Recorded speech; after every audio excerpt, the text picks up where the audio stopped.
Hello, everyone, and hello, everybody. Welcome to, I don't know, what should we call this? The rolling election coverage? The sitting and watching votes in the studio? Yeah, sounds good to me. Yeah, something along those lines. I am yeah. being joined here today, for now, by two lovely people called Arti Hello. and Justin, Hello. and we're going to spend an awful long time. I'm planning on sitting for a full marathon talking all about the American election, which is happening right now from time of recording. Yeah, I'll catch unfortunately, you- we're not going to be joining as long as he is, but Yeah, we're We'll just see about that. here to give our Catch you- 2 cents. Catch you all again soon. Very soon.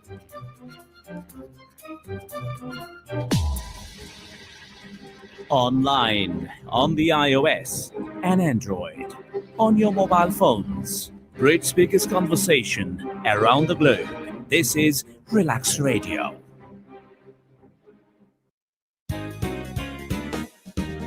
It's time for a show on Relax Radio. It talks about me and you. It's time for a show on Relax Radio. It talks about me and you. So listen to us, yeah, 24 hours.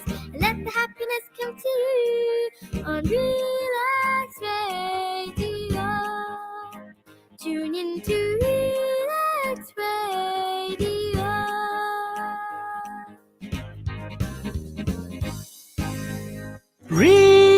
Relax Radio.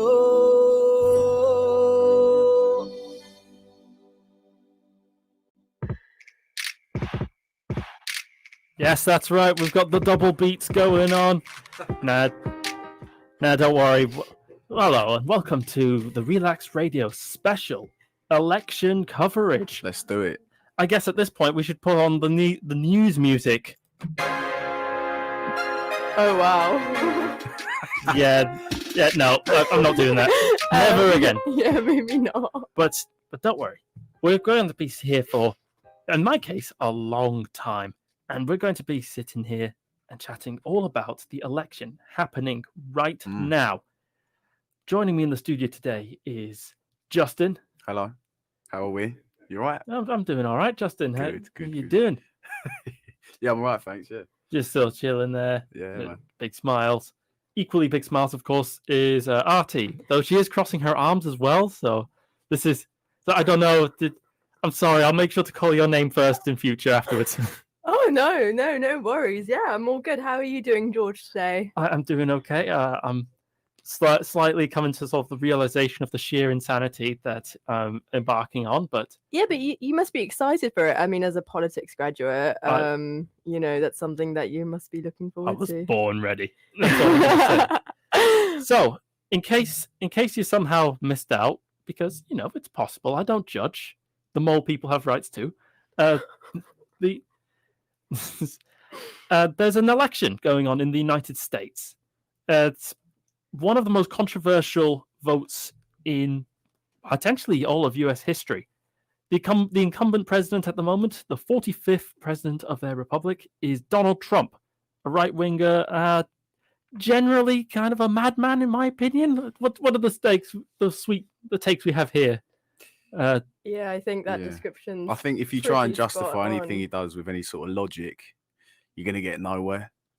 Just nowhere at all. Yeah. Well, I mean, look at some of the statements he comes out with, some of the things he does. I mean, nothing can be justified with any logic, in my personal opinion. I mean, he doesn't believe in climate change. It will send anyone just round the bend, to be honest. Yeah, he doesn't believe in climate change. He doesn't believe in COVID. He doesn't believe in like racism. He doesn't believe in anything really that's actually happening. And he is up for 4 more years of re-election if the great people of the United States decide to vote for him. Well, actually, I was reading something quite interesting earlier. If he doesn't get re-elected, he'll be the first president since since Bush in '82 to not be for the incumbent president not to be re-elected for a second term. And even then, George H.W. Bush basically lost because there was a third party that was running on a very similar platform to him. Exactly. So this is really this will be quite a crushing loss for him. But hopefully we'll see what happens. Yes, and that would be all sorts of things that would be loved to be heard. by none other than Joe Biden, currently the Democratic kind of a. Cheese. we interrupt this session of talking about Joe Biden to bring you cheese. Go on. Carry on. Sorry. So Joe Biden is a former senator and former vice president from the great state of Delaware. He is actually going to be the oldest, I believe. 78. He is. Candidate for the U.S. presidency. Of course, firmly by a strong margin beating the current holder, which is Donald Trump. Yeah, I mean, like age-wise, there's not that much of a gap though. Biden's 78, Trump is 74 actually. So I'd argue that Biden's got a bit of a spring in his step, to be honest. Yeah, no, I was surprised. Like, so he's that old. Yeah, he looks younger, and he acts younger than Trump. I mean, he's got passion and energy. Trump is a little bit mutton dressed as lamb, though, isn't he? Like, I thought he looks a bit like he's on the wrong end of 80. To be honest. Well, it's one of those things, though. Like, let's be face it, both of them are probably taking something to make it go through. Like there's one speech in particular. George, that's a bold statement you're making there. It's a bold statement, but on the other hand, like we know that it happens. Like Ronald Reagan, for example, would go on what's it called, Adderall. During the second term of his presidency. Well, it's thought the Kennedys were all like taking God knows what uppers, downers, everything all over the place to get them through the sheer amount of stuff that they commitments they had, dinners and like traveling all around the world. And there's been a couple of speeches in particular of Trump I can remember where he'd look at him and goes like, "Yeah, you're on something." There's what was it, the Chamber of Commerce? He had this speech. And he was just bouncing off the walls all the time. It's like, really? It's like, this man's on Adderall, okay. But then there was like the United Nations, and he's like, this man's on a downer. I mean, you can't. With Trump, it's one of those weird ones. You can't really tell, can you? Because he is just a bit of a weirdo in general. I mean, some of his. I think the things that I found the funniest, if you guys ever get a chance to look it up, is his interactions with the Indian Prime Minister Narendra Modi. Are some of the funniest I have ever seen. Like at one point he goes in for a handshake and Modi just grabs his hands and goes like, come on in and gives him a hug. And it's just, and Trump's face in that entire video is of pure fear. And it is hilarious. I mean, honestly, it is like, have a little look up on YouTube. It is so funny. It's like, this man is going to give me a hug. Yeah, it's the end of days. I mean, he did an entire speech where he went like, "We love the Hindus. We love the Hindus." No joke. That's what he actually said, like in his speech. What, Trump? Yeah, he just goes, "We love the Hindus. We love India. We love the Hindus." It's iconic. But all non-Hindu Indians have left the chat. Well, yeah, but as like someone of Indian origin myself, like I just find it just like the interaction is just like it's hilarious to me. It's really, really funny. But yeah, it's worth a watch if you guys get a chance to. Yeah, but I think that Joe Biden's definitely taking something as well.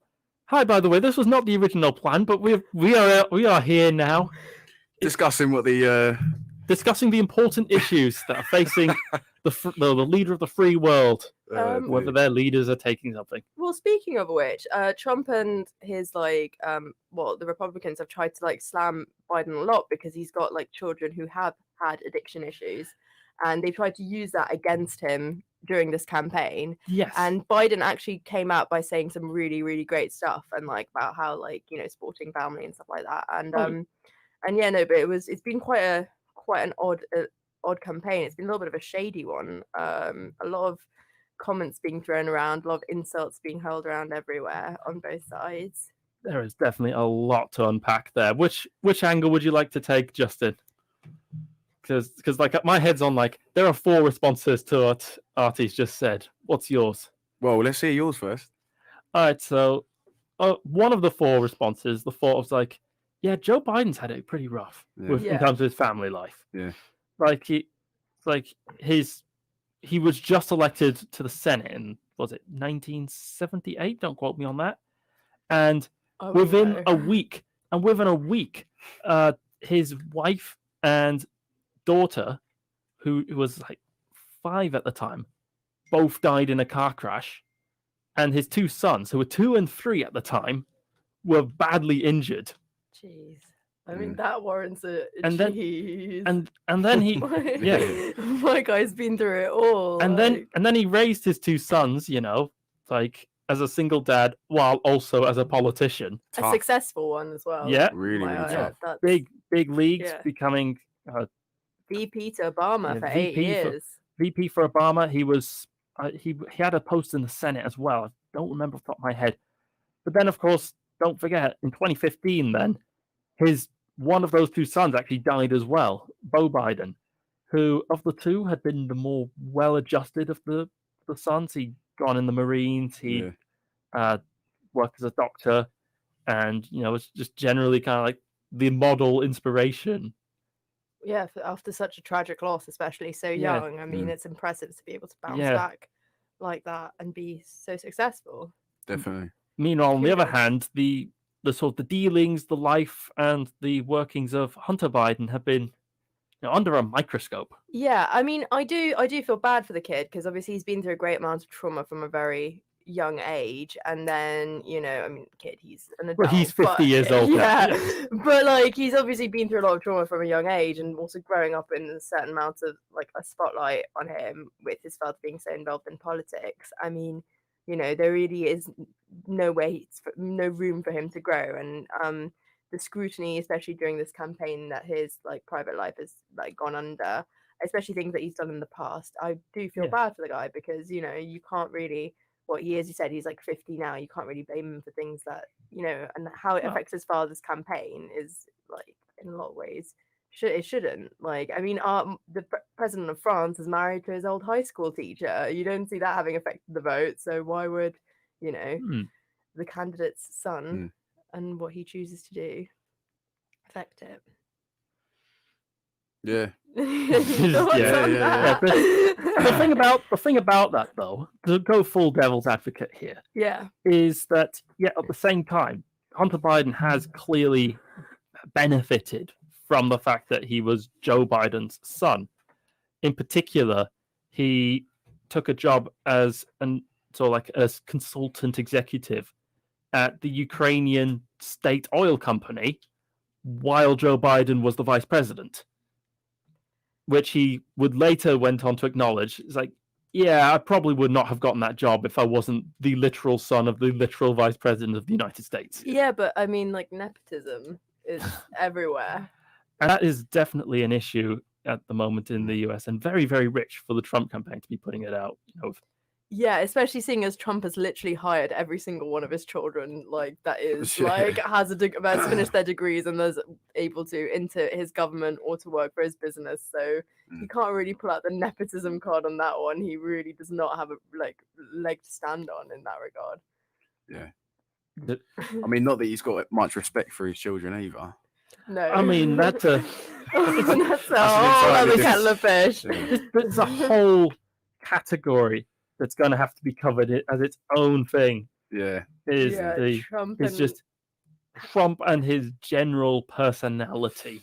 I mean, Yeah. Trump and even just his opinions towards women is Oh, an yeah. entire discussion in itself. I mean, you because- could pick him apart for hours, to be honest. But And This that's this is and partly, that's exactly what we're going to do. Yeah, that's what it is. But that's not the worrying thing is though, is that he said all of these horrible, and incredibly offensive things, and people are still willing to vote for it. I was reading something today actually, and it came from a woman. It was like the BBC was doing an article, and it was doing, people who are typically you wouldn't think would vote for Trump, and one of the categories was women, and there was these two women, one who supported Biden, one who supported Trump.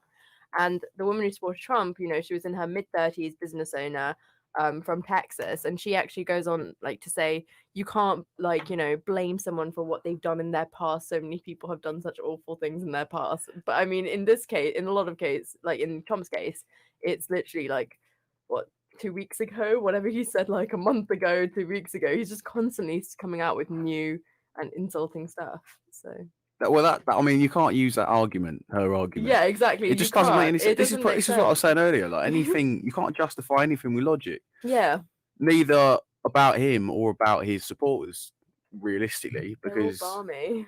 I mean, watching the telly earlier where we had that, what was that guy, that black guy who was like the leader of the Republican like fan club in Florida yeah, or in something. Florida, And he, yeah, and, the he was, convention. and it's like the amount of racist stuff that Trump will come out with, and then you've got these people, minority Who's still characters, supporting ethnic him. characters, who are coming out and just saying, it's like, where'd you get all this? Like, what are you Yeah. doing? Are you just completely deluded, or like? I don't know, it baffles me, to be honest. It's baffling, but yeah, on the other hand, it is interesting that you're putting out this whole sort of statement of like, oh, they all seem deluded and crazy, because that's what they would say about the Democrats. Yeah, The- good point. America, this is one of the things that's definitely going to affect this election. One of the big stories is the partisanship. It's the fact that no matter who's going to win, one side is going to be very, very, very angry. Mm. As of the latest polls I've seen, 40% of Americans believe that the people from the other side of the aisle are not just misguided, but evil. And that's what they say to pollsters when asked. Which side was this talking about? The other one? Both sides. Oh, they So- both said it. Yeah, it was Oh, right. of the total population of all Americans, 40% say the other side is Oh, evil. okay. I believe that the rate was actually higher among Democrats. Was that the actual word they used? Evil. Yeah. Yeah, that's quite a strong word. Well, I mean, this is gonna sound completely balmy to use this as like a means of compare like. Let's go. The balmy Ending train vote. has. But I don't know if already you've long. seen it. Think Justin, you have recently on Amazon Prime. The second Borat movie came Here we out. go. Yep. Here All we right. go. I'm looking No. forward to this. Well, no, because I was actually reading up about it, and there's a particular. For those of you who haven't seen it, there's a scene. Not to spoil too much. There's a scene where Borat goes and stays with these Trump supporters who are also like far right nationalists for 5 days. But this is also at the start of the pandemic, and Was this Di- the two guys in the shack? yeah, Okay, yeah, I saw part of that, I saw yeah, part of and then that. he goes to the rally and all of this. And there was a lot of debate going on online because people were automatically like slamming them for their beliefs and like for supporting Trump. And some of the stuff that happens at the rally is pretty shocking. Don't get me wrong. But there was also a huge debate on the other hand saying, well, actually, they're not such horrible human beings. They took this random guy in who they had no idea who he was for 5 days during a pandemic when they didn't have to. Yeah. So there is both sides to the story, and I get that in the same way. Well, I don't. mean, yeah.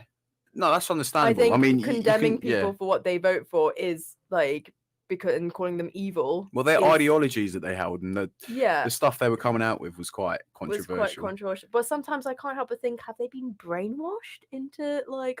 They might have been brainwashed. Yeah, Like definitely. when you watch like the Louis Theroux documentaries on like the what was it, the Westboro Baptist Church, and you think those children aren't born with those Yeah. views. Like yeah, it's yeah, their yeah, family. Yeah, 100%. So Well, on I feel the bad. I feel I pity Trump supporters almost because that's Well- I think that's the thing. I pity them. on the subject of brainwashing, that's the subject of like manipulation and psychological warfare was definitely one of the stories of the last election in 2016. We had almost 2 years of the Mueller investigation afterwards, investigating allegations that the Russian government had spent money and used sort of spies and techniques to try and influence people. That came back saying that basically going, yeah, we don't think the Russians were involved, but like there was a lot of dodgy stuff going on. Later, we got sort of revelations about Cambridge Analytica, basically a company that was Yeah. like, hey, you pay us money and we'll basically hoover up all the Facebook data and then use it for you to like target people. Well, that's how they Yeah, used it in the yeah. Brexit campaign, wasn't it? They used people's information so they could send targeted adverts about. That was what like the Brexit Same process. pro-Brexit. Yeah. Yeah. And so you're saying like, oh yeah, no, they're manipulated, brainwashed. Like it isn't actually quite as insane as it might sound on first glance. Like it's pretty clear that there's some really serious big money out there going like, yeah, let's try and make people believe that the sky is green today. You mean through this sort of social media, personally directed advertising, that kind of stuff? Yeah. Yeah.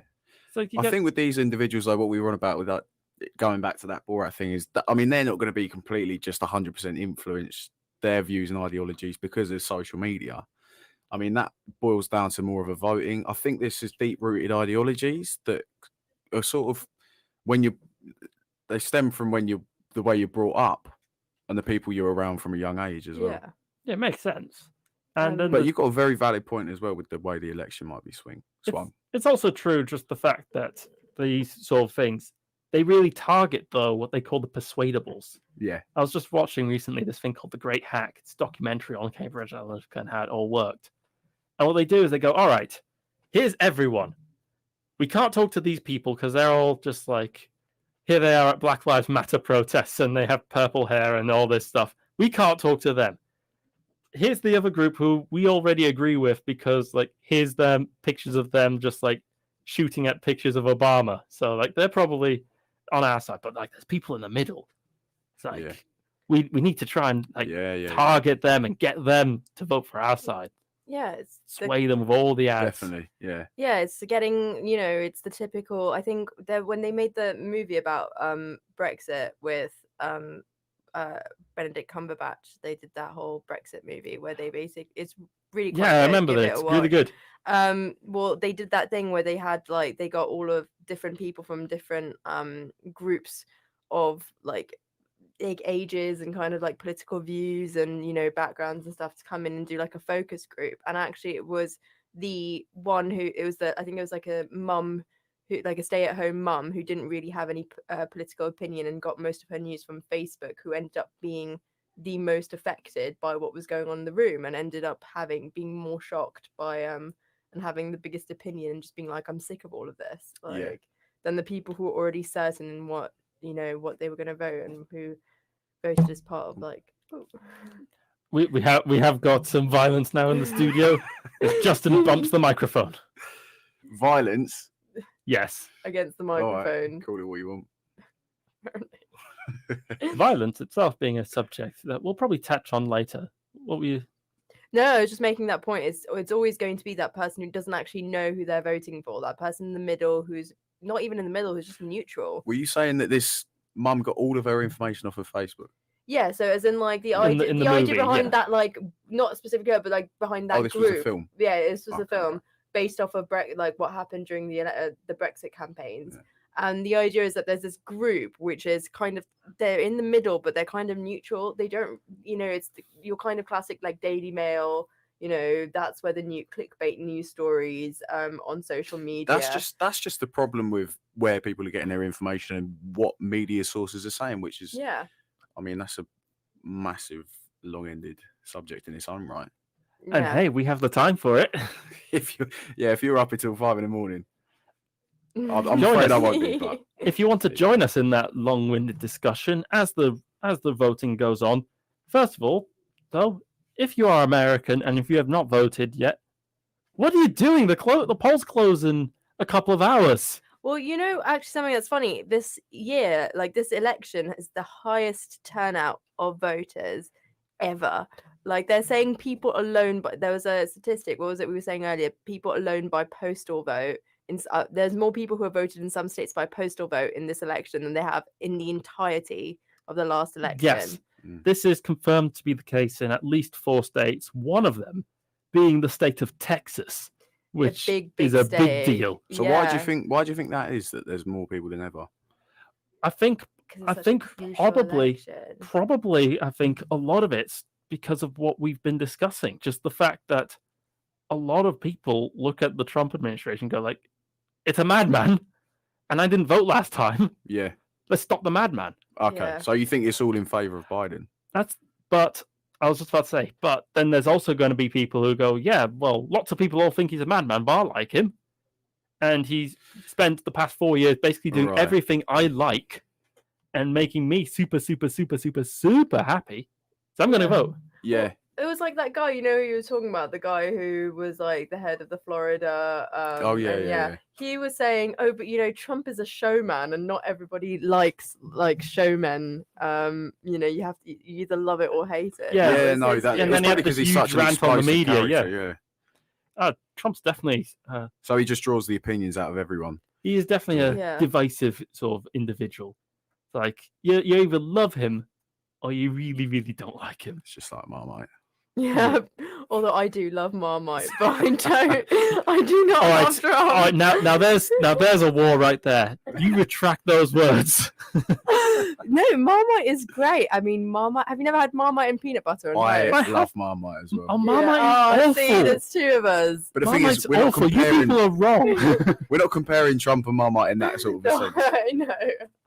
Except though, it is in the Quick sense of like segue. you either love it or you hate it. Like Yeah, you yeah, two oh, seem clearly love Marmite, which is wrong and disappointing. But I really don't like it. I Please. despise Marmite. Mate, Marmite and peanut butter It on just toast. it ruins what could have been peanut butter and toast. Marmite and avocado and toast. It could have been a peanut butter and jelly sandwich, an American classic. Oh, God.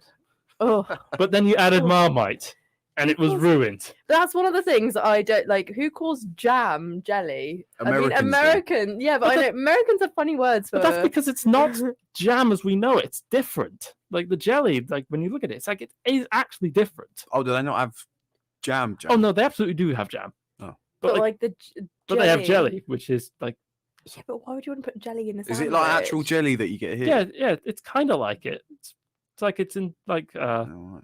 you know, in like little Sounds a tins. bit weird. It's in like little jars. It's quite wobbly. All It's right. really good though, and it goes really well with peanut butter in sandwiches. No, I'd rather Fair go with Marmite, to be honest. Marmite all the way. There you go. My disappointment is immeasurable, and my day is ruined. However, on the other hand, your day could absolutely be improved very much, dear listener, if of course you called the studio. We have got a whole kind of a selection, a menu of guests planned to call in throughout the show today. But I of course welcome the wilds, sudden people appearing out of nowhere. If you want to do so, the number is 07852 473 and 473. You are listening to Relaks Radio, and I have to say once again, you guys are wrong. Marmite is awful, just like Trump. Please, it's 2 against 1, mate. Yeah, I Put it to mean bed. we win. We win for sure. I no longer love democracy. Well, speaking of democracy, should we talk about electoral colleges and the way that the American vote happens? Because a lot of listeners might not actually know how like the voting system in America works, and it's actually one of the weirdest ones. Go on then. No So fan. So what the American system uses for the presidency is a thing called the Electoral College. You see, it works like this. You have in the American system 2 chambers of the legislature. The Senate, which is 100 people, all 2 per state, no matter how big the state is. The idea being like, oh, they represent the states. And then there's the House of Representatives with 438 kind of first past the post, kind of like in Britain, elected people. Though a lot of them are like grossly gerrymandered in their districts.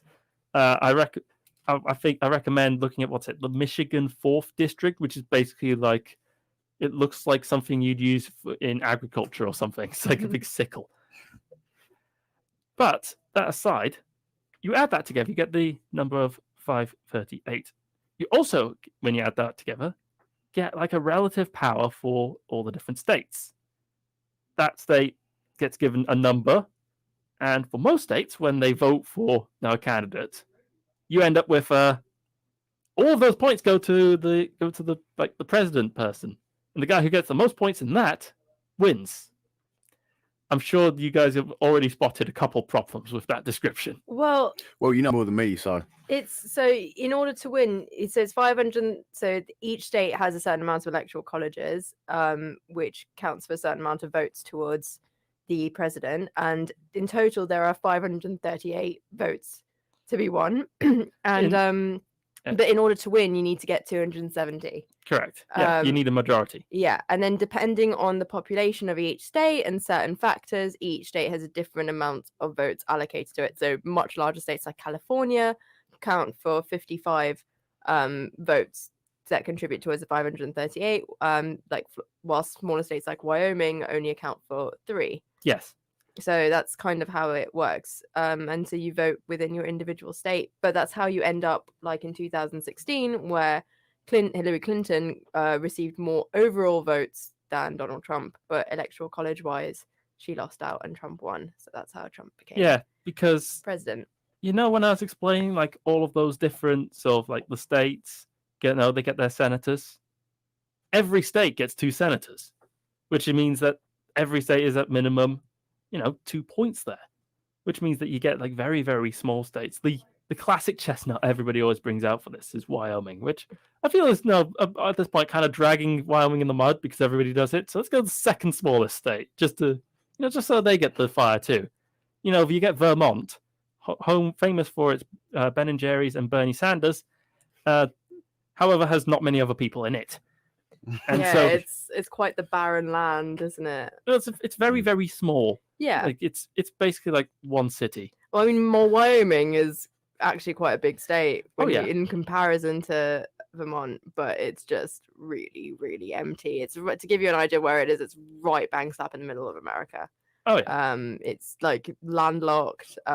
It's not much going on. Meanwhile, Vermont is a very small state, right at the north east corner. It is on the Canadian border, and not far from New York. It is New York State. In fact, it actually borders New York State. So yeah, it's so close, in fact, that they're actually touching. However, those very 600,000 people who live in Vermont, well, they get an outsized representation though, because they have 2 senators, including Bernie Sanders, and well, that means that in practice they end up having more say in their votes. Yes, and also no, yeah, but they don't get as many contributions towards the overall presidential vote. Yes, but in terms of like how many people they get to represent them, it boosts them much more than it actually would be. Yeah, absolutely.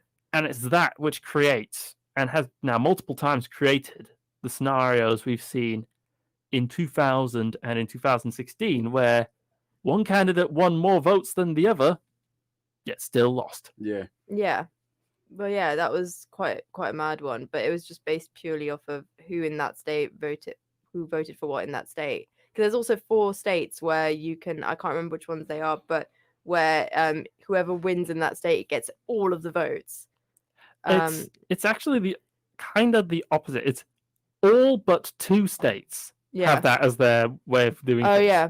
Oh no, that's what I read on the BBC. I must have read it wrong. I will, however, go into much more depth into Nebraska and Maine because, like, I'm a spoiler. I'm a bit of a sucker for in terms of, like, electoral workings, and exceptions. Interesting. Let me just dive in and just pull out all the math. Pick them apart, mate. And normally I hate. Normally I really don't like. I'm math, interested. but... I'm learning here as well. Well, like voting procedure. All right, let's go. So basically, what Maine and Nebraska do is they split their votes, which sounds like it's really cool, except you realize that they each actually only have 4 points each because they're quite small. Yeah. But the way they do it is basically they have their their districts, their congressional districts, 2 because 4. Actually, no, Nebraska has 5, so they actually have 3 districts, and it's like, okay, what they do then is whoever wins the state as a whole gets the 2 points, for the senator. But then each of the districts, each of those congressional districts, whoever wins that gets that 1 point. So a bit like a constituency then. Yes. Kind of similar, to a constituency. In fact, actually, Maine's one of Maine's congressional districts is actually really put forward as one of those swing districts.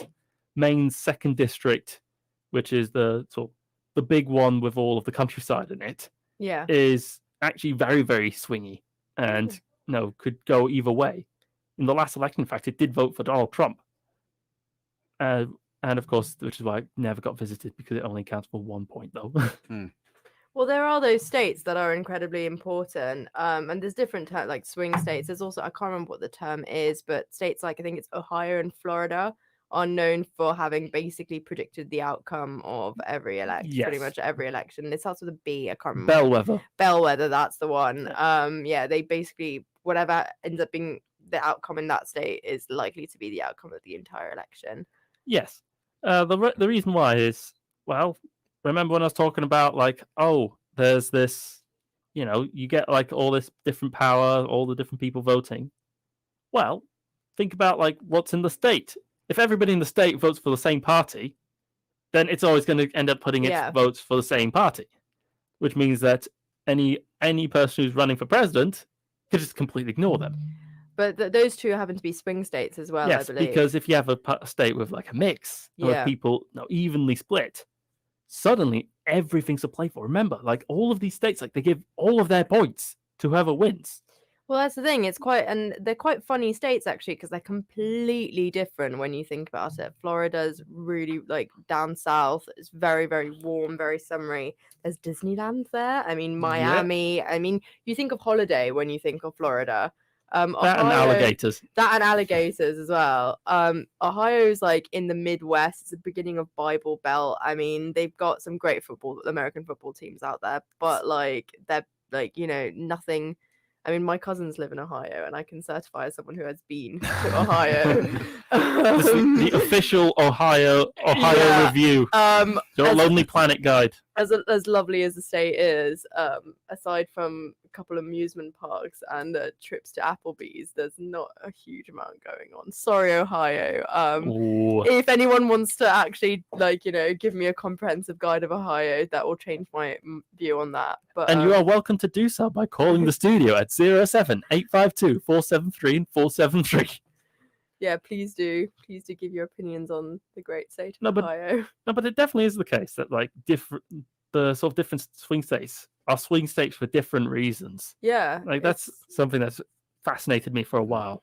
Because you've got like in Florida, you've got it's kind of deep south, so you've still got that classic almost Republican background to it, but then it's also like got really modern pockets to it, and like the whole place like Miami and stuff like that. So it's like completely varied. And like Ohio's a funny one though. It's just a blend. You've got like big cities in Ohio, like like Cincinnati, Cleveland, huge cities that are quite cosmopolitan actually, but then you've got like really like middle of nowhere where there's like loads of farmland and just like a bit barren. Very interesting. It's also interesting with the fact that it's like the population as well, because like with Florida, a lot of their sort of swingy is because everybody from everywhere in the US wants to retire there, and they go and retire there, and they bring their politics with them. And so because it's like everyone in America wants to retire in Florida, you just end up with just like, is that a thing? They do that. Yeah, Tampa, mate. They call them the snowbirds there. I've got a friend in Florida, and she's like, yeah, no, we call them the snowbirds. Just like there are bits of Florida where the average age is like really old, really old. It's prime retirement real estate. Yeah, I remember there's one county that isn't the. There's like one county where the average age is like 67 or something. Imagine their like school district. There must be like their schools must be tiny. Sounds awful. Yeah, imagine being a kid growing up in that county. It's like 5 school children. The teacher's like 72. Jesus Christ. Yeah, no, Florida's a funny one. They've got a Disneyland in Florida as well. Tis true. As you've already mentioned. Yeah, I have. I'm sorry about that. By the sounds of it, you can't wait to go there. You've been before? No, I've never been to Florida. I've never actually been. Have I been to Disneyland? I don't think so. I've been to Disneyland, but in California, which is a super, super safe state. Nice. Check you. Yeah, no, I haven't. I don't think. Or maybe I can't remember. If I did, it was as a child, and it was probably in Paris. But... By the way, California is actually really, really interesting in terms of these sort of things.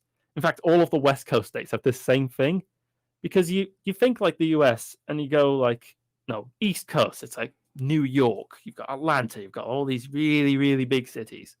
And then you go out, you go further west and it gets gradually more and more and more countryside. You pass by Nashville, you pass by, Ohio, Michigan, all these places.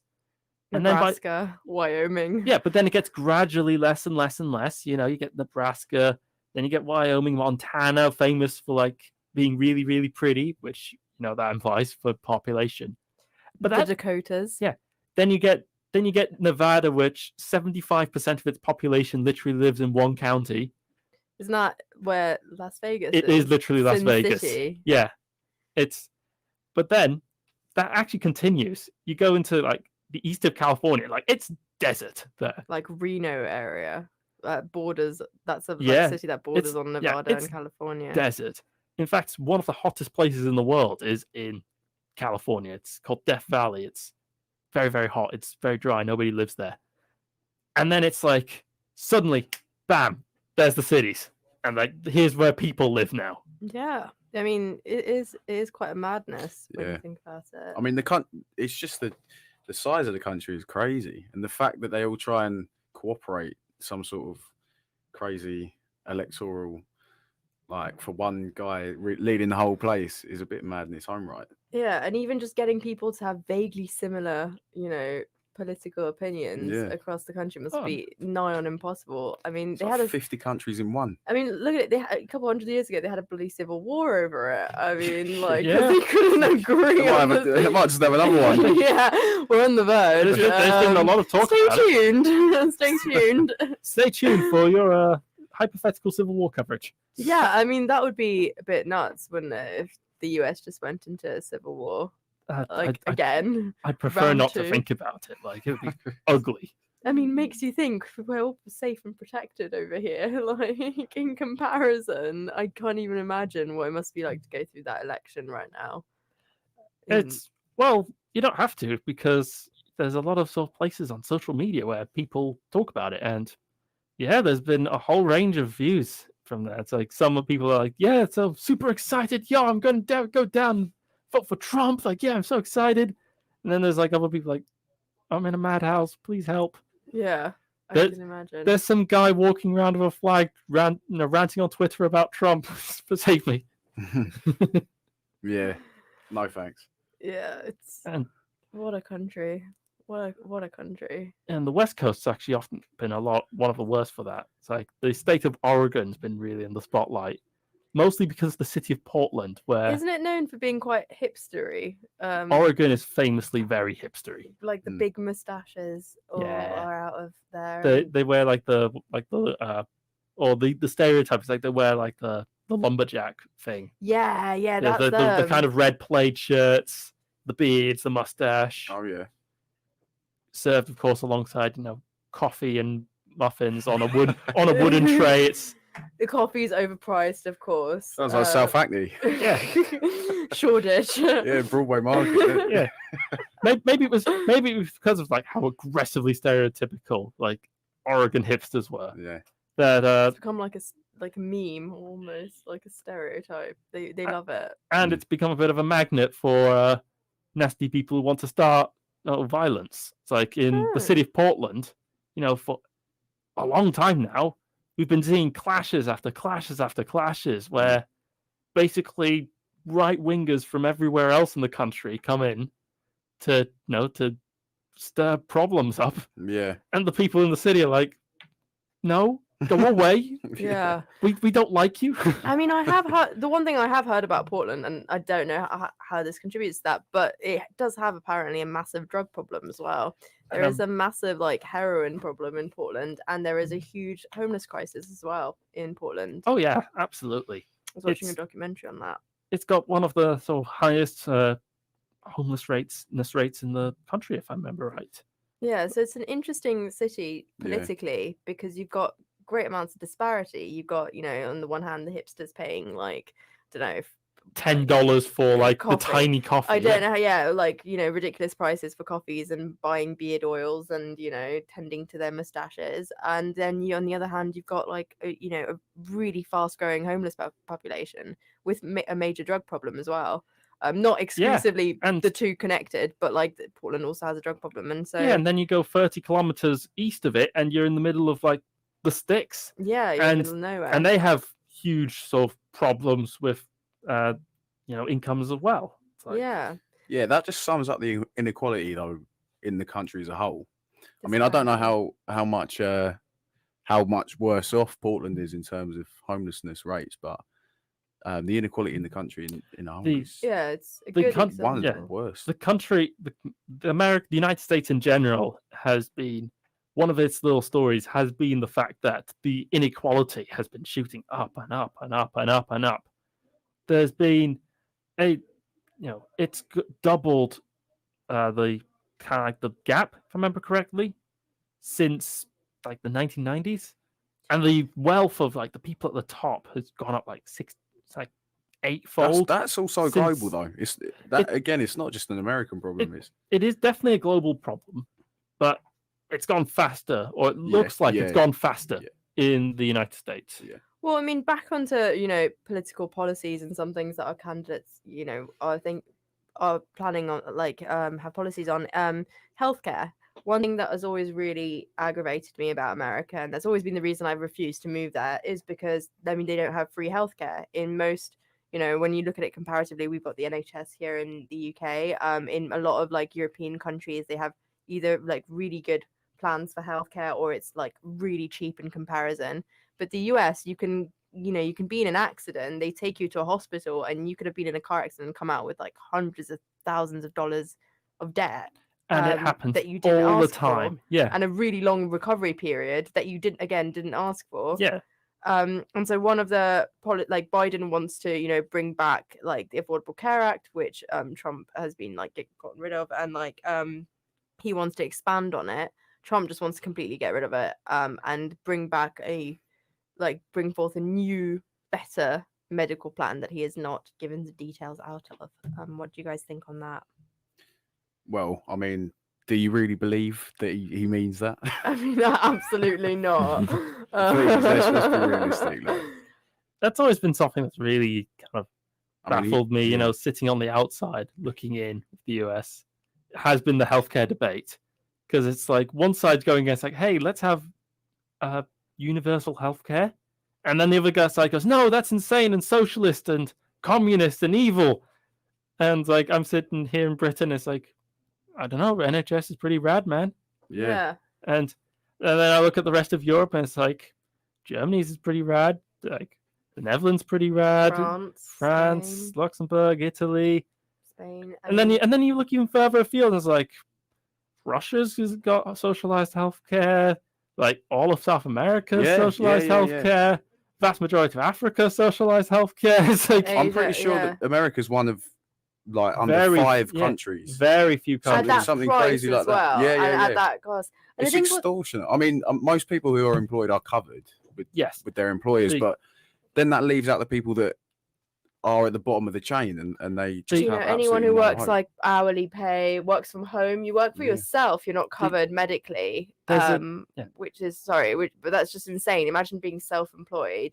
And with COVID as well, one thing I've been wondering is how many people have not been going into the hospital. There's been some shocking stories in terms they've got of 1,000 cases of people dying. I think it's a day now or a week in the past week in America. The last time I checked and this is actually one of the big stories of this election, is over 210,000, but it's probably higher now. In fact, let's check this up.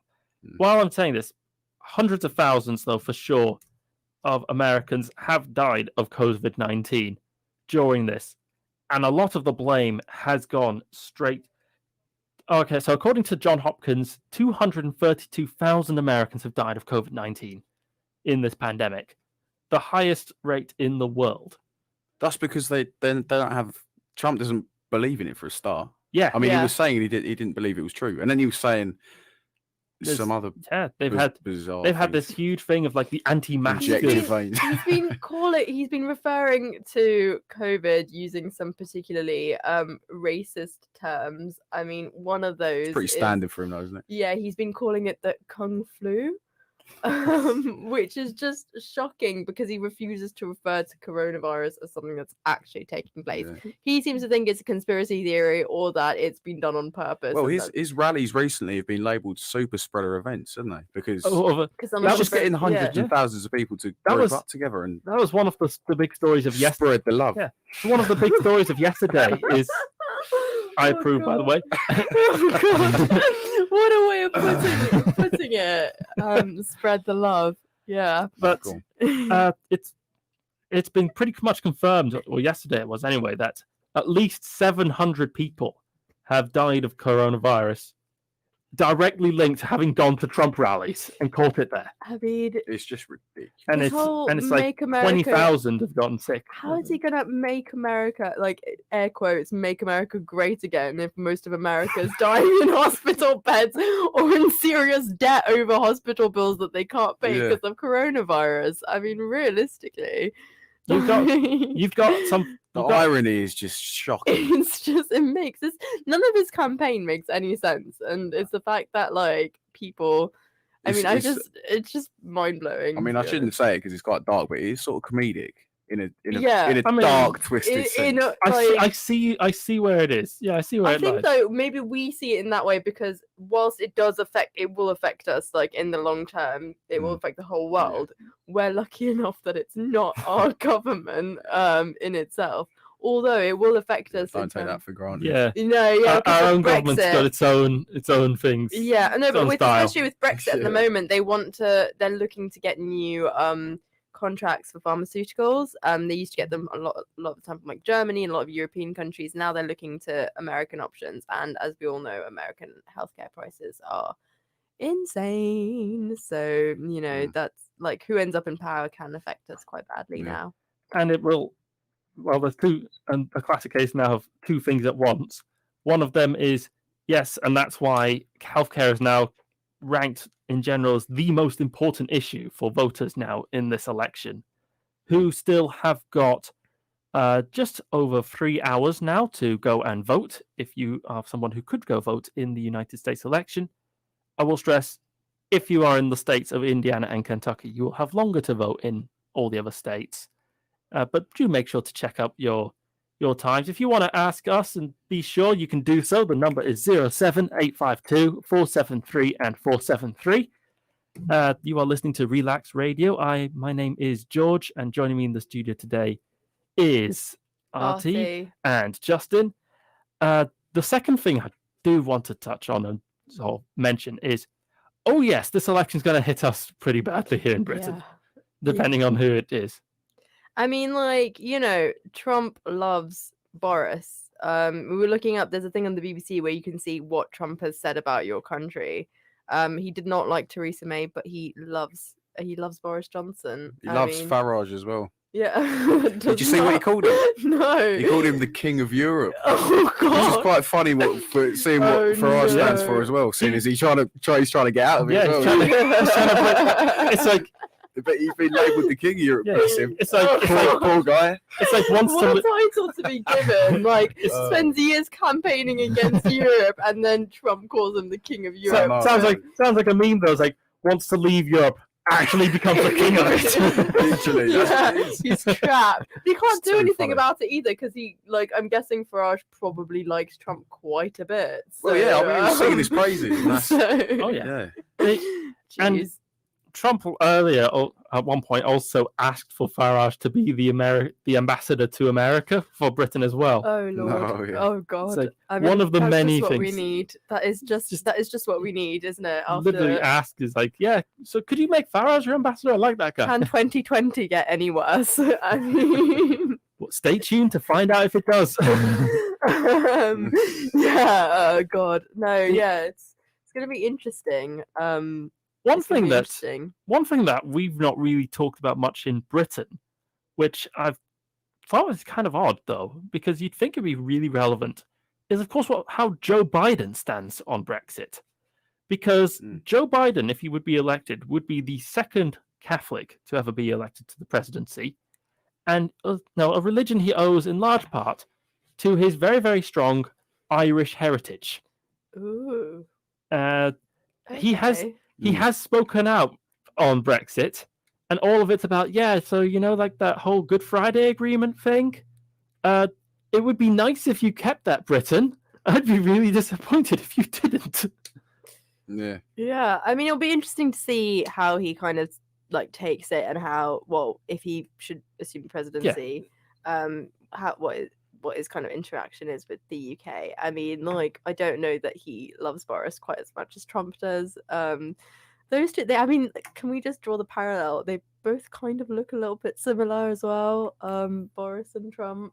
I think it's just Yeah. the hair. There's Yeah, something about it's the hair. it's- Is it the like toupee-ish kind of vibe? I don't know what it is, but My theory is that both their hairs are actually like some kind of living animal. so like- do you reckon it's a website where politicians all go to buy their hair and they probably just bought the same hairpiece by accident and now they just have to roll with it? Like, Then what? like politicianwigs.com or something. I don't So know. does that mean that Savage Javid missed out on the link and that's why he has no hair? Oh, So- no holding back. You're a savage. You are savage. Maybe, like maybe he signed we up to should be- send it to him. Like, It's like tweet him. like he signed up to be an MP and he just like Just didn't get the memo. he was just tired, so he missed the email. off sick that day. Yeah. Didn't get the memo. That's why he has no hair anymore. Oh dear. Yes. Oh dear. Yeah. No. Do you have any comments on politicians' hairs and where they get them? You can call the studio. The number is No. 07852-473 and 473. You can also contact us on Facebook. I think it's about time I check up our Facebook live stream just to see, where this is going and what kind. I have to say, I do think Biden's got a better trim than Trump. Overall, if I had to vote on trim alone, He's not really got much hair, does he? yeah, it's still kinda- better than Trump. I'll have to it's- look at. I'll have to get a it's- photo up this. I mean, yeah, his let's get a hair's- picture. His hair's base is kind of like thin old man hair though. So it's Yeah, like, I like mean, you can't really fault him. I've got mates that Mate. are going bald and they're I mean, yeah. 22. I mean, he's can't help- 78, so it's like you can't. no, there's he's only done so much you can alright. say. Yeah, I just think Trump's is particularly tragic. But maybe it's the combo with the orange foundation that really just it's a strong look. It's Not for you, yeah. No, I think it's when you can see his ears. He doesn't cover his ears with Yeah. the same foundation that he's used on his face. As a girl, I feel like maybe I pick up on this, but you can just see the ears, and it reminds me of like girls when you see like the foundation line along their like jaw because they haven't continued down into the neck. But Trump's is just his ears are just sticking out and are really pale in comparison to his face, and I find it Poor guy. really disconcerting. oh. I mean, he needs a better makeup artist. Is all I'm saying. Well, Gosh. apparently the rumor is basically the fact that what he does is he goes to a tanning bed, like to get like the tan, but he just doesn't have the patience to sit through it all. He gets sprayed, doesn't he? I don't know. I'd reckon he'd get sprayed. I thought I saw something about him getting sprayed. But then you have to think, if he did get sprayed, he'd get like fake tan all over his Yeah. outfits. He does. Does he? I think he does. Yeah. Oh, Oh no, no. not in his outfit. Sorry. Oh Yeah, but you'd- that's as in, otherwise he'd that's have, the like- thing. Like that's the thing. That's the joke does I does always fake make. tan come off on clothes? Yeah, so when you fake tan, Mm. like especially immediately after, or like when you use like that much foundation and stuff, it like can leave traces on okay. your clothes. So I have to think maybe he does use the sunbeds. I don't know. It's an interesting question. We'll have to ask him. Yeah, we'll Yeah. have to find out. Does what is Like, Trump's? Hey, Maybe Mr. President. I'll give him a call afterwards. yeah, maybe he does it from home with a bit of tanning mitt, bit of St. Moritz, straight from Superdrug. Get it on there. I wonder how many layers he puts on. He's really a distinct shade of orange. At Trump, can you please tell me what fake tan you use, so that I can avoid it for the rest of time? Thank he's you. not going to respond to that. You have to say like, no, because I love it. I want to be like you. I Like that's mean, the only way he'll respond. no, I He can't. loves sending for people on Twitter, though, doesn't he? Yeah, I mean, we could start some Twitter beef. I don't have Twitter myself, so I don't know how we're gonna have beef. But I recently I'll got spar with you. Twitter at me at Twitter at jorgeshaft. That's George spelled Jorge. I just don't understand how it works. As with most social media, I think It's- at this point. It's like pictures and like really short posts. Maybe we'll come back and do a radio show about how to use social media for those of us who don't know how to use social media. Because if anyone knows how to use TikTok, please explain it to me. I still don't know. If you know how to use TikTok, you are more than welcome to call the studio. The number is 07852 473 and 473. But I would not recommend doing that right now, however, because we are almost at a full hour, having just been talking here, discussing things, doing the general overview, kind of On going America. ping pong bash on like various different parts of America, the issues, policies. I mean, we're painting a picture. What we're really doing is, setting the scene and painting a picture of American life. Definitely. We're getting it ready for your long haul of a show. For when I go to deep dive all the individual states, coming soon on Relaks Radio. However, in the meantime, let's let some other people have a chat, shall we? Yeah, come on. Catch you all again very, very soon. And this is not the other people. This is the other people playing. I quite like that, to be fair. Some nice I do like it. Vibes going on. I do like this, but I prefer this. Whoa, Relaks Radio.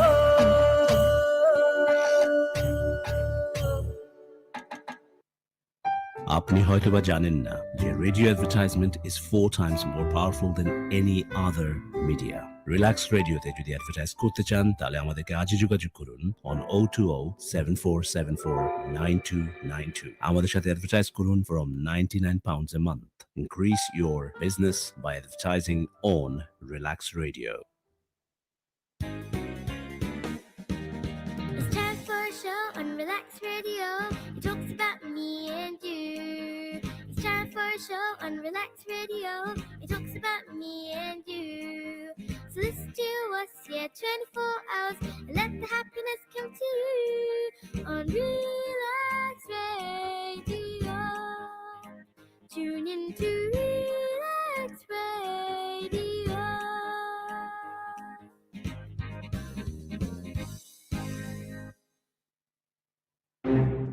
It has been too long. No one has taken the initiative to know who you are and what you do. Well, Relax proudly presents Relax Media to unite and expose all media-related personalities under one umbrella. If you are an artist or maybe you're looking for one, look no further. Log on to www.relaxmedia.com. RELAKS media.com. In return, you get a free webpage and exposure to wider fan appreciation and contacts. Also, optional personal manager. Don't delay. Relax Radio.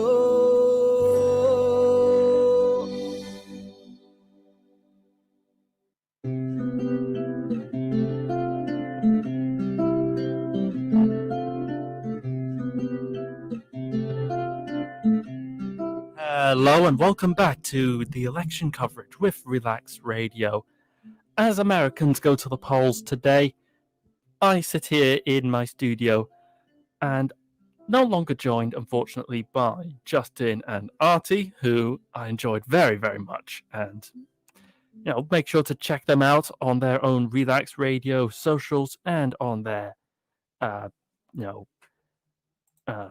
site shows.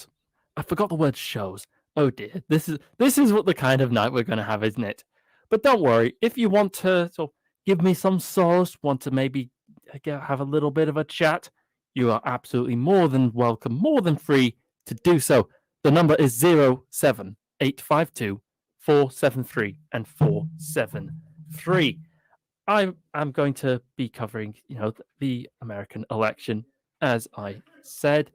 And I'm looking forward to seeing, the results as they come to pass.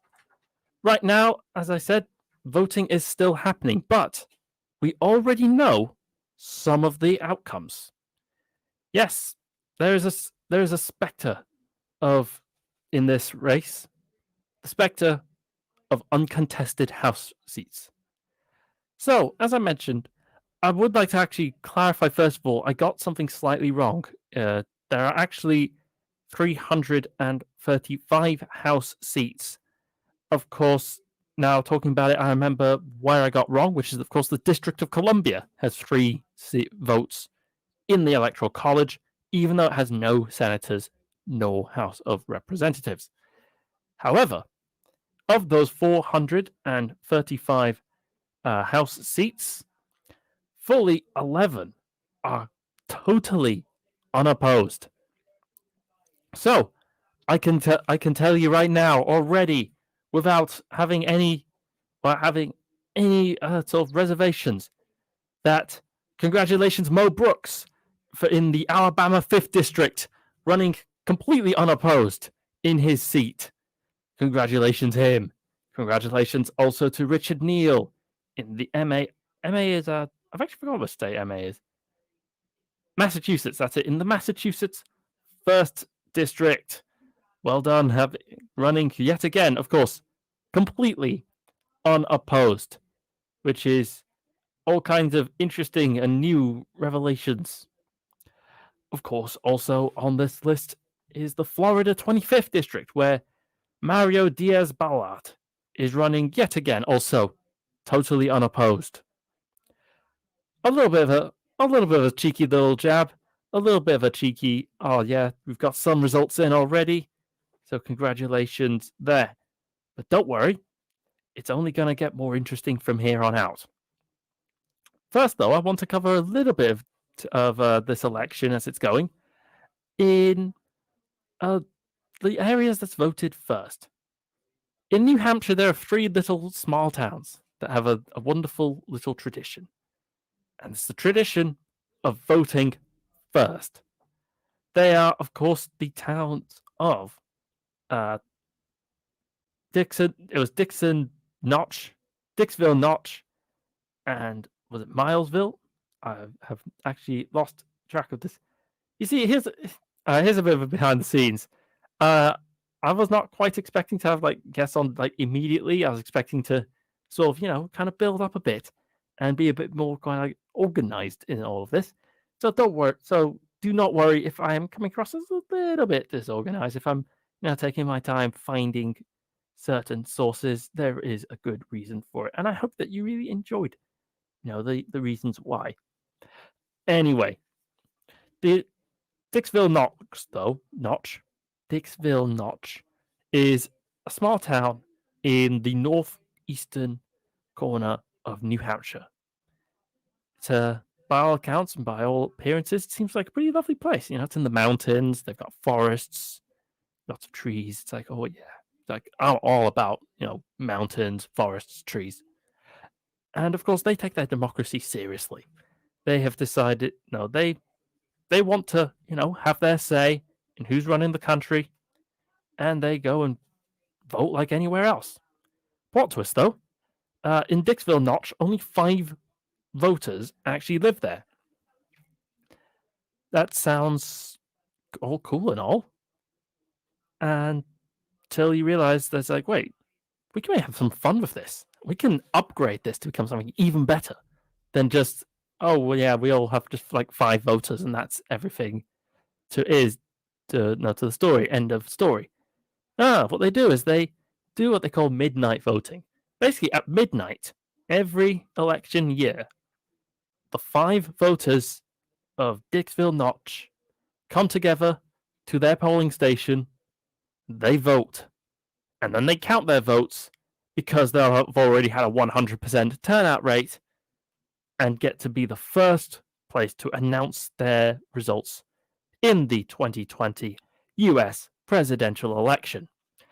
In the tiny town of Dixville Notch, we have got an election result of 5 votes in favor of Joe Biden.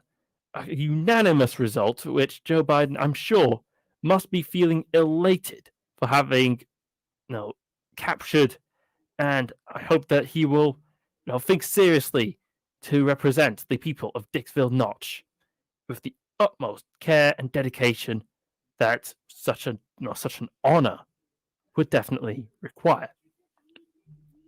But don't worry, there's going to be a lot more to it. There is, of course, the town of Melville, just a little skip and a hop south of there, which also had the same thing. And here we had a much more contentious and a much more controversial split election result.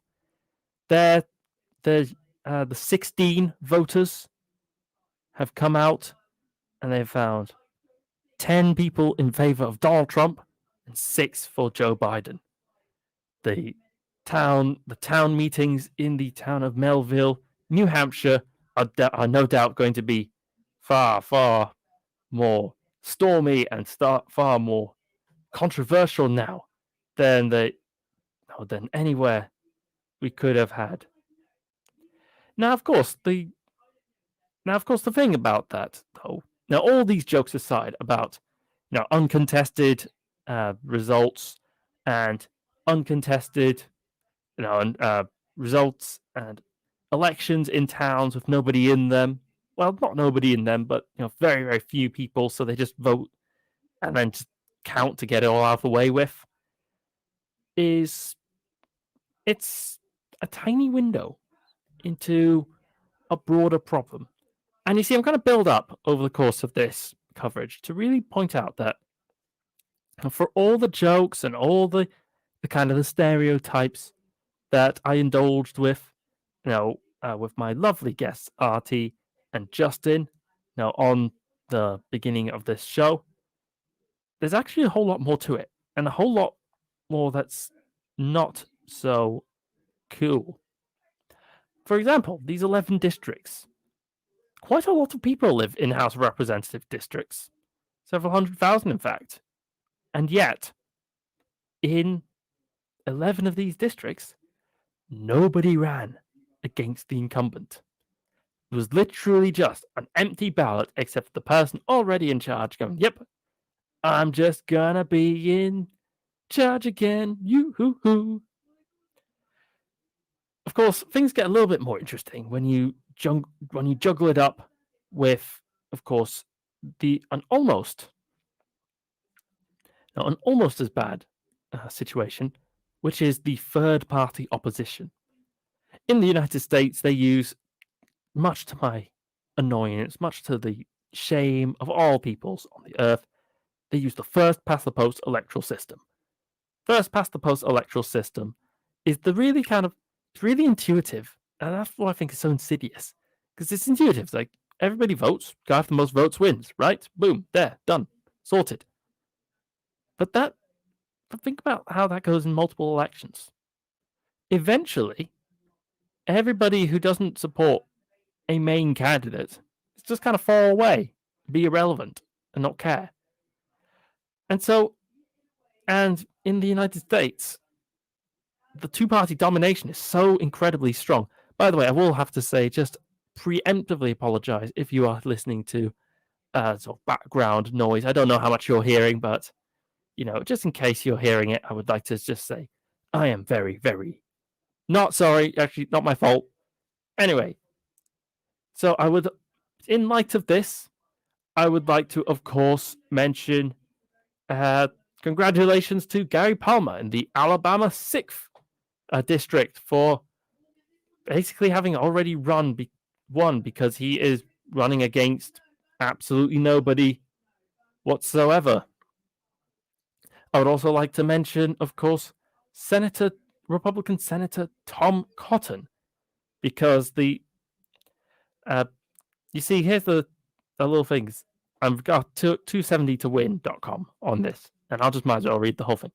While the, quote, unopposed, unquote, list is almost exclusively associated with House elections, an honorable mention must go to the Arkansas Senate race. Only one Democrat filed to run in the party's primary, and then he dropped out after the filing deadline. Republican Senator Tom Cotton, however, faces the Libertarian candidate Ricky Harrington Jr. as he attempts to win a second term. Definitely something to watch out. I would laugh and love it, actually, if Ricky Harrington won against Tom Cotton. Both because Tom Cotton's a very, very kind of Tea Party, very kind of pro-Trump guy. He was one of the first sitting politicians to actually endorse Donald Trump to be the president during the primaries. But then also because I like the idea of just like more third-party people, put a little bit of a mix, get some new ideas in, get get a little bit of a kind of more mojo in. That's like, yeah, all right, here's Ricky Harrington, Jr., very important, Ricky Harrington Jr., he's here for the Libertarian Party, whoop, whoop. That would be a lot of fun. But as I said, that's not going to happen in the real world. And in the real world, we will. I'm feeling very safe to say that congratulations to Elliot Engel for winning in the New York 16th District of the House of Representatives. He has been in the Democratic contestant for 16 terms now, since 1989, and he is predicted to win by a huge margin because he does not actually have any Republican contestants. Though he did actually have, very interestingly enough, he did actually have. Oh wait, hang on. No. There's actually a little note here, which I haven't realized before. But Elliot Engel was actually beaten in the Democratic primary for the 2020 election, and I remember now he's actually got. He has actually been. There's a little thing here. Quote: the long-tenured member of this list, Elliot Engel, was defeated by Jamal Bowman in the Democratic primary. Bowman and the other seven incumbents have one or more opponents on the ballot, but all are third-party or independent candidates. None of them are expected to pose a major challenge. But uncontested elections in a first-past-the-post system, in the grand scheme of things, don't represent all that much, and they don't mean all that much, really, as Americans, go to the polls right now and vote to decide who they want to be the new government of the United States of America, of the free world. There is, of course, the issues. And boy, has the issues been massive. We've talked about a whole bunch of them already. The Electoral College being broken, the divisions, the partisanship, the health crisis. But I really do want to laser focus in way more detail now that I'm on my own here for my monologue than I ever could for the health crisis. Donald Trump's administration has been a catastrophe when it comes to the COVID-19 coronavirus response. And Americans agree with me. If I remember right, it was something like 12% of Americans approve of the way he's handled it. It was like 20% actually actively approve of the way he has handled it. He has been contradictory, and he has been ignoring the science, the advice, mocking, laughing at the face of all the sort of, hey, here we go. Maybe let's try and do something. And he has basically single-handedly become the reason why at all in London, in Trafalgar Square tomorrow, we're going to have a couple hundred people marching down saying no wearing masks in the midst of a respiratory virus that is killing people, and killing quite a lot of people, in fact. In the United States, they have got, according to the Johns Hopkins website, which I've been using since January to catalogue this disease, they have almost 10 million cases. They have actually got 9.3 million to be exact. But, oh my God, that's a lot of cases, don't you think? And then, well, it translates into an extremely sad situation of 232,000 people dead by the disease. Donald Trump has been one of the most deadly presidents for Americans in a very long time. Where could you find an example of a president who, through his own inaction, through his own, hey, yeah, no, this is all funny, this is all a joke, let's not do anything about it. It's fake news, China, has resulted in hundreds of thousands of his own people dying. And I do stress his own people. As I discussed with Justin and Arti just before, Donald Trump has been holding rallies in this election. He's been making a big point of traveling from place to place, often actually insulting them as well, which, it's one of those things where I find it funny, but then I think, but would I find it funny if I actually lived in that place? Yeah, probably not. And then all these people, they go, to his rallies. They go see him. They cheer. They laugh. They wave. They don't wear their masks. And then they start dying. It sounds really horrible just to say it blunt like that, isn't it? But it's true. 700 people have been confirmed died of the coronavirus directly as a result of going to a Trump rally.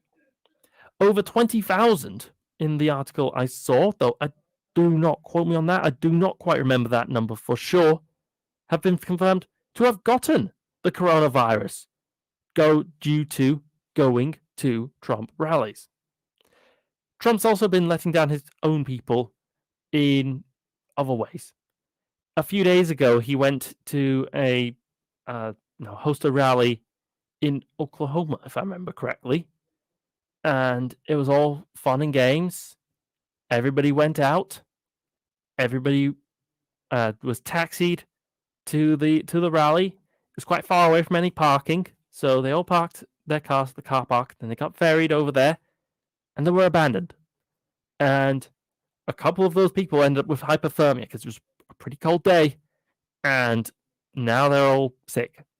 Congratulations, Donald Trump. You are, in fact, the super spreader. But don't worry, the ailments with the democracy and the issues that are befalling the nation as a whole are just abounding from strength to strength. I talked about earlier with Arti and Justin about Cambridge Analytica, the shadowy software company that made its whole business model off the idea of, hey, maybe if we were really immoral and we just took all the data of everybody on Facebook and sold it and used it, micro-targeted it, then that should be fine, right? Well, no, but that's the thing that's happened.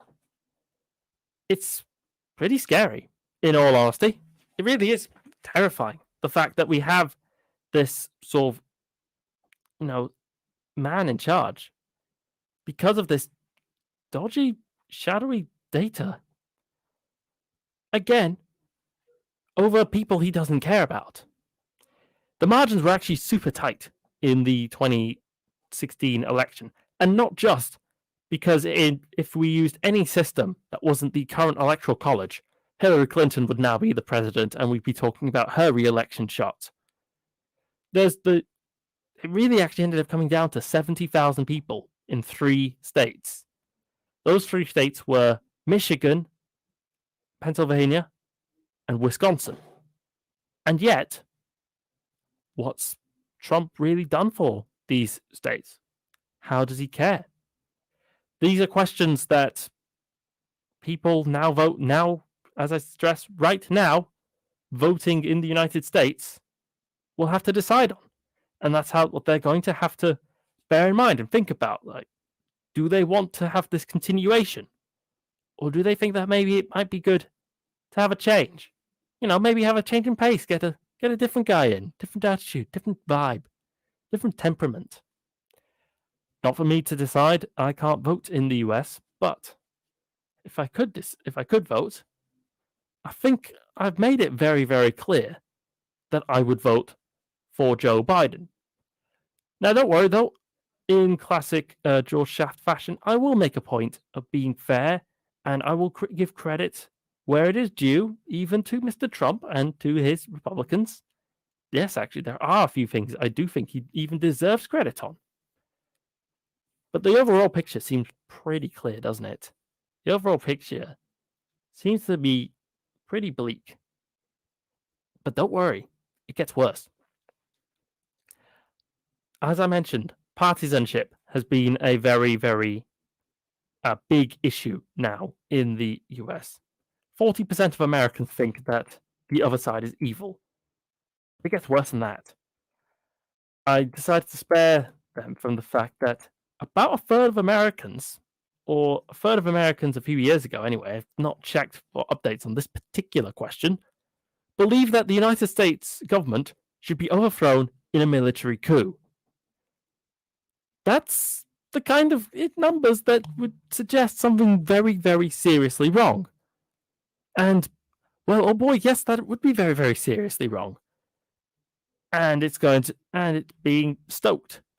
Donald Trump has been talking incessantly about, frankly, conspiracy theories, about the election being stolen under him, about Machiavellian Democrats appearing out of nowhere, stuffing in millions of fake ballots, all to make sure that he goes away.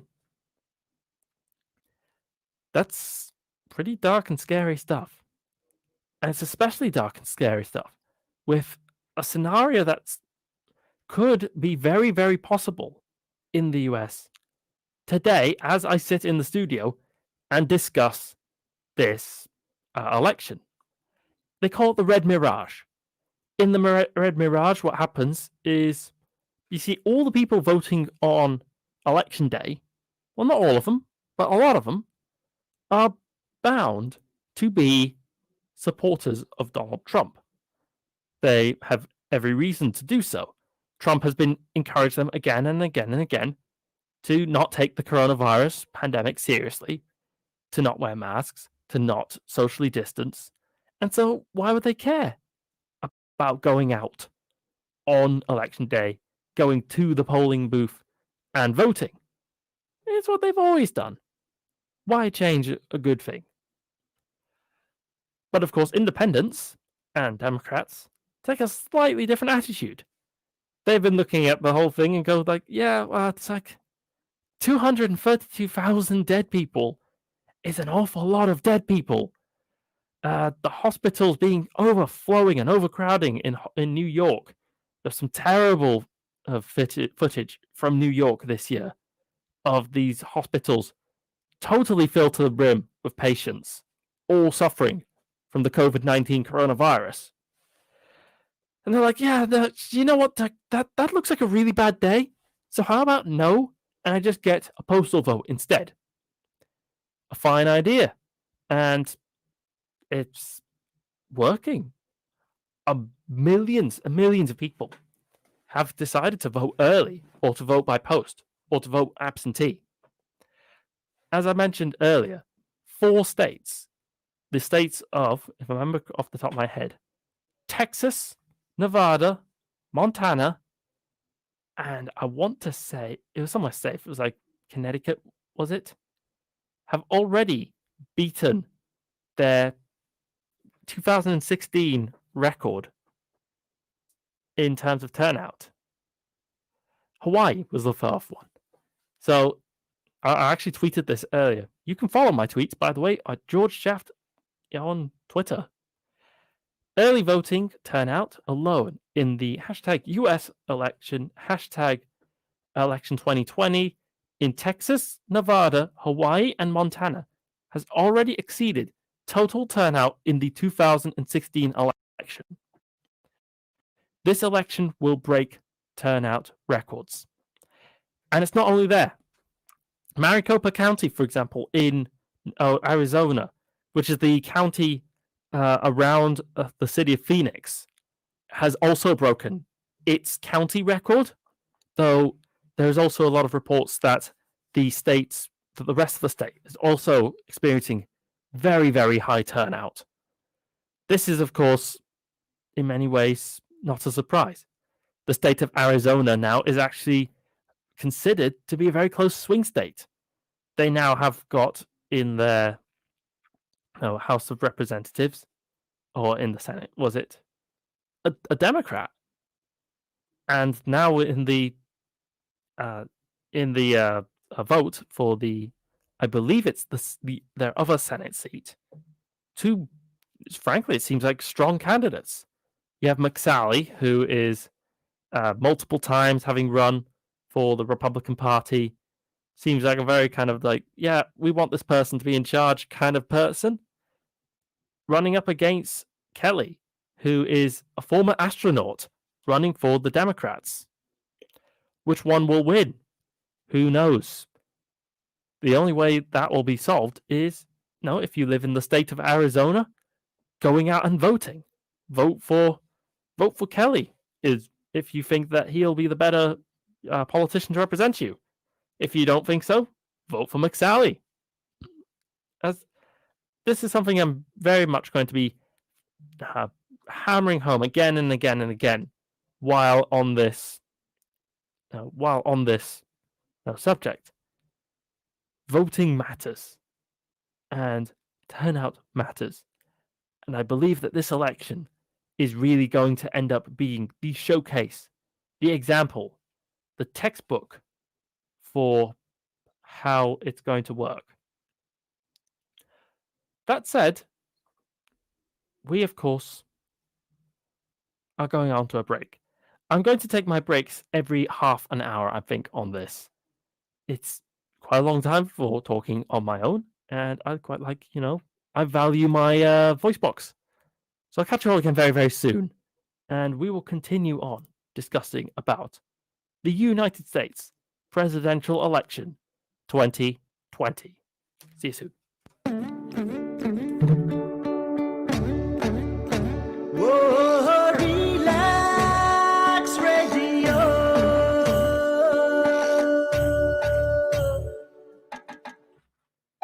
আপনি হয়তোবা জানেন না যে radio advertisement is 4 times more powerful than any other media. Relax রেডিওতে যদি advertise করতে চান তাহলে আমাদেরকে আজই যোগাযোগ করুন on 020-7474-9292. আমাদের সাথে অ্যাডভার্টাইজ করুন from £99 a month. Increase your business by advertising on Relax Radio. It's time for a show on Relax Radio. It talks about me and you. It's time for a show on Relax Radio. It talks about me and you. So listen to us, 24 hours, and let the happiness come to you on Relax Radio. Tune in to Relax Radio.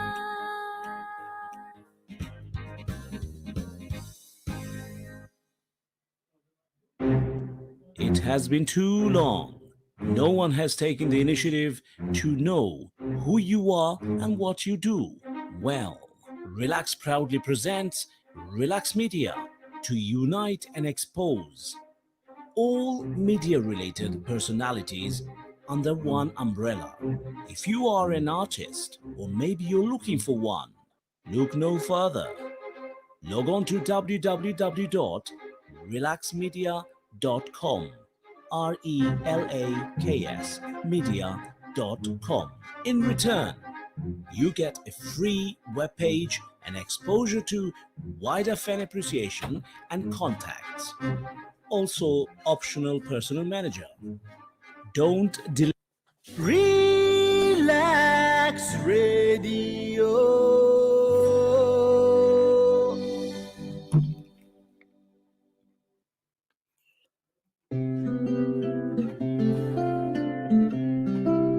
Oh yeah, we're back with the good music, the good stuff. I would like to start off by issuing a slight little correction. I've actually pulled up the CNN full election results. CNN always does a really, really good kind of election kind of maps and shadings. I remember during the 2012 Obama re-election bid that they kind of first rolled it out. It's out there. It's awesome. And, well, it's still going on here.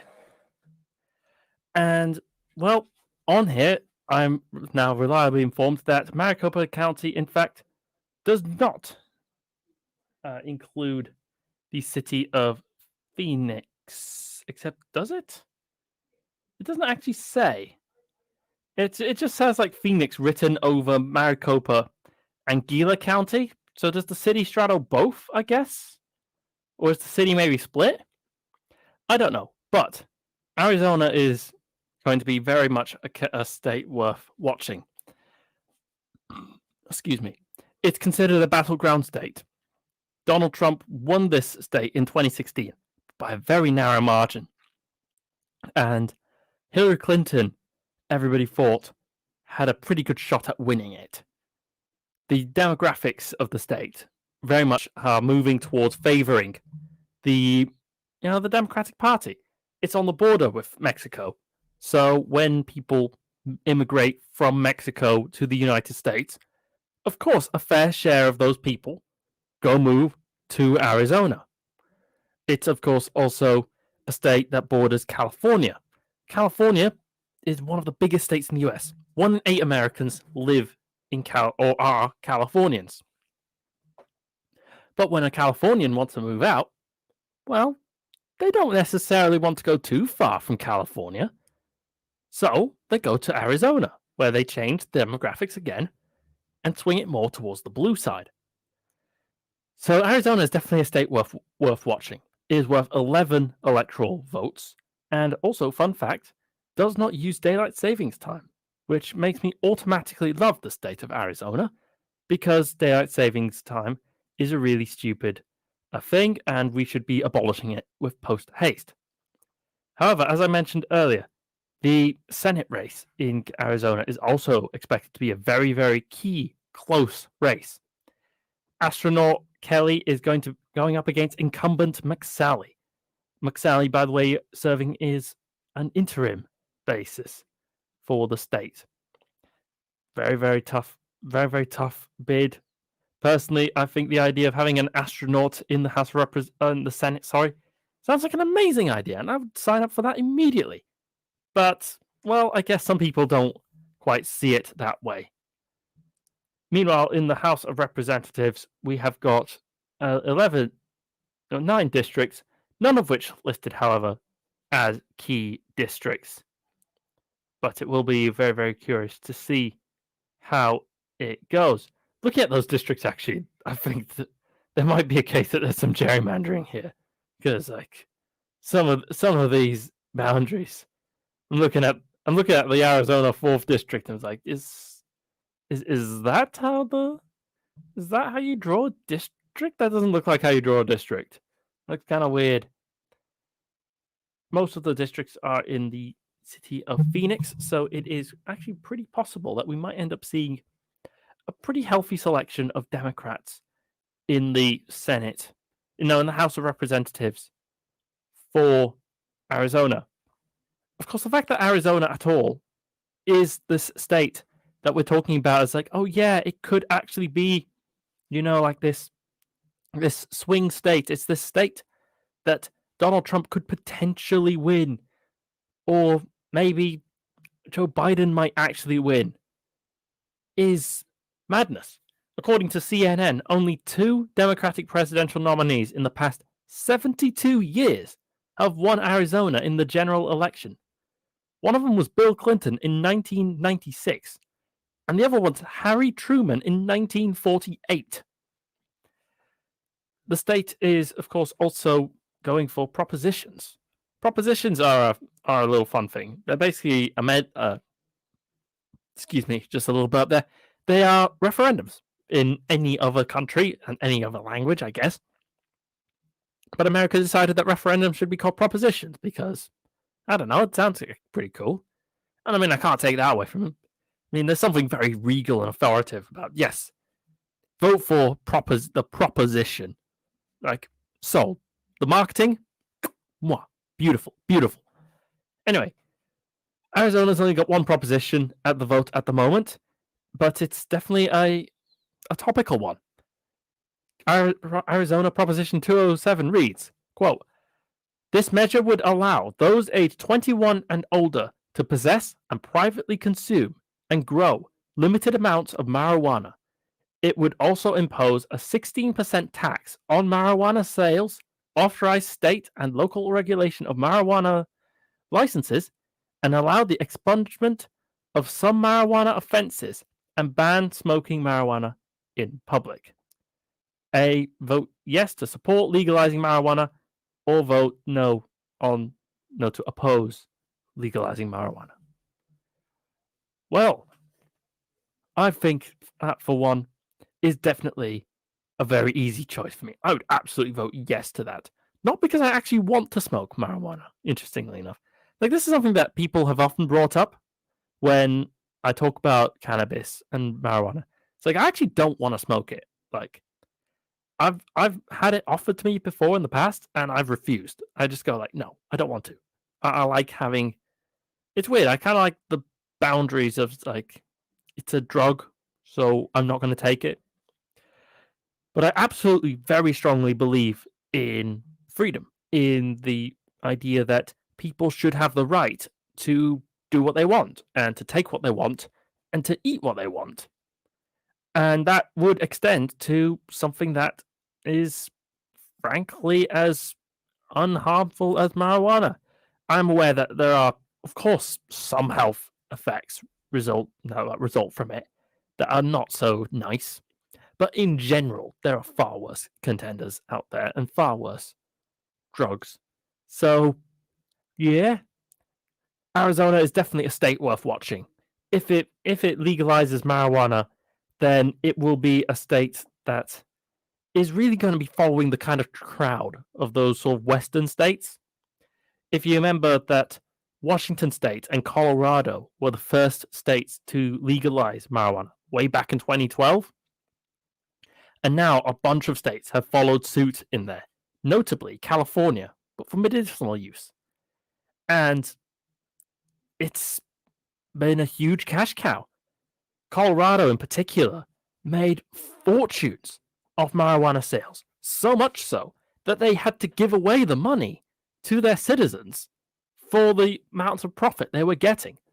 You see, Colorado state law has this thing where if basically what happens is that the legislature estimates how much revenue they're going to get from a certain amount, certain taxes, and if the budget is exceeded, if the tax hike exceeds how much the legislature guesses, then that extra is just given back in a completely, almost like a universal basic income flat rate to all people from Colorado. Yeah, every single person in Colorado made a pretty mint off marijuana the year after they legalized it. And those profits have really, really taken the attention of the rest of the United States. A precarious situation, though, considering the federal government still legally, officially classifies marijuana as not only illegal, but as a hard drug, a Class A drug. You go to prison for having it.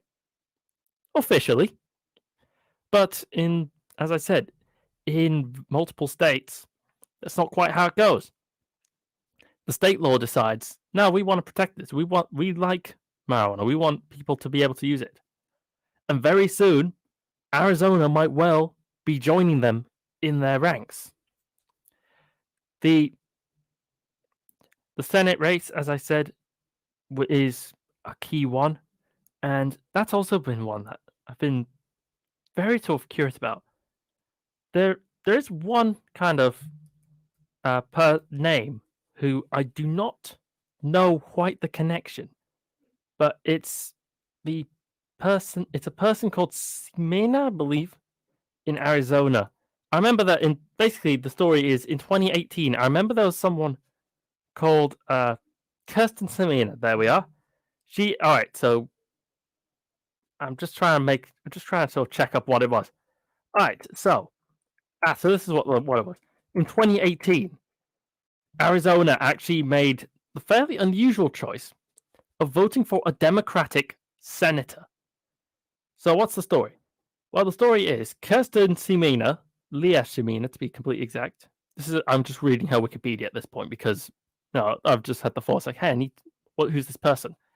Is quote, an American politician serving as the senior United States Senator for Arizona since January of 2019.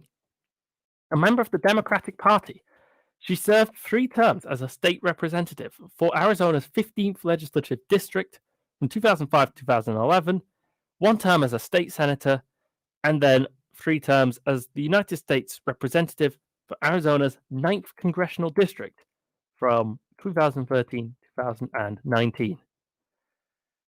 She was, elected, though, to the state, when she was running for the Senate in 2018. She won, says Wikipedia, She won the 2018 United States Senate election in Arizona to replace the retiring Jeff Flake, defeating the Republican nominee Martha McSally. McSally herself is a very curious individual, put it like that. Even though she lost in that race, she is up for re-election again. Weirdly, because how did that happen? So, according to Wikipedia, Martha McSally is an American politician and former military pilot, serving as the junior United States Senator for Arizona since 2019. A Republican, she served as the U.S. representative for Arizona's 2nd Congressional District from 2015 to 2019. She served in the U.S. Air Force before that and achieved the rank of colonel. Wow. She endorsed Donald Trump, in her 2018 Senate campaign, but she lost in that race against Kirsten Sinema.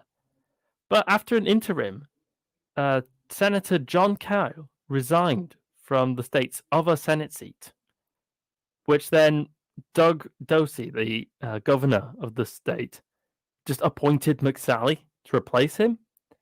And so now there is going to be a special election in 2020 to determine whether McSally will serve the remainder of his seat of that term, or whether it will instead be astronaut Mark Kelly.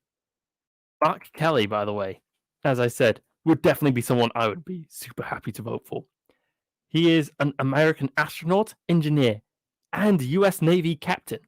He is the author of multiple books, as well as an aerospace executive and consultant, and is also the Democratic nominee for the 2020 United States Senate election in Arizona. If you are in Arizona, you should be feeling excited about your choices, I think, is what we've established. And you should be, getting out there and getting your vote in. Polls will close at 9 p.m. local time for Arizona. So as I said, make a point of dashing out there and getting your say in to decide whether you want to have Martha McSally or Mark Kelly as your senator.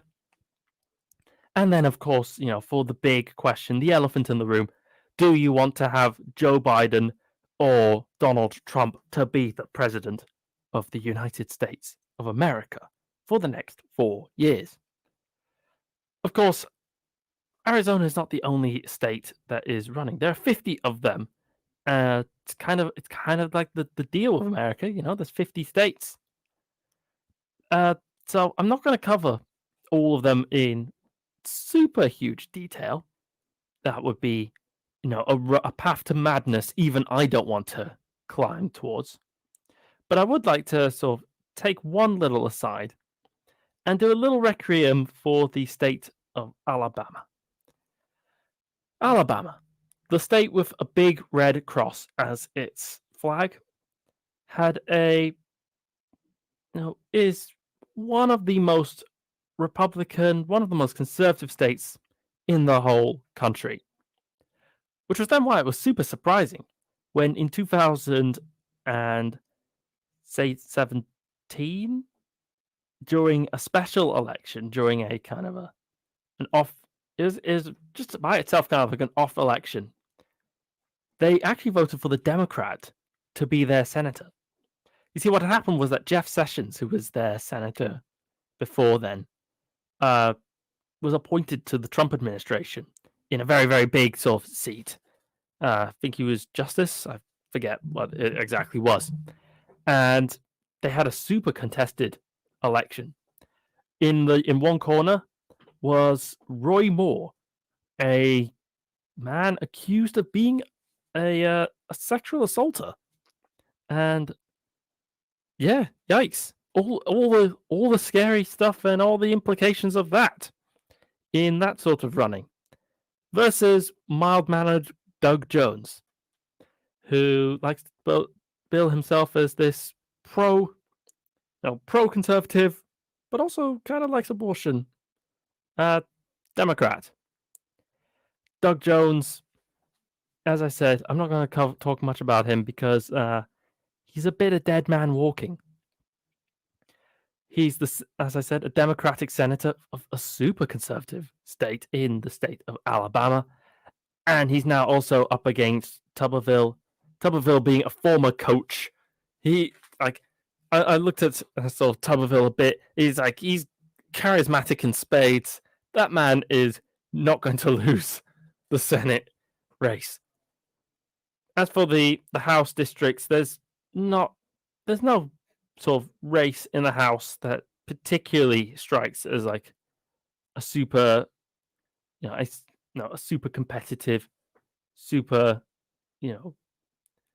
key race. I will have to say, looking at the districts again, Alabama, man, looks like a bad case of the gerrymandering. Anyway, as I said, Alabama, I'm not going to linger much on it, but to say, rest in peace, Doug Jones. Your short but meaningful session in the Senate of the United States of America will surely be remembered very, very fondly as you head into this election. Alabama doesn't even have any propositions on at the vote. It's like they're literally just going, yeah, Doug Jones out, Donald Trump, we're going to vote for him. Donald Trump, by the way, leads in the state by a very large margin. So there's not much point really covering it. 9 electoral points, but yeah, it's a key race. Something to kind of watch out for. You know what else could be watched out for? The fact that there's some other people you could potentially even listen to them. I like the idea of you listening to them. So let's do that, and I'll catch you all again very, very soon. See you around.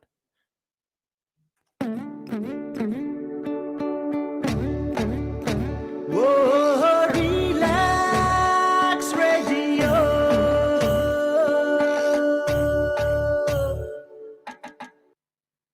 আপনি হয়তোবা জানেন না যে radio advertisement is 4 times more powerful than any other media. Relax রেডিওতে যদি advertise করতে চান তাহলে আমাদেরকে আজই যোগাযোগ করুন on 020-7474-9292. আমাদের সাথে অ্যাডভার্টাইজ করুন from £99 a month. Increase your business by advertising on Relax Radio. It's time for a show on Relax Radio. It talks about me and you. It's time for a show on Relax Radio. It talks about me and you.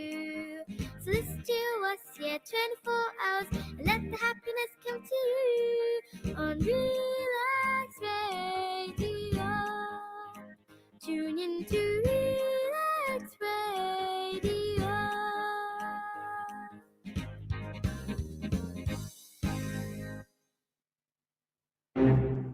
It has been too long.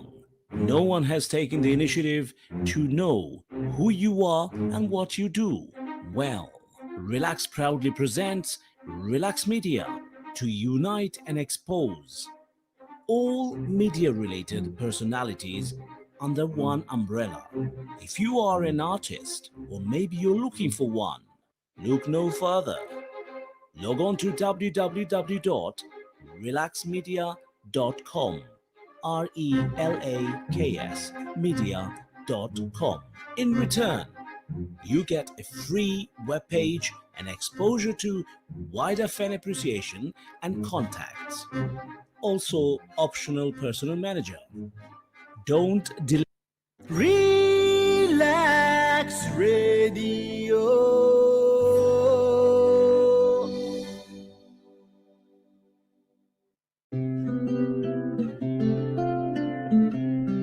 Yo. And there's the last little bit. Hello, and welcome back to George Shaft's election coverage in the United States. The good people of America are voting.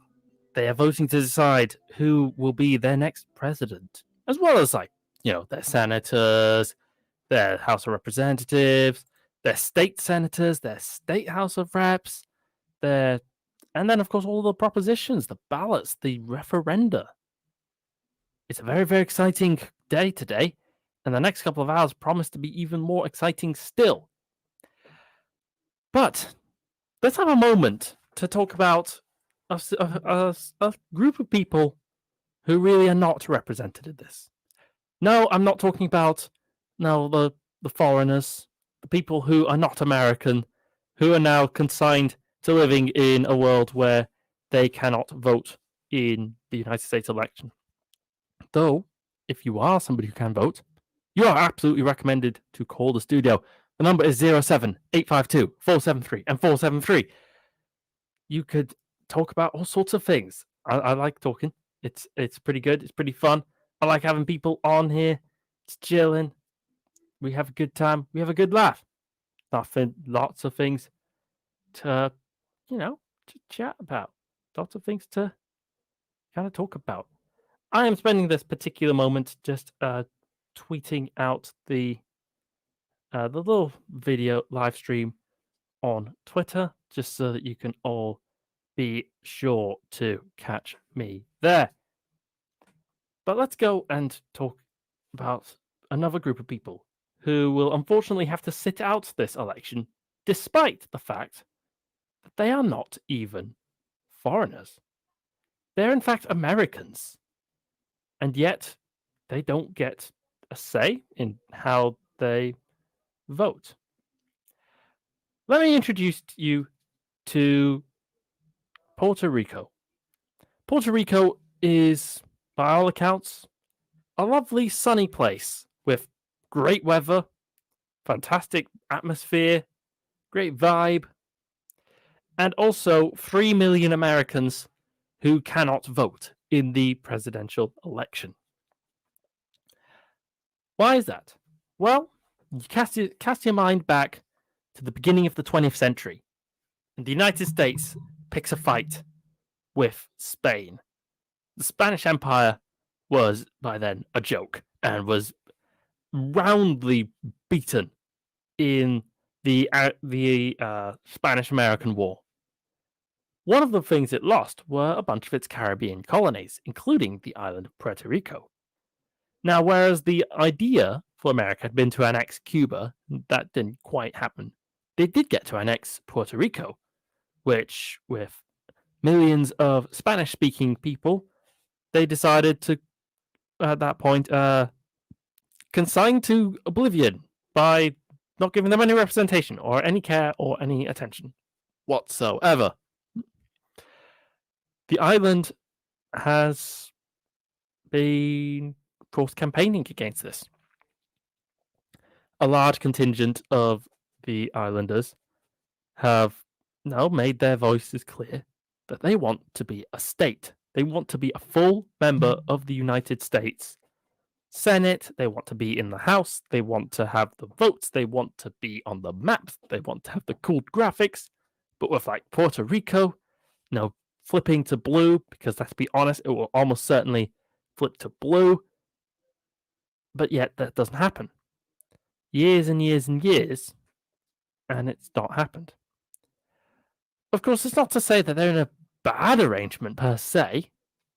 They get a special status where they have more autonomy, but just, no control over the national conversation or the national, debates. They get to instead just be given loads of money, which then goes into corrupt politicians' pockets and then becomes like a constant source of embarrassment. The fact is, so all that money that you gave us, the governor has just run off with it. We don't know where he is. We checked behind the sofa and everything. He's gone. He's brought all this money. We need to do something. Of course, there's also the alternative choice of independence, which a fair number of people in Puerto Rico say is an absolutely horrible idea. Why is that? Well, look at what the other countries of the Caribbean are like. Generally poorer, generally worse off, and often left on their own when something tragic, like, say, a hurricane happens. which is not a distant threat for Puerto Rico because a hurricane happened just last year. And the only attention that seemed to happen from it was Mark Zuckerberg visiting there virtually and Donald Trump going, yeah, no, I don't want to help Puerto Rico. They don't vote for me, so why do I care? Donald Trump's attitudes on disaster relief are, of course, myriad and complex. And by myriad and complex, I mean, of course, the fact that he doesn't care if you don't vote for him. He, in fact, threatened California just this year with disaster aid, going, oh, yeah, look, I know you've got all these fires, right? And like these fires are burning down millions of acres and like thousands of people are losing their homes. But yo, if I give you money, promise not to use it against me. To which Californians were kind of like, well, we're actually planning on using it to, help people from all the fires. So I guess, yes, but please just give us the money. We need help. We have a situation here. And Donald Trump decided to pull up the same attitude on Puerto Rico. Except Puerto Rico doesn't have the potential promise of voting for him. Like, at least California, like, theoretically, could vote for Donald Trump if all of the people of California just randomly woke up and decided, you know what, we're all going to be super Republican today. Instead, what they've done ignore Puerto Rico. And now, it would be bad enough if the United States just had Puerto Rico as this territory that was just completely ignored in the 2020 election with no say on the matter, even though they were Americans. There are, in fact, some more places. Guam, a small island in the Pacific Ocean, where a quarter of its people are employed by the U.S. military. They serve, they fight, they die for America in her wars, and yet they have no vote. American Samoa, similar story. The only votes they seem to get are in the Democratic Party primary, where though they end up becoming the only territory in all of the United States that supported Michael Bloomberg for president, much, I'm sure, to the fantastic plumage of the CVs of the 6 staffers that Michael Bloomberg sent there, does not really substitute for the fact that they have no say in the national conversation. And then there's the funny one, the strange one, the one that's got a unique situation in all of this. And that is, of course, the territory of Washington, D.C. Washington, D.C., is the capital of the United States. No surprises there. It is the location of all the big, grand, white marble buildings that I'm sure you can all imagine. The Congress building with its huge dome that dominates over the sky. The White House with those imposing columns, majestic and graceful in their projection of power. There's the Washington Monument, the big spike, the big lots of marble that's sticking up into the air. It's just like kind of right in the middle of it. There's the Abraham Lincoln statue, which it's Abraham Lincoln, but like in marble, and he's huge. Oh, and he was really funny in Night in the Museum too. But all of these buildings are also sitting in a district with 500,000 American citizens living in it. Many of them working, of course, in those self-same buildings, in the business of government. And yet, they do have a vote. But it's a strange vote. It's a bizarre vote. It's a unique situation. You see, here's the story. Way back when the United States was a newly formed country, they had just beaten the British in a savage war. Thousands had died, but they were a brand new country, and they were going to do a brand new thing. They couldn't decide on what their capital was going to be. At first, the kind of consensus was like, I guess Philadelphia or New York, because they're the 2 big cities. But the southern states were like, yeah, but both of those are in northern states, and we don't want that. We don't want, the capital of the country to be in the North, because then the North will have all the power. And so there came like some horse trading and some arguing and some disputes. And eventually, the US decided to find this bog, this marsh in the middle of nowhere between Maryland and Virginia. And basically, they cut out a big square, went, okay, let's put the capital here. All the Capitol buildings got built in the square, and it was all beautiful and peachy until people started to move there. And lots of people started to move there. Eventually, by the time of the American Civil War, Virginia had demanded its half of the square back, and so they got it, and it is now known as Arlington. Very, very populous, crowded city in and of itself, in its own right. But the Maryland bit, well, that's the bit that had all the national buildings, all the important parts. And they just stayed as this limbo zone. Even as thousands and thousands and thousands of Americans were born, grew up, lived, worked, bred, did all of their things, and then died in that half square with no rights to vote in the national elections, with one exception.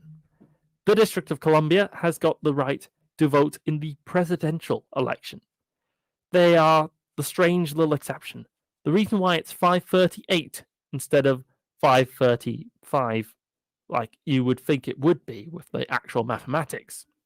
There are 3 extra points tacked on at the end because everybody kind of liked the idea. It's like, yeah, but I guess the capital should really be voting for who is the president, because there's a lot of people here and they matter. And this is not a situation, though, that people like. The people of the District of Columbia, the people of the city, have got a very strong sense of, yeah, actually, it would be really awesome if we had a full-on statehood. If we were able to, have senators, if we were able to have a House of Representatives person to vote on and to decide on national legislation, especially because we don't have a state apparatus. You see, in the United States system, a state has got a lot of autonomy. It has a governor, has its own administration, state senate, state house, state rules, all that kind of cool stuff. They get to do their state tree house with the little sign that says no girls allowed. But the District of Columbia only has a city administration. And city administrations are very, very weak, really, in the US context. And that's why the city administration has got this big problem where the only recourse they have is like, yeah, so we're putting in this rule here. And then the federal government looks at it and goes, nah. In fact, we, the federal government, want to put this rule in place. And then that was that. It's taken its toll on the city in a myriad of ways. Guns was one. Very, very unpopular in the city to have lax gun control. But a federal court, looked at the case, went, actually, you know what? No, you shouldn't have as strict gun control as you have. In particular, it was they had a ban on handguns. Like, no, you actually can't have a ban on handguns. Nah. And the District of Columbia had absolutely no recourse to do anything about it. The flip side, of course, it was with marijuana. The District of Columbia went, all right, yeah, so we actually want to legalize weed here. And the federal government went, yeah, but you're federal government. And we say no.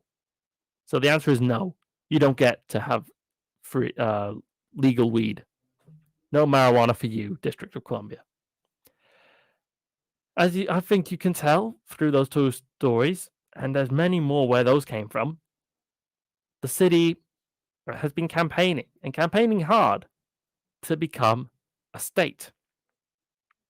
Now, normally, this wouldn't really be worth mentioning, Puerto Rico and DC.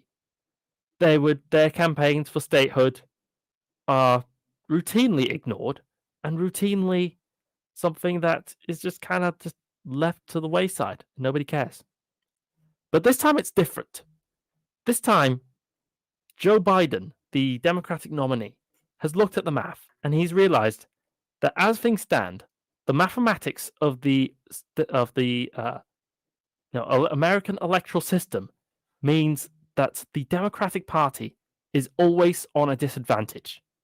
They always have to, fight harder and harder for states that don't share their values, that don't share their ideology, and do not operate the way they would like. But that is curable. The District of Columbia and the island of Puerto Rico are or potential states that, if they were incorporated, would absolutely be strong Democrat majority states. It's just the way the demographics work. It's just the way the politics of those places would pan out. This is why the Republican Party vehemently opposes making these territories into states. I believe it was Ted Cruz even said it would be unconstitutional to add these two places as states in the US, which is ridiculous though, because the US has added plenty of states into its territories over the years and has had no problems whatsoever with that. Take your pick on which one: the Kansas Territory, Kentucky Territory, the West Coast Territory, and all of these other places that were once not states, but now they are.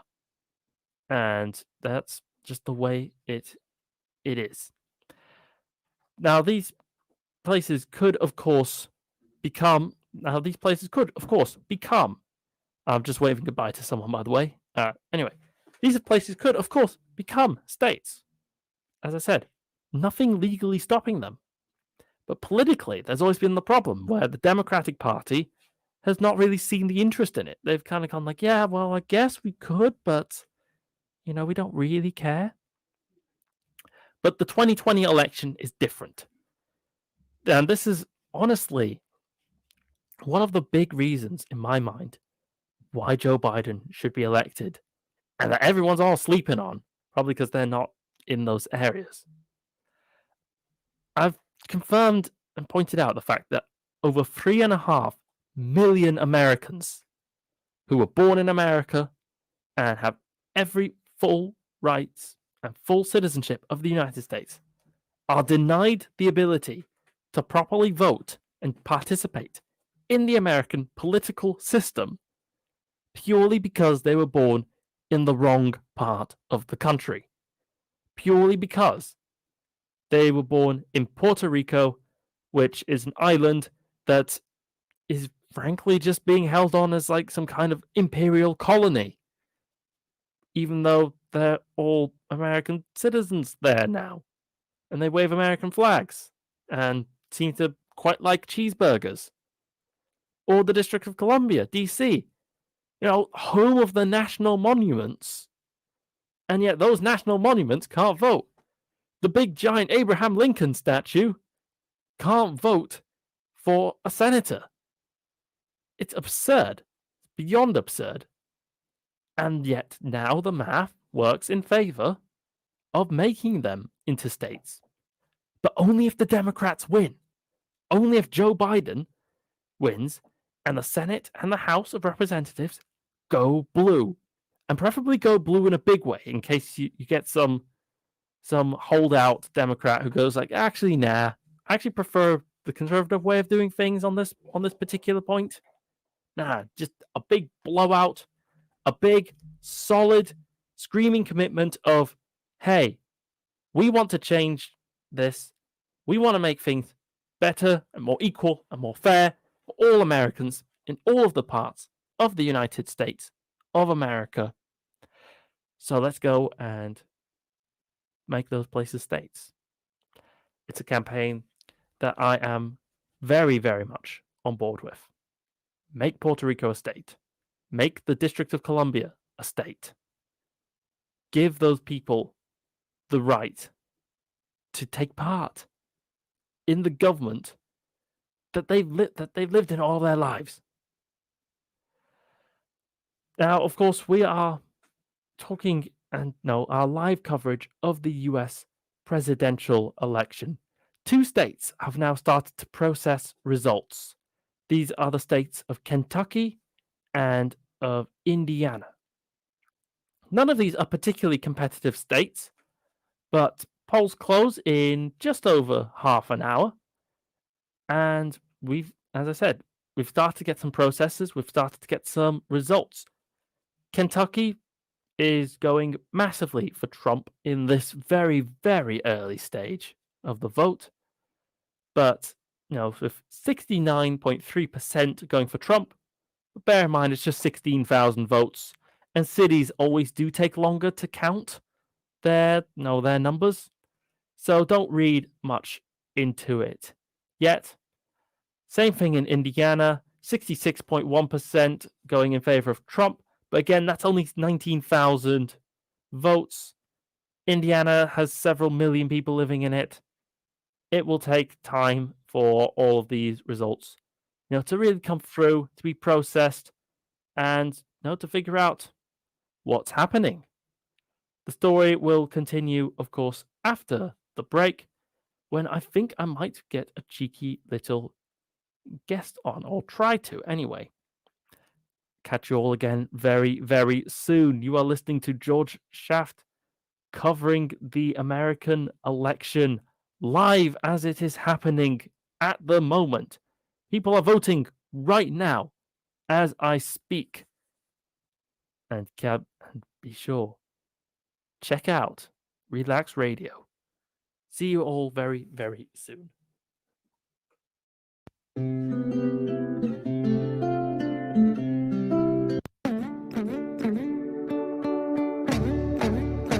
Whoa, Relaks Radio.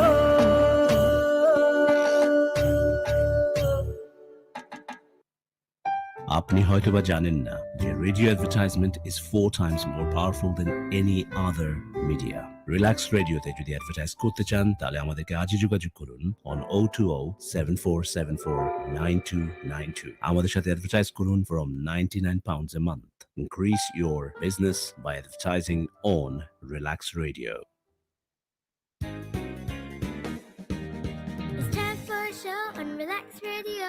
It talks about me and you. It's time for a show on Relax Radio. It talks about me and you. So listen to us, 24 hours, and let the happiness come to you on Relax Radio. Tune in to Relax Radio.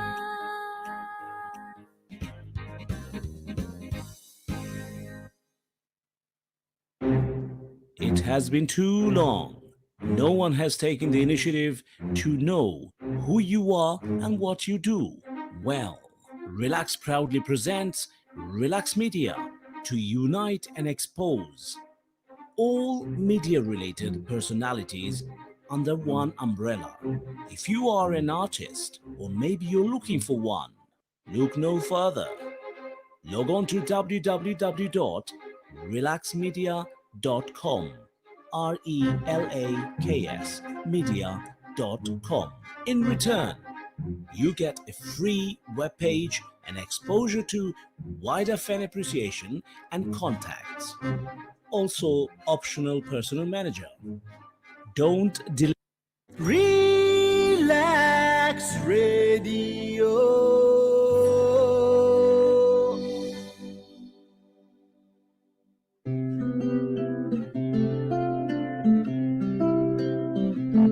Hello, everyone, and welcome back to the Relax Radio live coverage of the US presidential election as it goes and unfolds right before our eyes, right before my screen.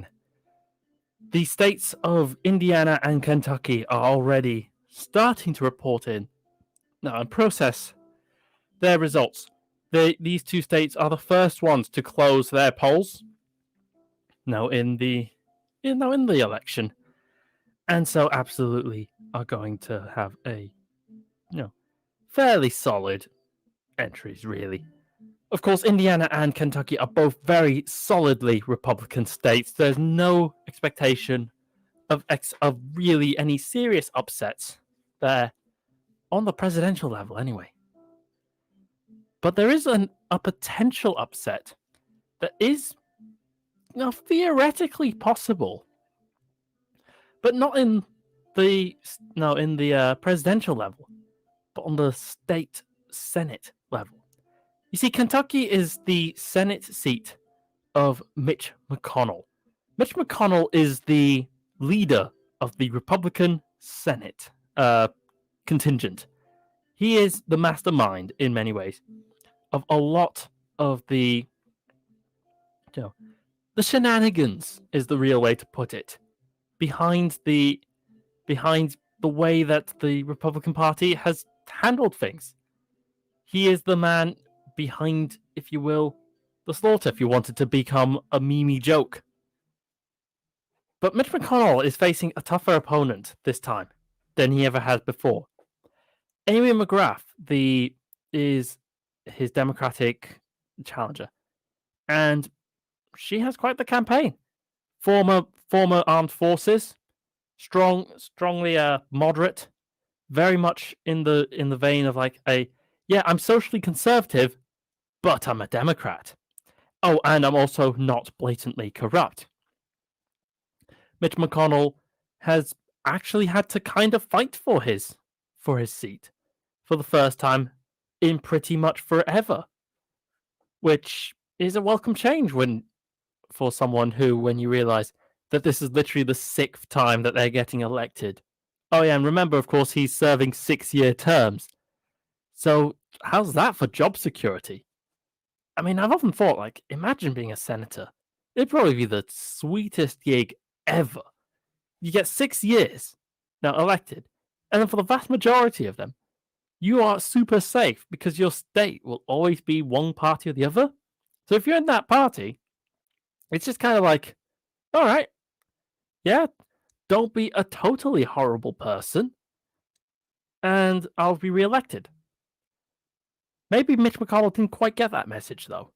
Mitch McConnell is literally the least popular senator in the entire United States. He is utterly hated by the Democrats, to no real surprise. He's been dedicating basically all of his political career to the idea of screw the Democrats, especially for the long term. Mitch McConnell will, of course, be going into this election, even if he does face a bit of a tough fight, with a big smile on his face.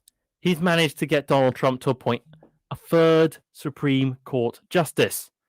This Supreme Court justice being Amy Coney Barrett, appointed just a week ago, which has been very controversial, actually, because it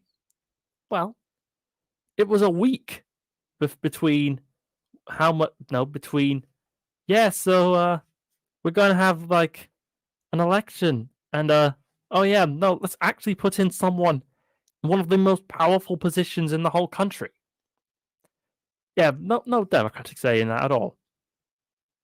I mean, I'd carp on about it, but honestly, it's kind of this is something I'm going to really kind of lose people on, because to me it's a bit of a meh situation, because it was the exact same arguments flipped over that were used during the 2016 election when Anthony Scalia died and Barack Obama tried to appoint a judge called Merrick Garland onto the Supreme Court. And the Democrats went, we need to rush this forward. We need to appoint this Merrick Garland guy into the Supreme Court. He'll be amazing. He'll be amazing. And then the Republicans were like, no, let's stop. Have the vote. And then, the scripts were completely and utterly, absolutely flipped this time around. Which, in fairness, quite a few people pointed out. There's definitely a contingent of the Democratic Party that has this kind of fascination with like, ooh, hypocrisy burn. yeah, look how hypocritical you are. Which is really a perplexing one, though, because the Republican, like the conservative response is just like, yeah, I'm a hypocrite, but I have power, and you don't. So, screw you. Yeah, I as I said, I don't really get the kind of mindset that's like, oh yeah, but at least this person was a hypocrite, right? He was they were a monster when they were in charge, and I'm not in charge. As I said, strange, but interesting. And we'll see whether the people of Kentucky are going to endorse this kind of thinking, this kind of like aggressive, if you will, overextension and trying to just take all the power through the courts, through all the Supreme Court justices, or whether they're going to decide that no, we want to have no alternative. We want to have like new blood, new fresh people on the count. So Kentucky will now have a key race in the Senate to watch. As things stand at the moment in the Senate, Mitch McConnell does stand at the big majority of votes. He has 43,000 votes, which amounts to 65% of the vote. But of course, there's the little classic thing that the Republicans do well in the countryside. And in the countryside, when your polling station has 5 votes, it's pretty easy to do the count 5 votes. But whereas when you're in a big city, you're in a metropolitan area, you're going to have hundreds of thousands of votes. That takes time to process. And so it's actually very normal for, at first in elections, the Republicans to storm ahead, surge up, only to then later be actually dashed by resurgent Democrats. Or maybe not. This might well end up being like 2016, where everybody expected the Democrats to start their resurgence, and then it just doesn't happen, just doesn't materialize. This year is actually possibly going to be that, but on steroids. There's been a lot of talk about this hypothetical scenario called the Red Mirage. Let me explain what the Red Mirage is going to be and why it's actually such a nightmare fuel scenario. Picture this scene. It's 6 a.m. here at the Relaks Radio studio, and I tell you that all the polls are saying that it looks like Donald Trump has won the US presidential election. It would sound convincing, but it won't quite be so. There will still be hundreds of thousands of votes still to be counted. There'll be postal votes. There'll be absentee ballots. There'll be early votes that the states, through their individual rules, determined could not be. Hang on, we've got a little thing going on here. We've got a little message here that says, "Hi George, really enjoying the show. Given that this time 4 years ago, judging by the polls, we all had the feeling that Hillary could win." Hang on, I've got a. Let's check out the message. Hang on, just a moment, because I don't get messages very often. So John is asking, "Hey George, really enjoying the show. Given that this time 4 years ago, judging by the polls, we all had a feeling that Hillary could win. What do you think is different this time around? And should we expect a Trump win? Cheers, John." Thank you for the question. Great question. I think at the moment, it looks pretty solidly like Joe Biden is actually going to win. And actually, as I say that, right on the screen, suddenly there's been a big update in Kentucky, and Amy McGarth is actually now ahead with 80,000 votes versus Mitch McConnell's 64,000. But of course, this is going to be volatile for change, and it will change over time. However, what's not changed so much has been the polls. And I know that a lot of people deride the polls now when it comes to Hillary Clinton, because they all said that she was going to win. But people forget the margins by which they were saying she would win. They were all saying in 2016 that she'd win by, 2%, 1%. And polls have this thing called the margin of error, where it's like, they put in the result, they go like, okay, candidate B is going to have 55% of the vote, right? But what that really means is candidate B will have anywhere between 52% and 58%. It's like somewhere in that area. And so where Hillary Clinton had a lot of bad luck was the fact that her margin of error happened to be against her in 3 states in particular, the states of Wisconsin, Michigan, and Pennsylvania, though Wisconsin's its own story, and I'll get to that when I talk about Wisconsin as its own state, because that's an interesting one in and of itself. And yeah, she was just caught on the wrong side of that margin of error in just the right number of states. However, that's not the case of Joe Biden. From the last poll I saw, he's 11 points ahead. He is ahead in a lot more states as well, by a lot more than the margin of error.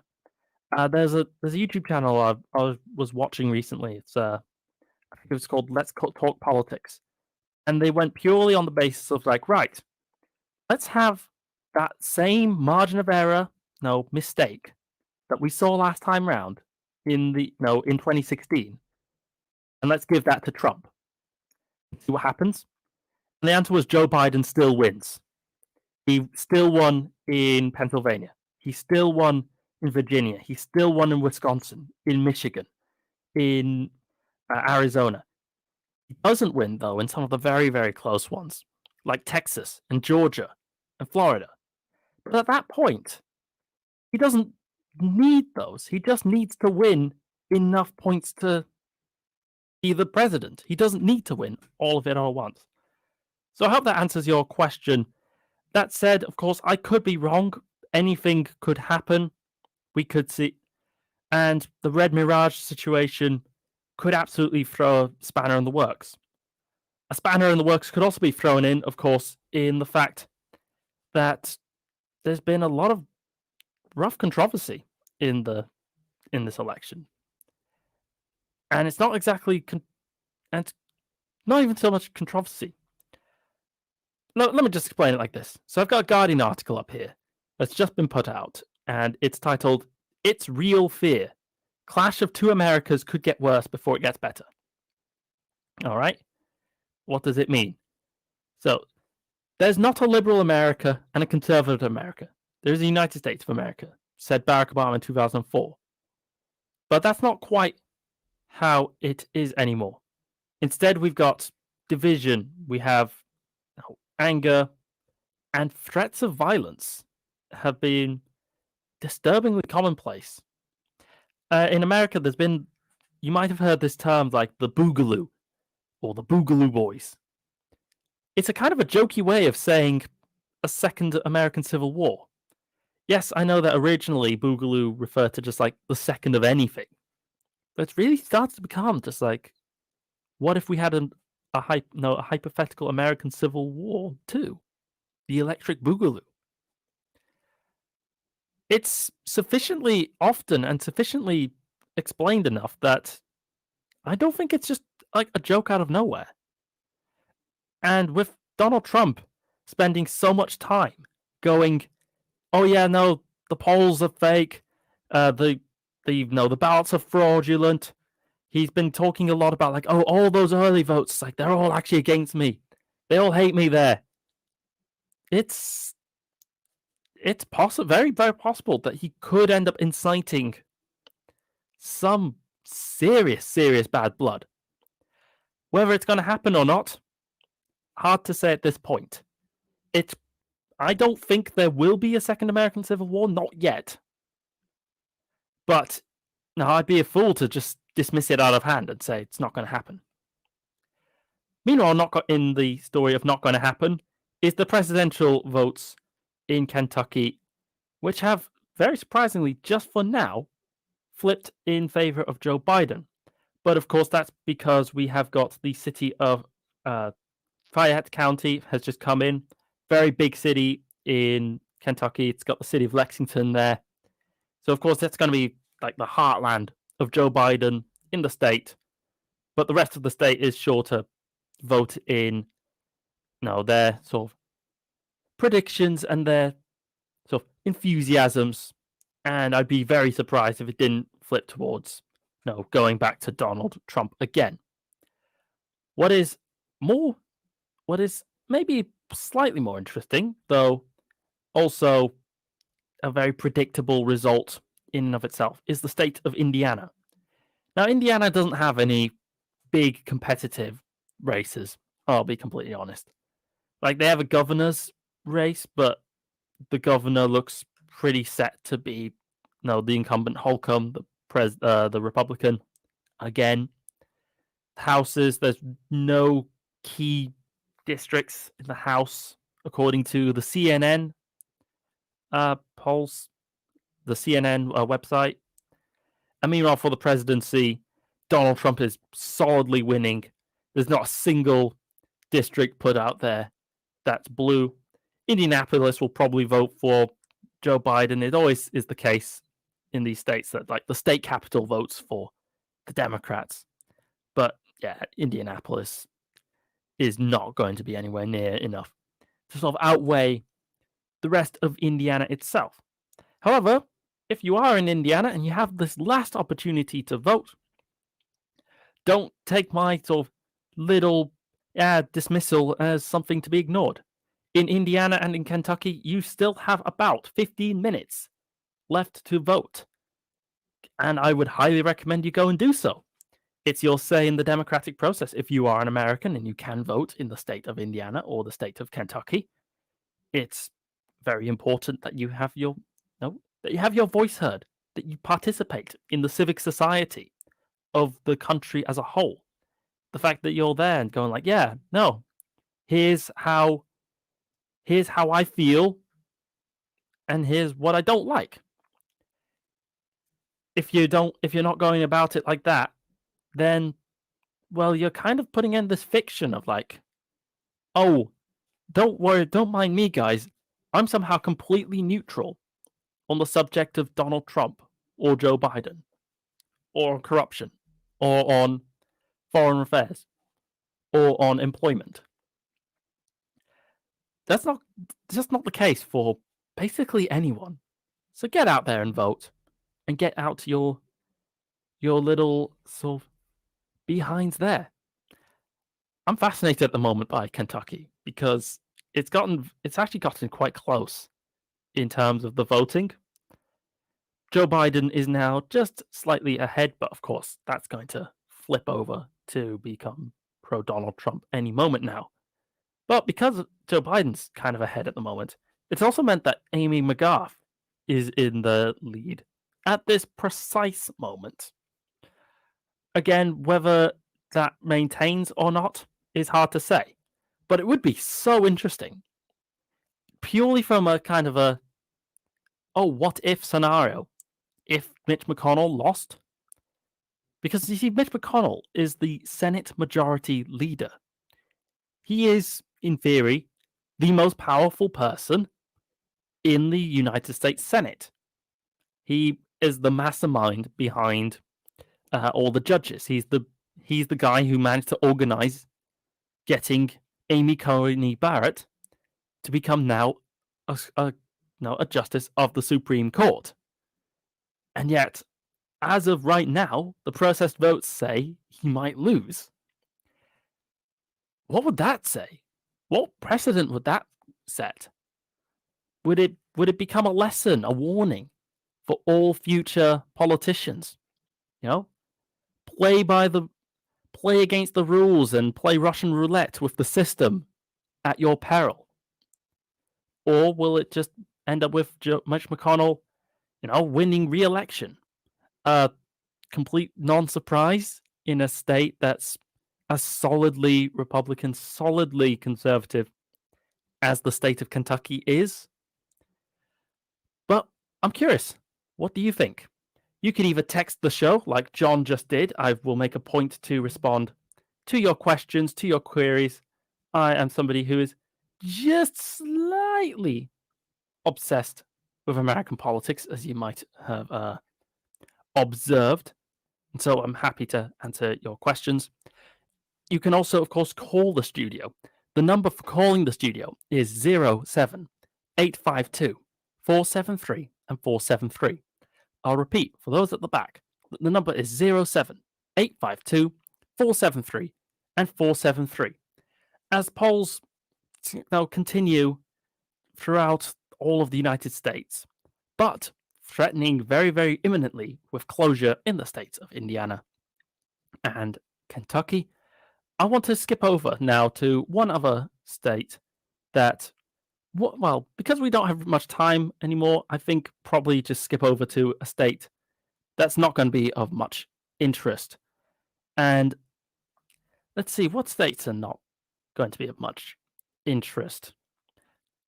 Let's go with the state of Idaho. Idaho's always like, you see, the thing about Idaho is I always think like, it's one where I kind of like the idea of it, but then also kind of dread like ever, if kind of dwelling on it, if you will. It's expected to be one of the safest states in all of the United States. According to the CNN Politics website, it is, quote, Idaho is one of the most reliably Republican states in the nation. Lyndon Johnson was the last Democrat to carry Idaho in a presidential election when he beat Barry Goldwater by less than 2 points in 1965. Joe Biden is expected to lose heavily in the state. And in the Senate, we have got Risch, who's running against Jordan. Again, also expect to easily win re-election. And there are also 2 House seats at play at the moment, neither of which counted as key. Both of them are the incumbents are the Republicans, and I would not be surprised to see them win. Of course, one thing that's kind of curious is that I will be curious when it comes to Idaho in particular, is the margin. Idaho was one of the most virulently anti-Obama states in all of the United States, with less than 35, I believe it was 36% of people voted blue in the whole state. Like 1/3 of people are Democrats there. The entire 2/3 of people are all like, yeah, no, Republican, easy. But, these safe areas are not always quite as safe as you might think. And they're also not as, stagnant, static, crystallized as you always think. I always take a bit of an interest in kind of like super safe areas as well, because you see like these swings, even in elections where, yeah, on the surface they're voting for the same party, but, they actually had like a 10% swing to the other party in this one place. But, it didn't really matter because the state is so reliably one or the other.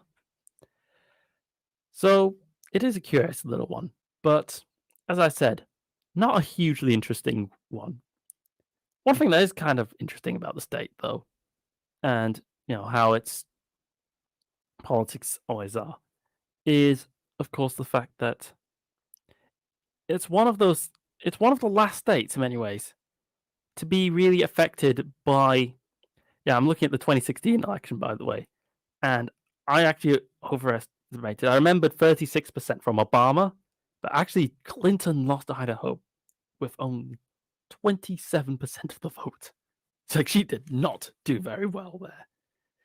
Meanwhile, also the governor's race in 2018, similar story. The Democrat for governor got only 38% of the vote. Very, very, very conservative state. But I do wonder for how much longer. Plenty of states of the kind of western areas have been slowly trending bluer and bluer over the past couple of years. Colorado, New Mexico, Arizona now, Nevada now, have all gone from like super, super red, super conservative states to becoming pretty blue and pretty swing state. Other states, of course, are now sort of slowly kind of creeping across towards the Democrat column. One I always kind of pay a little bit of attention to on that, and probably we'll talk about a bit later, is the state of Montana, because, well, honestly, Montana's but its kind of natural geography is amazing, and I'd love to visit it one day. But then there's also the fact that they have a bit of a streak of like, hey, let's vote Democrat, because why not? And so I do sometimes wonder, like, how long can a state like Idaho really hold out? Because it will become a holdout if current trends continue with no reversal, which is, of course, maybe not a guarantee. Eventually, it might end up in a scenario where it's like, Washington State and Oregon, their neighbors already, are super blue. Then Montana might end up blue. And then it's just got, its neighbors to the south? And then also Canada, which is way more liberal than anywhere in America is, generally. As I said, not going to be super interesting, the state of Idaho for the 2020 presidential election, but it's part of a wider geographic story that will absolutely be worth, looking at and be worth thinking about over the course of the next sort of 20 years or so in American politics.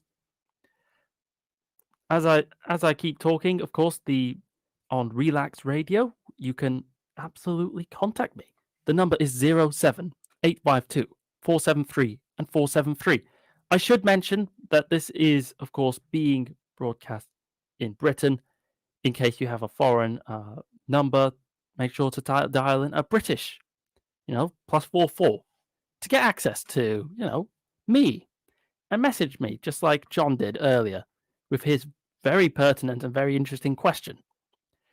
However, in the meantime, and in between time, I'm feeling in the mood for taking a slight little break before I then catch up on what's happening in the rest of the state. I want to be kind of live in the seat when Indiana and Kentucky's polls actually close and stop, because then there'll probably be much more to sort of dissect and think about when that takes place. Catch you all again very, very soon. Whoa, Relax Radio.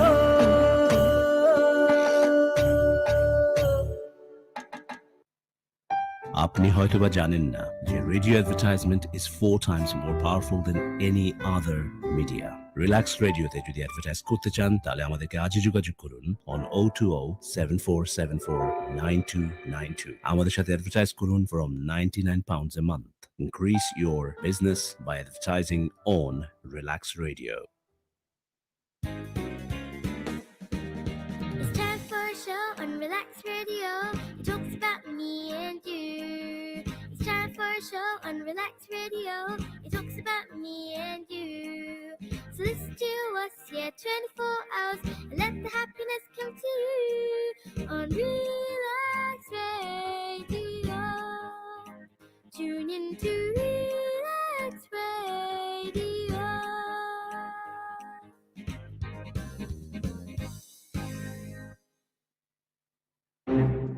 It has been too long. No one has taken the initiative to know who you are and what you do. Well, Relax proudly presents Relax Media to unite and expose all media-related personalities under one umbrella. If you are an artist, or maybe you're looking for one, look no further. Log on to www.relaksmedia.com, RELAKS media.com. In return, you get a free webpage and exposure to wider fan appreciation and contacts. Also, optional personal manager. Don't delay. Relax Radio.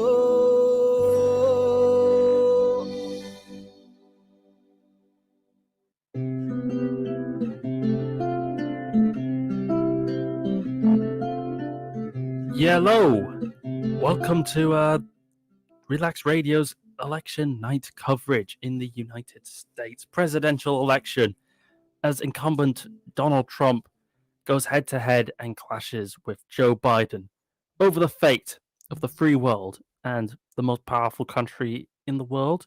You know, the one with like all the nukes and the army that's like 15 times more better equipped than any other in the world. Yeah, this is a kind of a big deal, I think. I've just been reminded or have noticed a little thing which I don't know how I feel about this, but apparently it seems like there's actually a place in Kentucky called Bowling Green. Bowling Green was a kind of a made up massacre that Donald Trump once talked about. It was really one of his more bizarre adventures. Basically, what had happened was it was 2018, if I remember correctly, and there'd just been a terrible terrorist attack somewhere, and terrible kind of mass shootings, lots of people dying, and Donald Trump then started rambling incoherently about a terrible mass shooting in some place called Bowling Green, which it was like, where? So now to find out that there actually is some place called Bowling Green in Kentucky, or a rumor that this exists, I don't know how I feel about it. Did Trump know something that nobody else did? Did like some tiny town in Kentucky just like lose all of its people? And Donald Trump was literally the only person on earth who knew. And we all laughed at him. Dang, that would be deep. Luckily, however, it looks like the people of Kentucky, Bowling Green, Kentucky, seem to be all fine and dandy, and so yeah, no, there's no problem going on over there. However, the problem of sort of jihadist attacks and how to deal with terrorism, mass shootings, is still a very much a topical debate in the United States, and very much a subject that its voters will have on their minds when they are casting their ballot. According to one survey site, which I'm trying to find it though, Republican voters ranked terrorism as the second most important issue for them. This was something not reflected, of course, in Democrats nor in independents.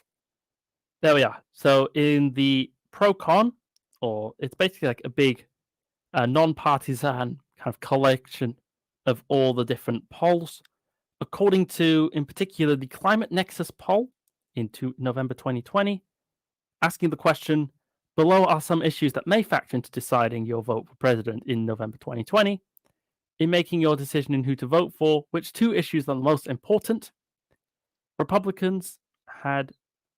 no, it was not the Climax one. It was the Harvard. Yeah, sorry. Got the wrong poll. Companies. Like 7 polling companies all on this. Republicans, the second most important issue, but 41% of them said terrorism and national security was their big issue. Those numbers are probably higher for the people voting on election day right now. After all, we've just seen a horrific terrorist attack take place in Vienna, Austria. So far, 4 people are confirmed to be killed from when I last checked, which was a while ago. And the police are still on the hunt there for the gunman. Terrorism and the idea that, some Islamist invasion is going to take place is an idea that sells in the United States. For decades, they've had this idea of the war on terror. This idea, again, that Osama bin Laden is going to rise from the dead and lead some jihadi army to, raise Toledo, Ohio, down to the ground. And that shouldn't be underestimated. It's a force of fear, if you will, pure id, that really does swing elections. Just ask George Bush in 2004. Cast himself as this hero, this guy who was going to take the fight to the terrorists and make America secure in that way. He's so far the only Republican president, or rather, Republican president in a Republican election, to have gotten a majority of the votes in all of the 21st century. It's something to bear in mind and something to not be lost sight of. Also, not to be lost sight of is, of course, a very closely related issue on that, which is, of course, the issue of mass shootings.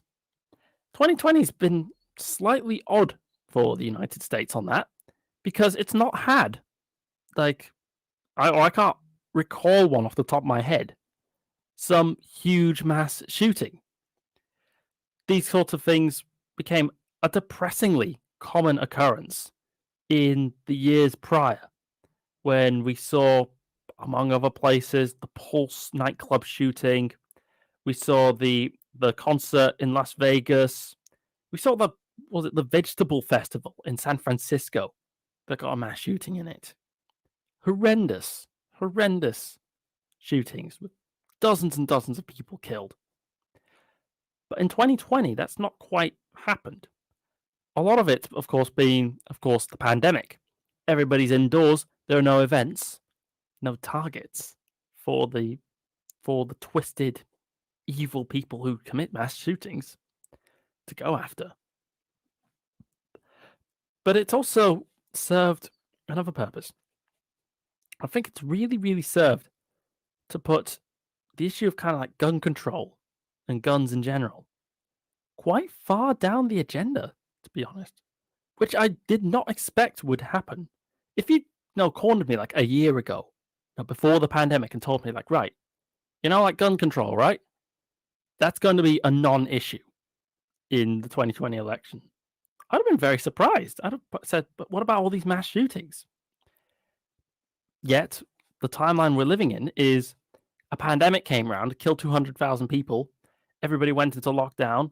And because everyone's in lockdown, the kinds of twisted people who would do a mass shooting just couldn't do mass shooting. So they didn't.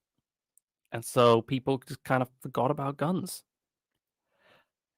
Of course, that also reflects a more general trend in the US. I know this is going to sound really, really weird to the Brits and other foreigners who listen, but guns, the argument for more guns is actually winning in the US. For example, and you can tell this in a myriad of ways. For example, the fact that about 40 states over the past 10 years have made it easier to have guns.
Famously pro-gun.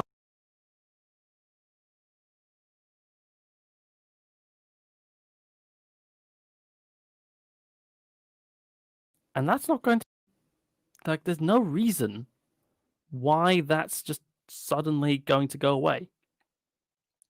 Especially when the power and the might of the popularity of guns was so evidenced in the primaries. The primaries for the Democratic Party featured a, before then, pretty popular politician called Beto O'Rourke running. Beto O'Rourke captured massive national imagination when in 2018 he ran against the Texas Senator of Ted Cruz, and he lost by a tiny, tiny margin. Everyone expected Beto O'Rourke to kind of lick his wounds, get ready again, and remount the campaign in Texas to, get back into the swing of it.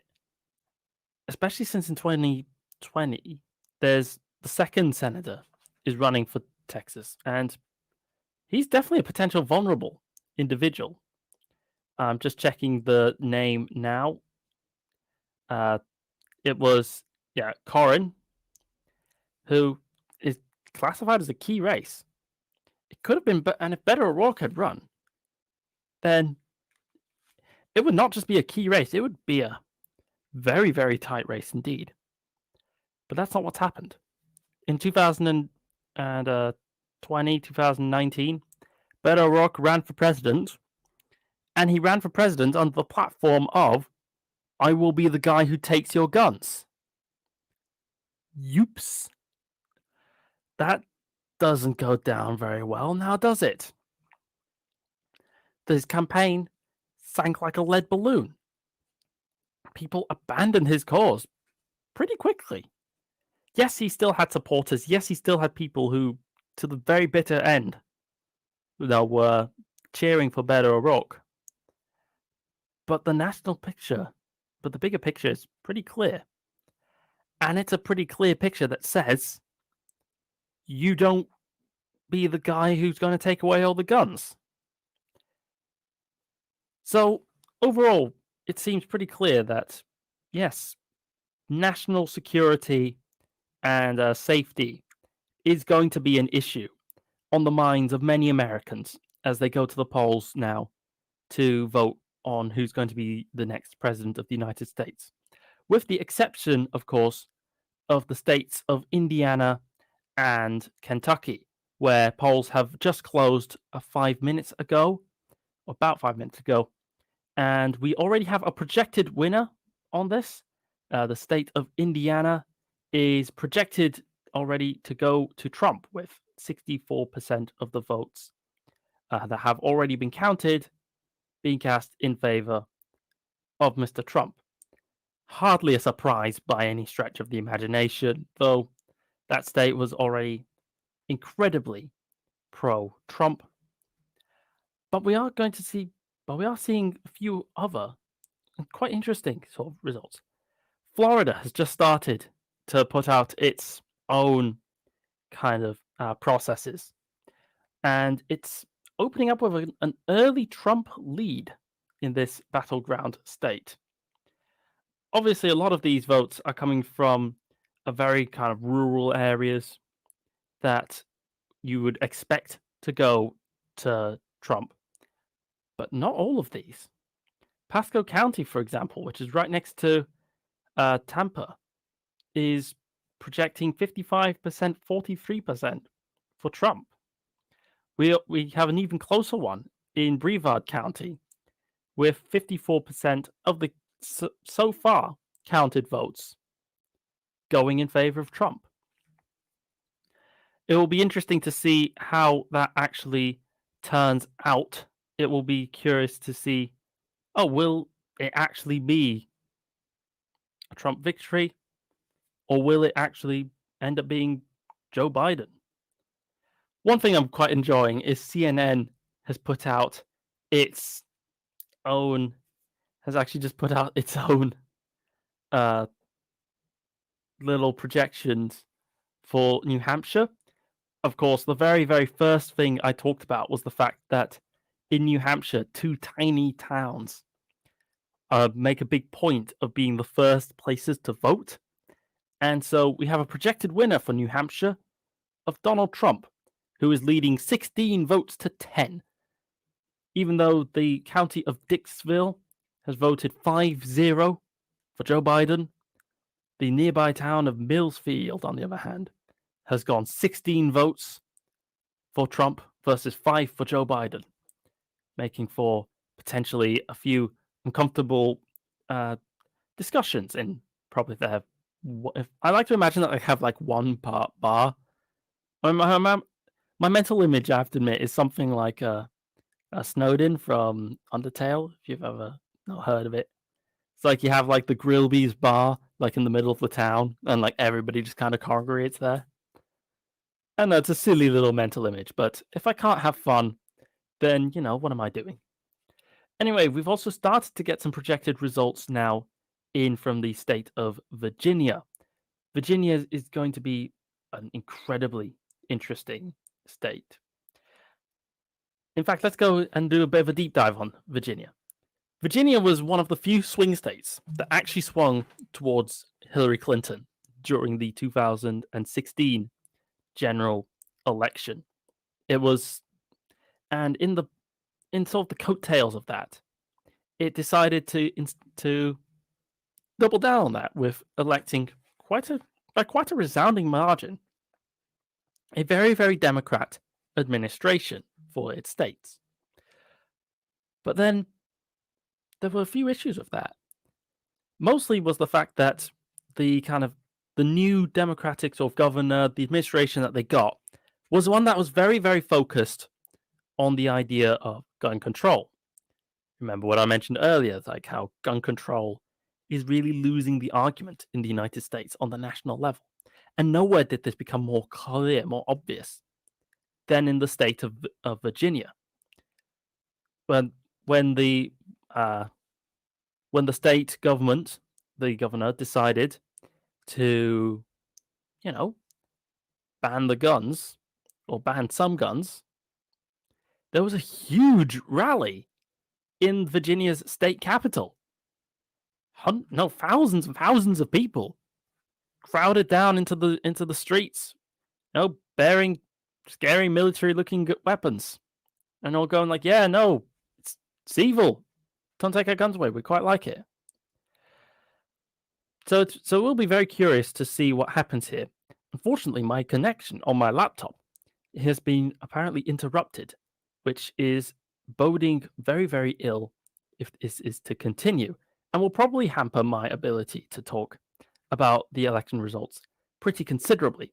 However, not to worry, I can keep on talking about Virginia just to briefly kind of explain how that state is working and how that state is going to pan out. Virginia has got a very interesting little thing. It has Arlington County, which in the 2016 presidential election was the county that was the most in favor of the Democrats of any county in the United States as a whole. It was insane. It was something like 82%. I don't remember the number off the top of my head, and my computer is struggling with connection, so I won't be able to look it up. But the overall picture was like, yeah, no, Arlington loved Hillary Clinton.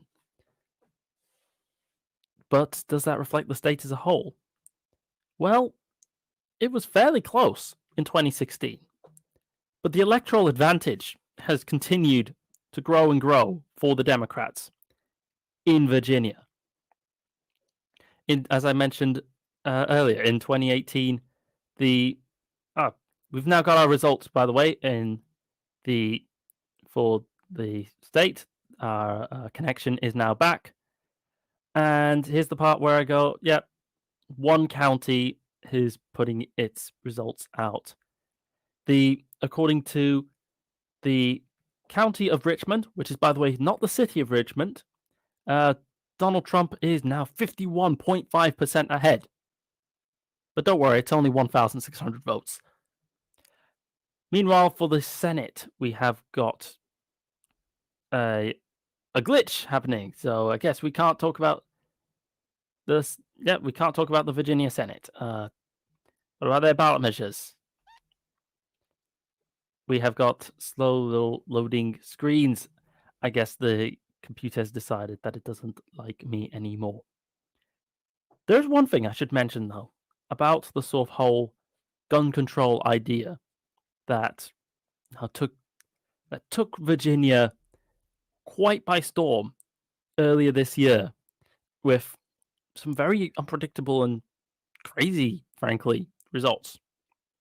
And that was the fact that a lot of places in the sort of western part of Virginia promised to either not enforce the governor's rules on new gun laws, or some of them even threatened to join the state of West Virginia. Because yes, the state of West Virginia, once upon a time, used to actually be a part of the state of just Virginia, which is always kind of odd in many ways, because when you look at the map geographically, the most westerly point of Virginia is actually more west than West Virginia is. But basically what happened was, it's the American Civil War. The North and the South are fighting, duking it out over the issue of slavery. Hard and fast on the battlefields is the state of Virginia, which is towards the center of where a lot of the huge battles take place.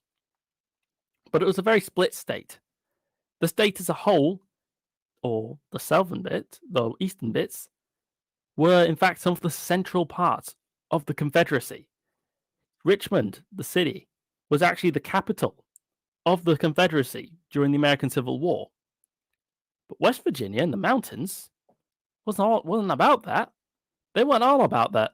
They didn't like that whole slavery life, and they weren't about that whole seceding from the United States to just be rebels. So they seceded as a state to become West Virginia. And Abraham Lincoln at that time, in the midst of, a massive civil war, went, yeah, sure, no, West Virginia, you are now officially a state of the United States of America as your own separate state. Now, please help us send soldiers. Help us fight the rebels. We kind of need your help. And because of that really sort of unique history, there's always a kind of an air in the western parts of the state of Virginia that are basically why don't we just kind of, join West Virginia? We could, they're fellow Virginians really, who just decided that they didn't like the sort of eastern parts by the seaside, or up by all the bits that are right by Washington, D.C. in Arlington, because remember, I mentioned it earlier, Arlington, the place that's the most in favor of the Democrats in 2016, is actually the bit that's right across the river from Washington, D.C. itself, the capital. Well, those western parts, though, they might look at that and go, yeah, no, let's actually join West Virginia instead.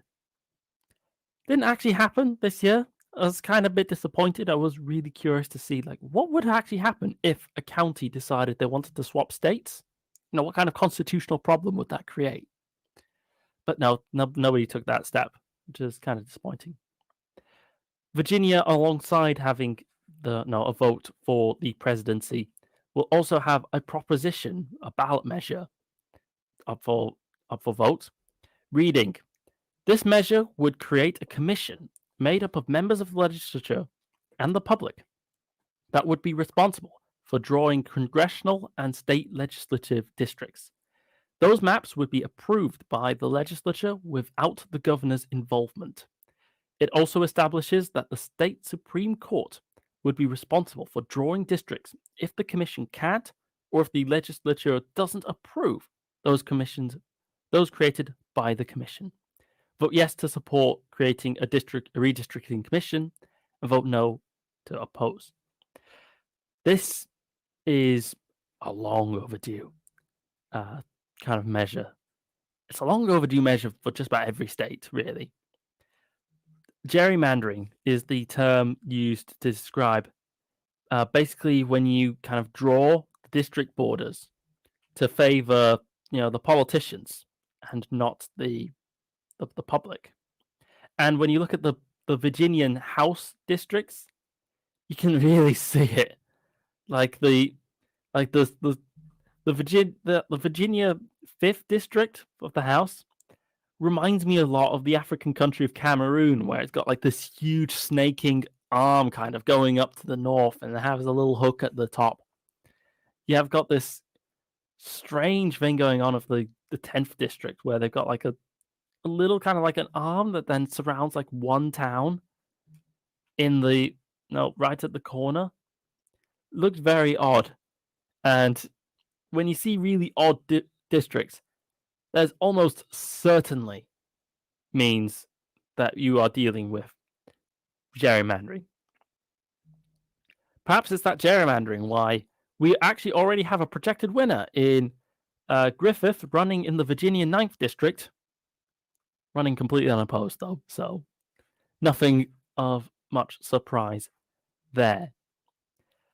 I mean, according to CNN, it doesn't look like there are any key House races in Virginia, but the Senate race, meanwhile, when the CNN decides to load up. By the way, I will just do the quick justification that I choose CNN because it has the most in-depth, real nitty-gritty drill down on state results of any of the news sites. Though most news sites in America generally will have a good kind of representation. I just like the way the CNN one works, where it's pretty clear. It's like, yeah, here's each state and here's each part of each state. Meanwhile, the Senate is running, according to the initial results, we actually have got the incumbent, Warner, who's a Democrat, losing. But don't worry, he's only losing because he's got 1,500 votes. Yeah, the counting is still ongoing. And that's going to be a lot of the story of tonight in the American presidential election. As I discuss all these sort of these countings, how the votes are going, you can absolutely call me and tell me all about what you think. The number is 07852 473 and 473. And I am not even looking at the board to remember that little term. I am, while sitting here, I am just checking briefly the sort of socials, and I am seeing that there's been no responses so far, which is also sad. I would quite love it if I had, people coming in, calling, telling me what they think, because, it's interesting. There's a lot to say. The number is, yet again, 07852 473 and 473. I would like to sort of take these last couple of moments before I decide to sort of retire again for just a little bit. Would be just to discuss, I suppose, another state whose results are going to be far from a big mystery. And skipping across, looking around the states, I'm kind of feeling like talking about Vermont. Vermont is a curious little state. It is most famous, of course, for two things, as far as I can tell. One is the fact is that it's the home of Ben & Jerry's, which is an ice cream company that makes this big point about being very ethical. And also the fact that it is Bernie Sanders, who is one of two senators in the race, in the whole legislature, who is neither Republican nor Democrat. He is technically independent. And also, of course, the fact that Bernie Sanders joined the Democratic Party twice and tried to run to become their presidential candidate. There are, I don't think, any surprises that Vermont will almost certainly go heavily for Joe Biden. And so far, the processed results, even though it's only less than 1% of the ones of having been processed, are heavily favoring Joe Biden at this point in time.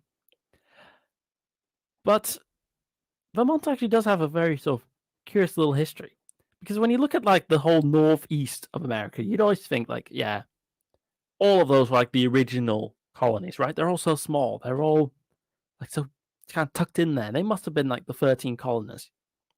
And you would be completely right, except for Vermont. Because you see, Vermont actually wasn't about all that revolution stuff. It wasn't about all that, betray the crown and become a republic. They were like, nah, we're actually good with Britain. We're going to stay. And Vermont, honestly, would probably still be Canadian today, were it not for the fact that they were surrounded on three sides by America, and they basically had no roads to the rest of Canada. In practice, in the end, Vermont actually kind of became its own independent country for 10 years. To basically became like how many is it? I'm trying to remember.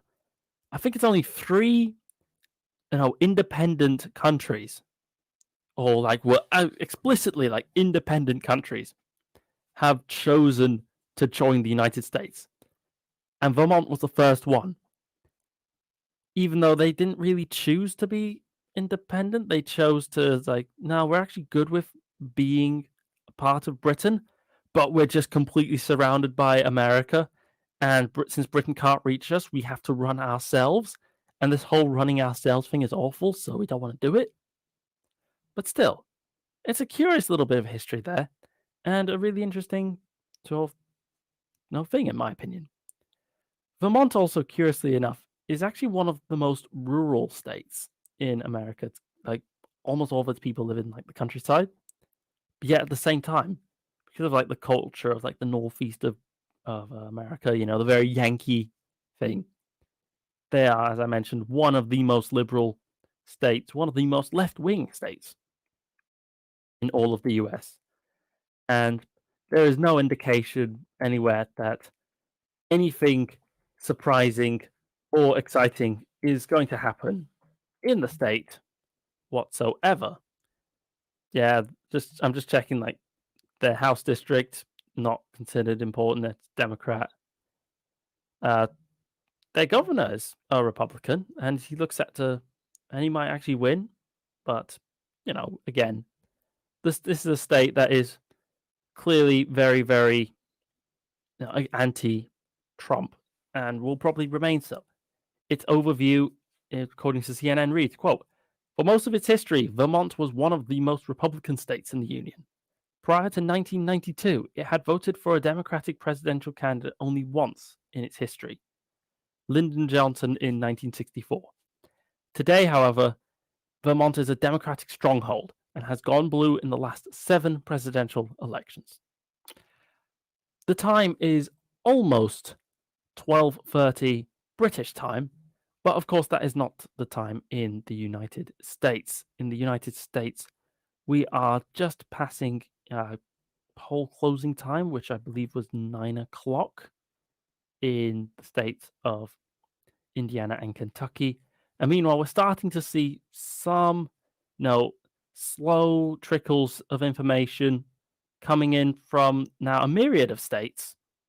But in the meantime, and in between time, I hope to see you all again soon after these other people start talking about like their weird and wonderful, bizarre things. See ya.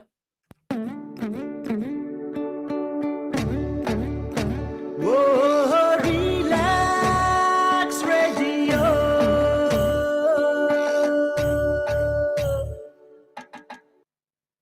আপনি হয়তোবা জানেন না যে radio advertisement is 4 times more powerful than any other media.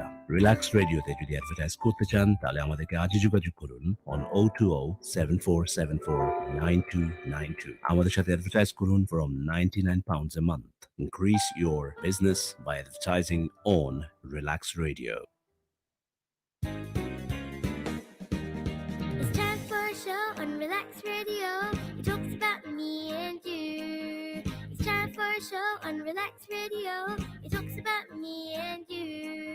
So listen to us, 24 hours, and let the happiness come to you on Relax Radio. Tune in to Relax Radio.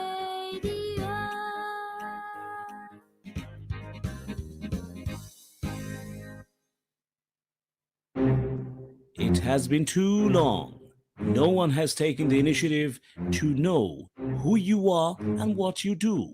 Well, Relax proudly presents Relax Media to unite and expose all media-related personalities under one umbrella. If you are an artist, or maybe you're looking for one, look no further. Log on to www.relaxmedia.com, RELAKS media.com. In return, you get a free webpage and exposure to wider fan appreciation and contacts. Also, optional personal manager. Don't delay. Relax Radio.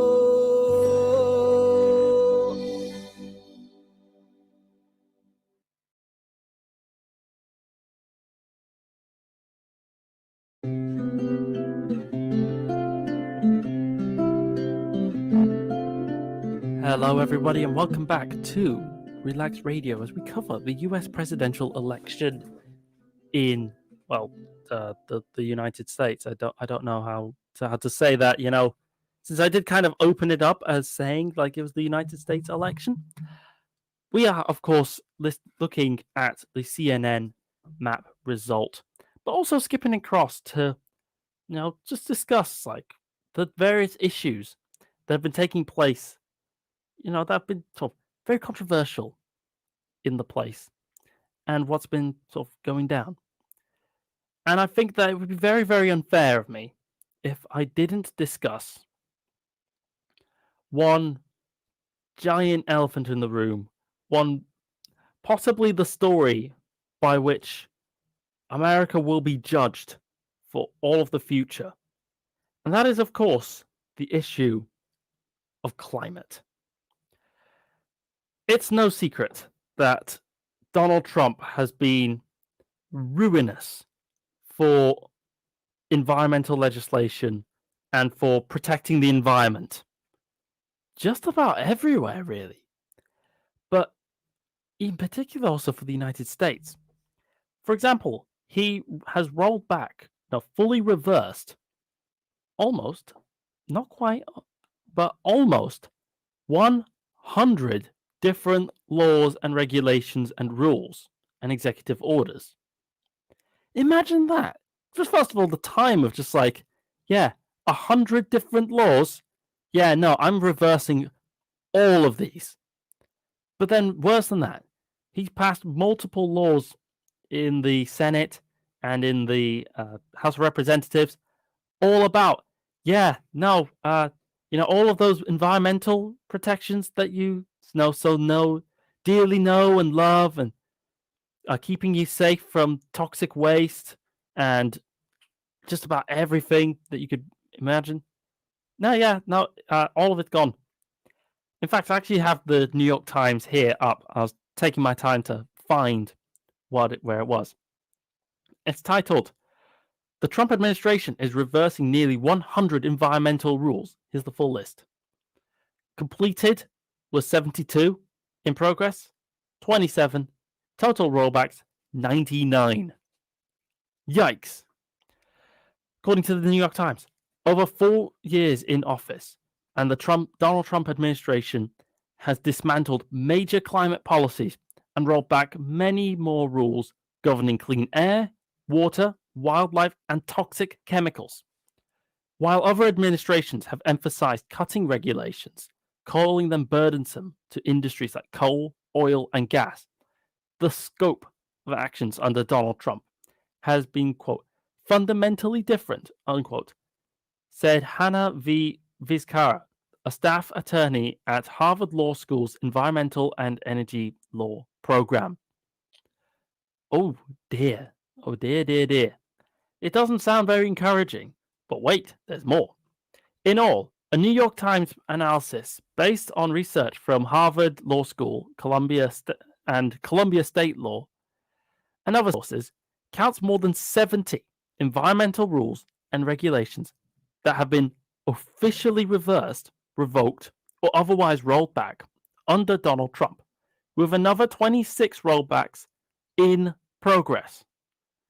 The bulk of these rollbacks are identified by the New York Times to have been carried out by the Environmental Protection Agency, which has weakened Obama-era limits on planet-warming carbon dioxide emissions from power plants and from cars and trucks, removed protections from more than half the nation's wetlands, and withdrawn legal jurisdiction for restriction mercury emissions from power plants.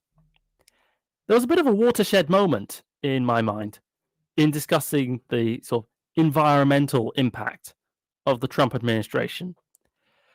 It took place in West Virginia, and it took place in 2018, where one day people in West Virginia, they woke up. I like to imagine that, the kind of that morning tune that they always play, the dee dee dee dee, and there were birds singing. I bet there was the sun was shining. The people of West Virginia woke up.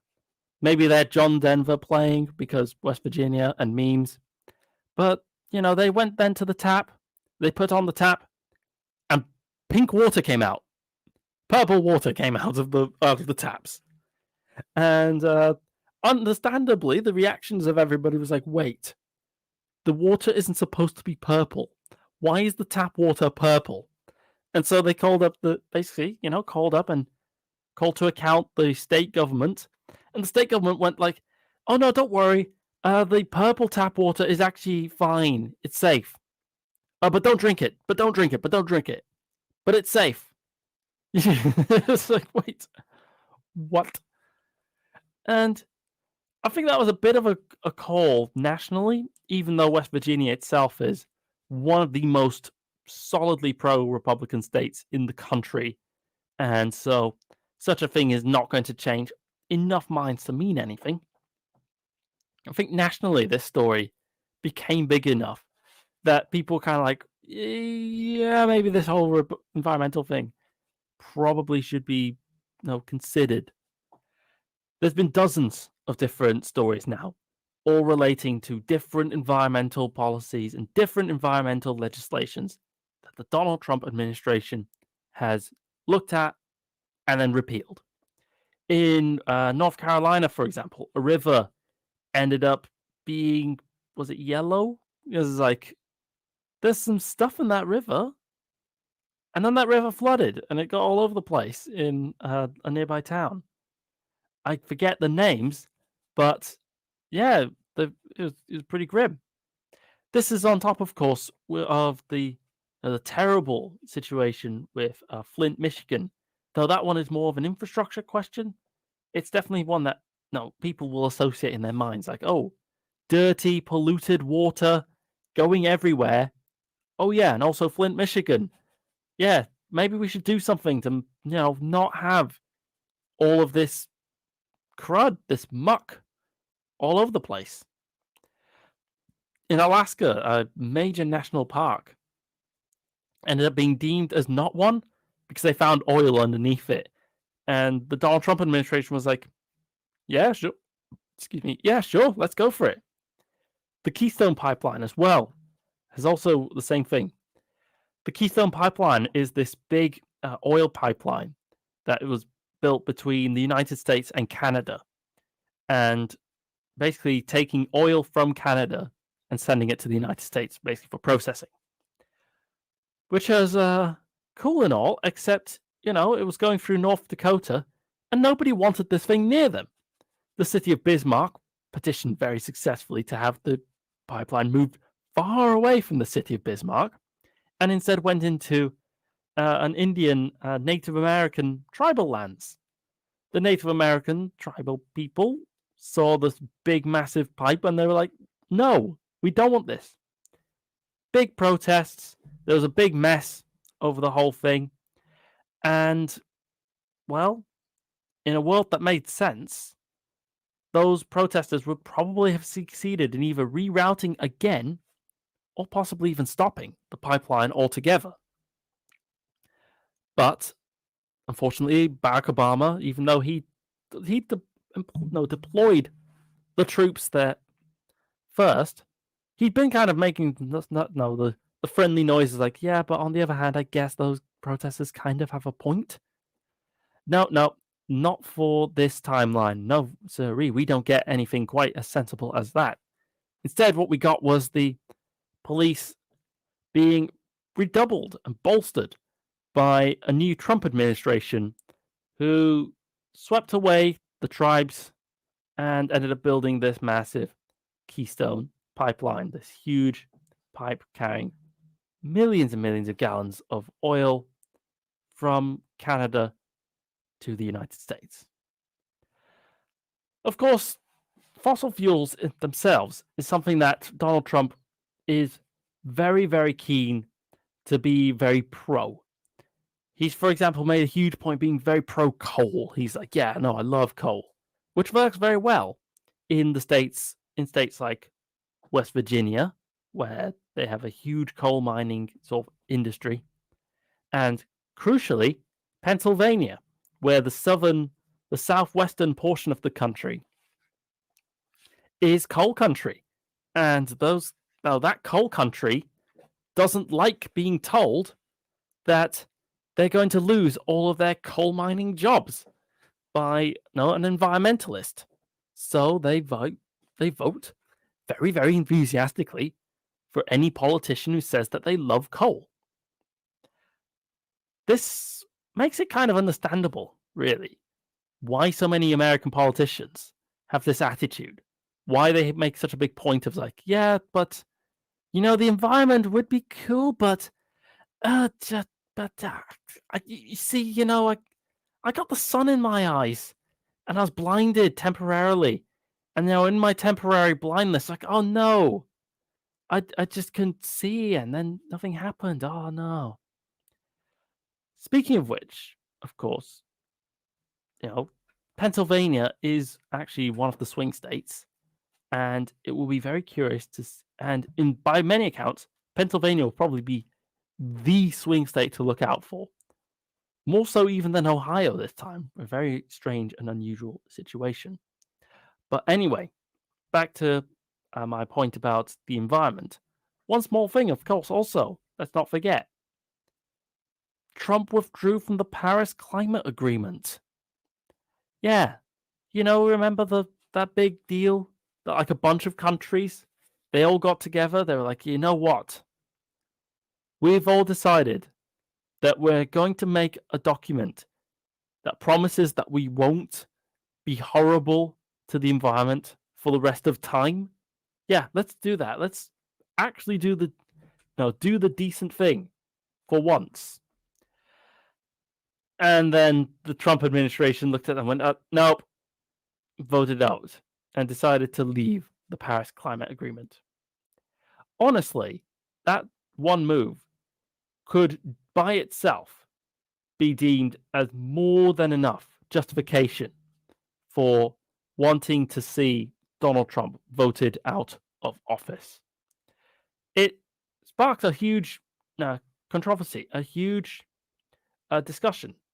Not about, Trump, kind of like the same eye rolling, like, what a joker, what a kind of maniac. But in terms of figuring out, like, should there be a category of crimes against the earth? Should there be a legal category to prosecute people who willingly and knowingly, honestly try to destroy the planet? I'm not completely certain on that. I've not completely decided. If you have made your mind up on it, I would love to hear your input. The number is 07852 473 and 473. You are listening, of course, to Relaks Radio, where we have got all sorts of different content, because why read when you can listen? And of course, for me in particular, why read when I can read for you? But back onto the topic. Pennsylvania is going to be crucial. The coal country and the environmental sort of legislation, though it's something that I condemn in the fiercest terms possible, is something that can actually work in favor of you there. The city of Pittsburgh is very close to a pretty substantial part of the country of that state that is all about that mining out all those fossil fuels, making all that money off the coal and the oil, the minerals. And people like that don't want to hear about how their activities are destroying the planet, no matter how true it is. And I think that's a point that's often lost on Democrats in the US. They have this idea that's like, oh, say for Pennsylvania even, it's like, oh, I'm from Philadelphia. And in Philadelphia, we have no problems with the idea that carbon emissions destroy the planet. So let's do like all these rules now to limit carbon emissions. But that sounds very, very different to people who are actively in those coal mining areas. When you talk like that, that sounds to them like, I'm coming to get rid of your job. Now, there have been some better ideas thrown out there. In Kentucky, actually, during her primary, Amy McGarth beat someone. I forget his name now, but she beat someone who had this pretty solid plan of like, hey, in Kentucky, because there's some coal country there too, let's do like a training program to replace all the coal miners who are now all losing their jobs with something else. But he lost the primary. Not super badly, but he did lose the primary to Amy McGarth, which is why Amy McGarth is now the contestant in Kentucky to try and take out Mitch McConnell from the Senate. Meanwhile, I'm checking some of the various sort of results that have come in. Virginia's Senate race suggests that Warner, the incumbent Democrat, is staying on with just the tiniest possible of margins, 0.2% difference. And over half the state is still, and this is only with 8% of the ballots still processed. More than half the state has not said anything. Very, very interesting. It'll be very, very curious to see how all of that pans out. Meanwhile, of course, the nation as a whole, we are approaching now more and more territories and states having, closed their polling booths, the chance to go and vote in those states. Now, forever gone until in 4 years' time, when better luck next time, let's have another election. Meanwhile, on the national level, only one state seems solidly projected, though, to win for a candidate, and that candidate is Donald Trump in the state of Indiana, as I mentioned earlier. No big surprises here. One thing that will be worth paying attention to in the state of Indiana will be Vigo County, which I'm looking for. Anyway, Vigo County is this county in Indiana that has actually predicted or voted with the winner of the presidential election basically since forever. It's weird. Like, this one small county is just randomly this massive bellwether that decides, hey, yeah, no, this is the one we want. Not always the case, and it does look like this time the county might be leaning much more to Trump in terms of like all the discussions and the way that the people in these areas are talking. But anything is possible. And if Vigo County suddenly flips and decides, I'm actually trying to look for Vigo County in Indiana actually right now, and I can't find it, which is a bit frustrating. But anyway, Vigo County will definitely be something to look out for if Trump wins in a place like that, very kind of mixed area, very kind of, oh yeah, we have all sorts of different people here. Then you're starting to look at a situation that might be less than comfortable for Joe Biden, his challenger. As I was talking by the way, and looking at Indiana, we now have another state that is projected to be a clear win. And no surprise, it is actually the state of Vermont, which I discussed earlier. Vermont is looking 62% for Joe Biden. Lots of votes still to come, but let's be real. Vermont's not going to go Republican. Meanwhile, however, we've started to get some counting in from Florida, and Florida is once again promising to be a frustratingly close state, like it always is. However, with it's not quite saying how many percent. Oh no, the polls are not closed yet. Sorry, in Florida, but the counting has begun, and with almost 10 million votes tabulated and counted, we have a very, very narrow lead for Joe Biden in this race. Florida, by the way, is always one of the most interesting states to watch out for. And always annoyingly, like, one of the closest ones, which feels a little bit unfair because, like, shouldn't a state be, a swing state for a while and then just, like, stop and just become safe? But no. Florida's not about that life. Florida's all about that. Now, we've got alligators, though, so that's why we should have, like, crazy politics that is always super, super narrow and gives everybody in the rest of the country an aneurysm when they want to try and, predict who's going to win the race. Meanwhile, another very, very startling result now is we're starting to see some counting in Ohio. Now, polls are not closed yet in Ohio, to my understanding. So if you can vote in Ohio, absolutely do so. But we are getting some early results in from the sort of like lake coastal areas, and they seem to be breaking pretty strongly in favor of Joe Biden. This, of course, most of the state is yet to have their results in, but if the rest of the state of the counties in the state of Ohio continue in this trend, in this vein, that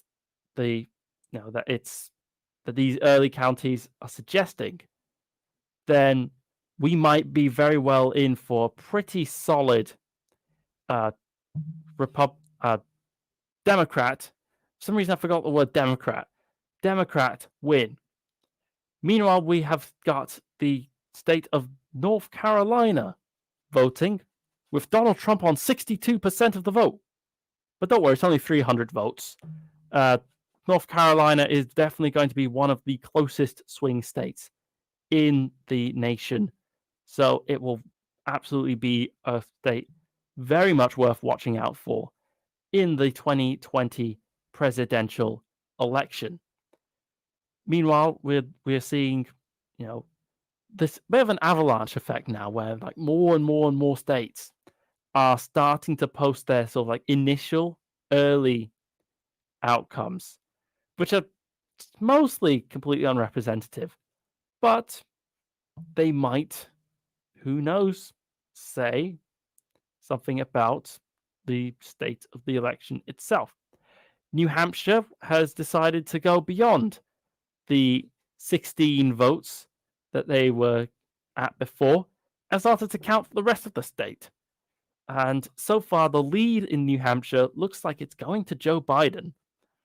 Of course, that's not with every vote counted. Joe Biden in New Hampshire so far only has a confirmed 23,000 votes. But if, again, like I said before, if these numbers continue, if we keep seeing these kinds of early margins of victory getting confirmed in more states like New Hampshire, like in Florida, like in Ohio, then Donald Trump could very well end up being in some real trouble in his dreams of getting the 2020 presidential election victory. But what do you think? Do you think that maybe Trump is actually going to pull out this win after all? Or do you think that Joe Biden's going to solidly secure the W, secure the victory? Personally, I'm still kind of worried about the idea of the red mirage, that effect that might take place, which I described earlier, the idea that maybe it will look like at first Trump will be ahead when he actually isn't. But too early to tell whether that's going to be happening. We don't know yet. But in the meantime, and in between time, you can call the studio. The number is 07852 473 and 473. I love to catch your calls. I love to sort of discuss with people and figure out, so this is what's happening and all the stuff. And here's where, this guy's winning and this guy's losing. But in the meantime, I'm going to let some other people have a slight little chat. And I'll catch you all again very, very soon.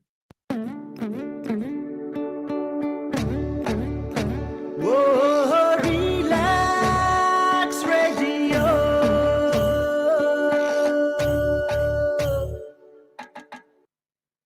আপনি হয়তোবা জানেন না যে radio advertisement is 4 times more powerful than any other media. Relax রেডিওতে যদি advertise করতে চান তাহলে আমাদেরকে আজই যোগাযোগ করুন on 020-7474-9292. আমাদের সাথে অ্যাডভার্টাইজ করুন from £99 a month. Increase your business by advertising on Relax Radio. It's time for a show on Relax Radio. It talks about me and you. It's time for a show on Relax Radio. It talks about me and you.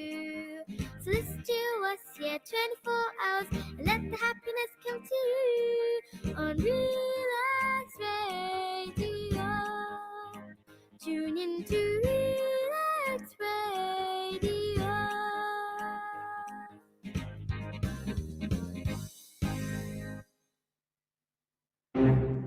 It has been too long. No one has taken the initiative to know who you are and what you do.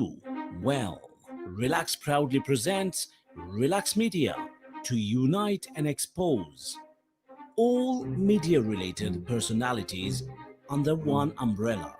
If you are an artist, or maybe you're looking for one, look no further. Log on to www.relaxmedia.com, RELAKS media.com. In return, you get a free webpage and exposure to wider fan appreciation and contacts. Also, optional personal manager. Don't delay.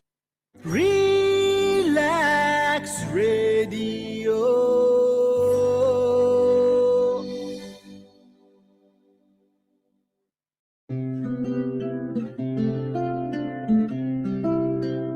Hello, everyone, and howdy, everybody. Welcome back to the election coverage of the 2020 general election in the United States.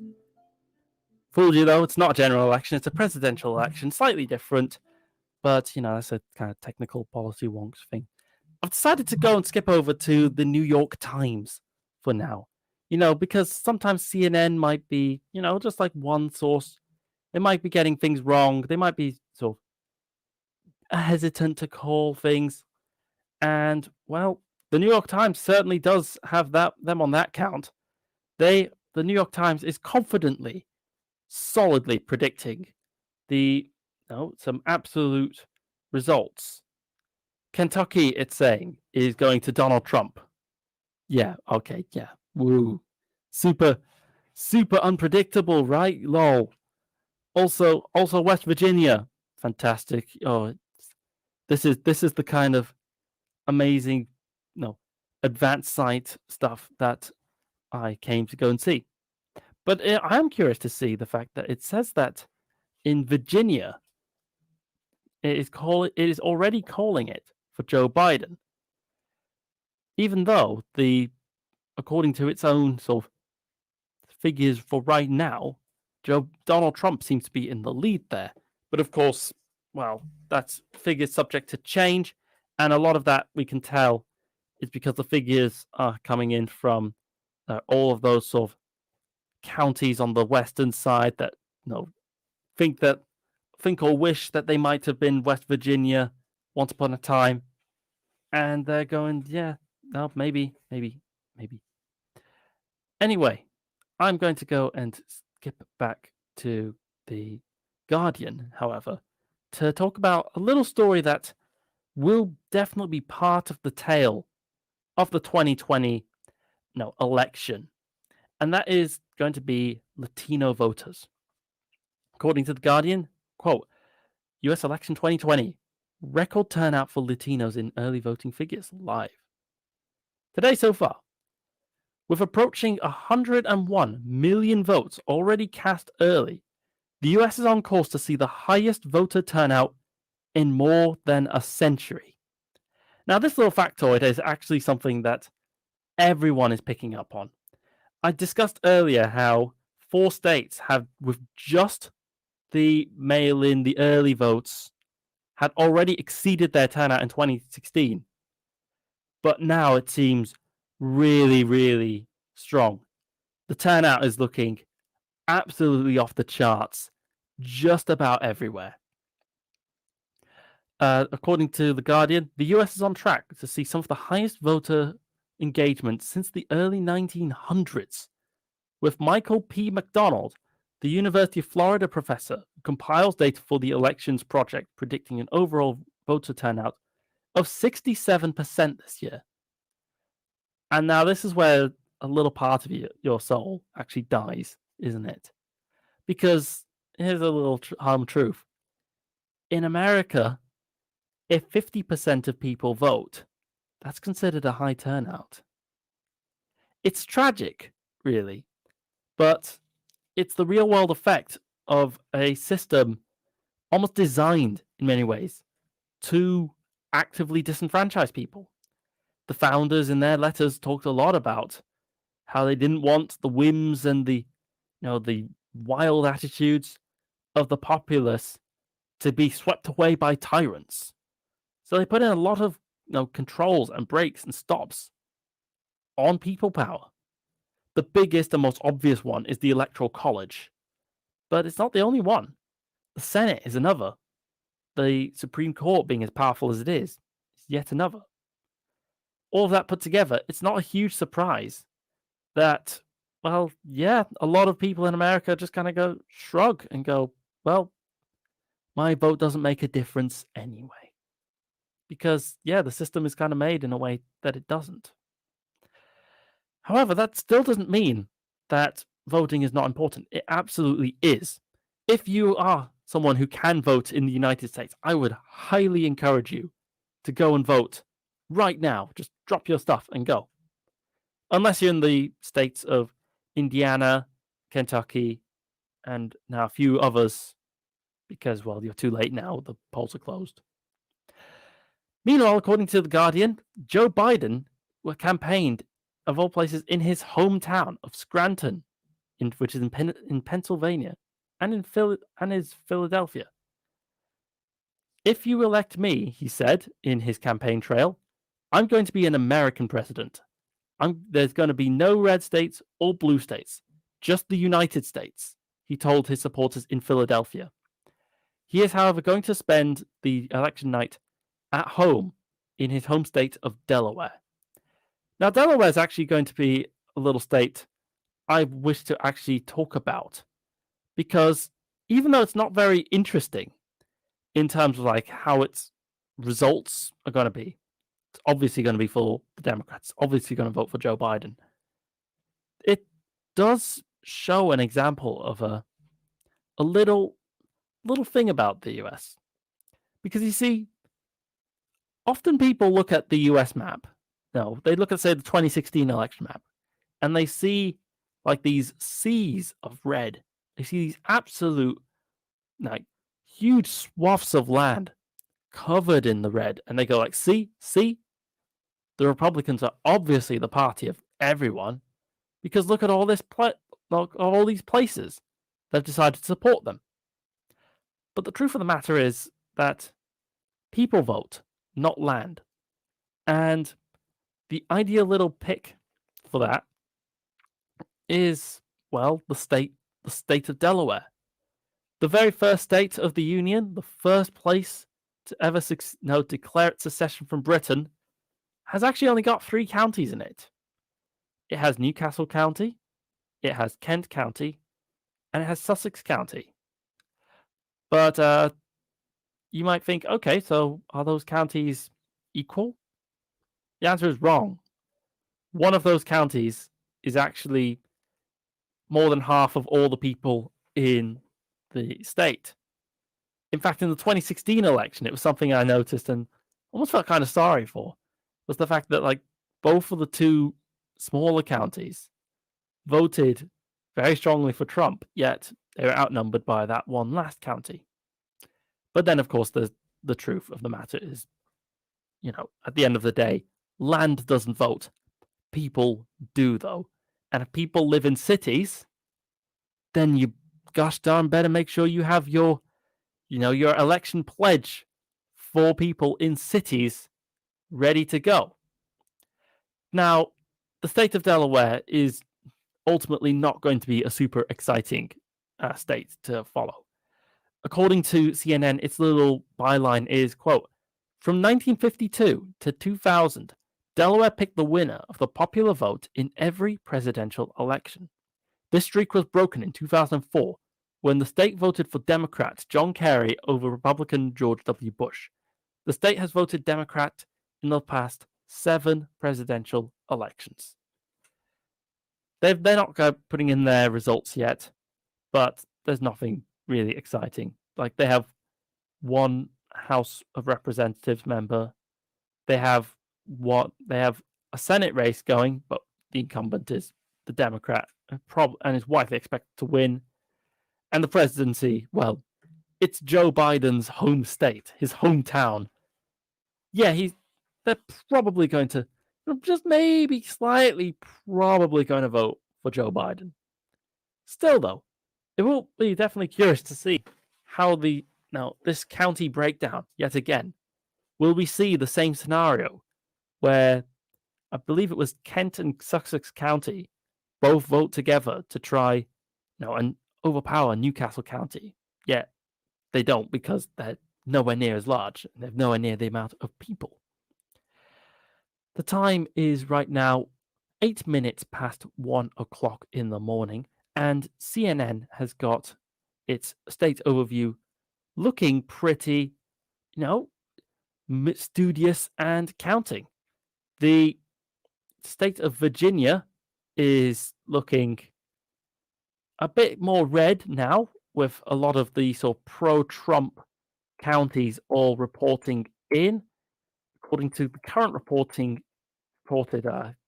vote counts, we have got almost 60% of people have actually supported Donald Trump. But of course, there are still various spots that have not voted yet. Arlington, for example, is still not declared its results. But if Virginia goes Republican, that will definitely be an upset. If Virginia does go Republican, especially after these huge protests, these huge pro-gun demonstrations, that would signal time for trouble. That would signal time for a bit of a yikes. It would also prove yet again the power of guns in America. It would probably serve as the clearest proof that you go after Americans' guns and they vote you out, and they vote out everyone else who's with you, including, if that was to take place, Joe Biden. Meanwhile, the New York Times has very bravely staked out another state in the column for Donald Trump, the state of Oklahoma, where the Republicans have basically won all the time. Mississippi and Alabama, according to the New York Times, are also very solidly declared for Donald Trump, as has Tennessee. But not to worry, that's been counterbalanced by a couple of other very, very safe, solid states for Joe Biden, including, crucially, the state of Illinois, the home of Chicago, and also Maryland, Delaware, New Jersey, and what I often like to think of as like the trio, which is Connecticut, Rhode Island, and Massachusetts. I don't know. I kind of like the idea of like, Massachusetts like some kind of blanket for Connecticut and Rhode Island. So I kind of like think of them as like, oh, they're this adorable little trio, even though they're really just like land. I know it's irrational, but hey, I'm allowed to have fun here, right? Right? Anyway, Florida is, as usual, looking absolutely tight to the gills yet again.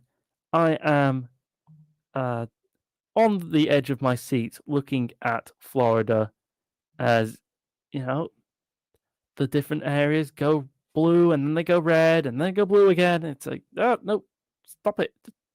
Florida, just pick your Florida, just pick your winner and have it be done with.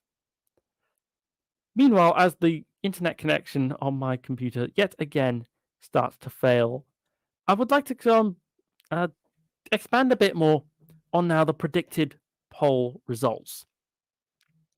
538 is a website that is dedicated all about, making these predictions and taking all of these polls and seeing what happens with them.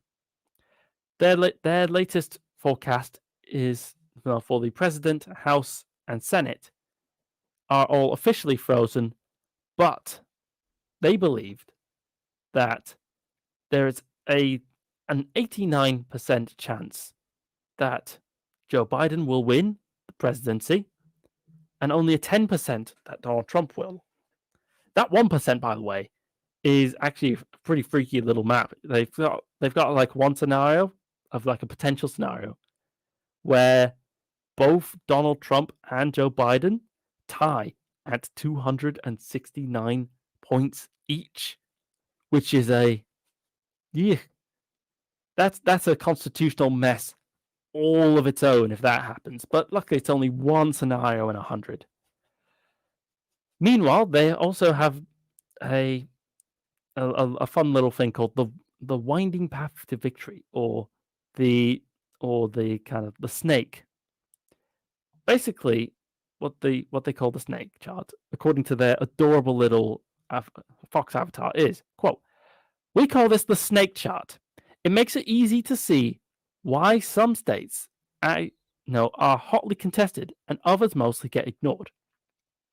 Basically, what it does is I'm looking at the camera now. Basically, imagine like 2 points, right? On one point, you have like the most solidly pro Joe Biden place of them all. According to 538, that would be the District of Columbia, right? Then on the other side, you have the most solidly pro-Trump thing, which is, in this case, they believe it's Nebraska's 3rd district. But what about all the stuff in the middle? Well, what they do is they take these, they put a line, right in the middle, for 270 electoral votes. And then they do a little snake path, and they kind of build block by block. So for the case of Donald Trump, they go Nebraska's 3rd district. But then they add Wyoming, which is also expected to be super pro-Trump, but not quite as much. And then West Virginia, same thing, super pro-Trump, but not quite as much as both Wyoming or Nebraska's 3rd district. It continues Oklahoma, Arkansas, Idaho, North Dakota, Alabama, Louisiana, Kentucky, Nebraska statewide, South Dakota, Tennessee, Mississippi. And we keep going on and on until we start to get towards states that could be considered pretty swingy. Texas, Iowa, and Ohio, 538 thinks will go to Trump. But then at some point, the line stops being orange, it then starts to go very light blue. In this case, they believe that Georgia will go blue, as will Maine's 2nd District and North Carolina. The tipping point, or like the state at the middle from like when it goes, they believe will be the state of Pennsylvania, which I talked about before. Lots of coal country, but lots of big cities. Pennsylvania is famously the history state. They're the ones that are like, yeah, no, the Constitution was written here, and this is the place where like stuff happened in the past. And then it goes all the way at the other side. From Pennsylvania, the tipping point, it goes, Nevada, Michigan, Wisconsin, all swing states, but getting progressively less and less. So we get to Colorado, which and then Virginia, Illinois, California, the last 3 are Hawaii, Vermont, and the District of Columbia. It's very curious to see how the pollsters are now going to adapt to this. Because if the pollsters get this right, if they do as predicted, call a Joe Biden victory, and a Joe Biden victory happens, a big part of me thinks that we're going to see, if you will, almost like a renewal. Because a lot of people really, really distrust the polls over how they got the result in 2016 wrong.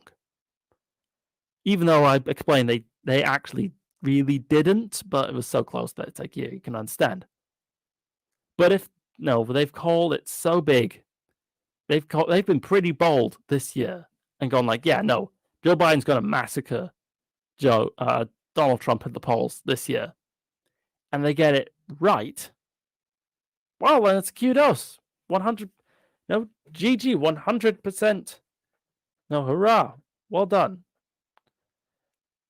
Now, the one thing, and, from there, fantastic. We now have pollsters who people can go like, yeah, maybe they get things right from time to time, which I think is pretty good.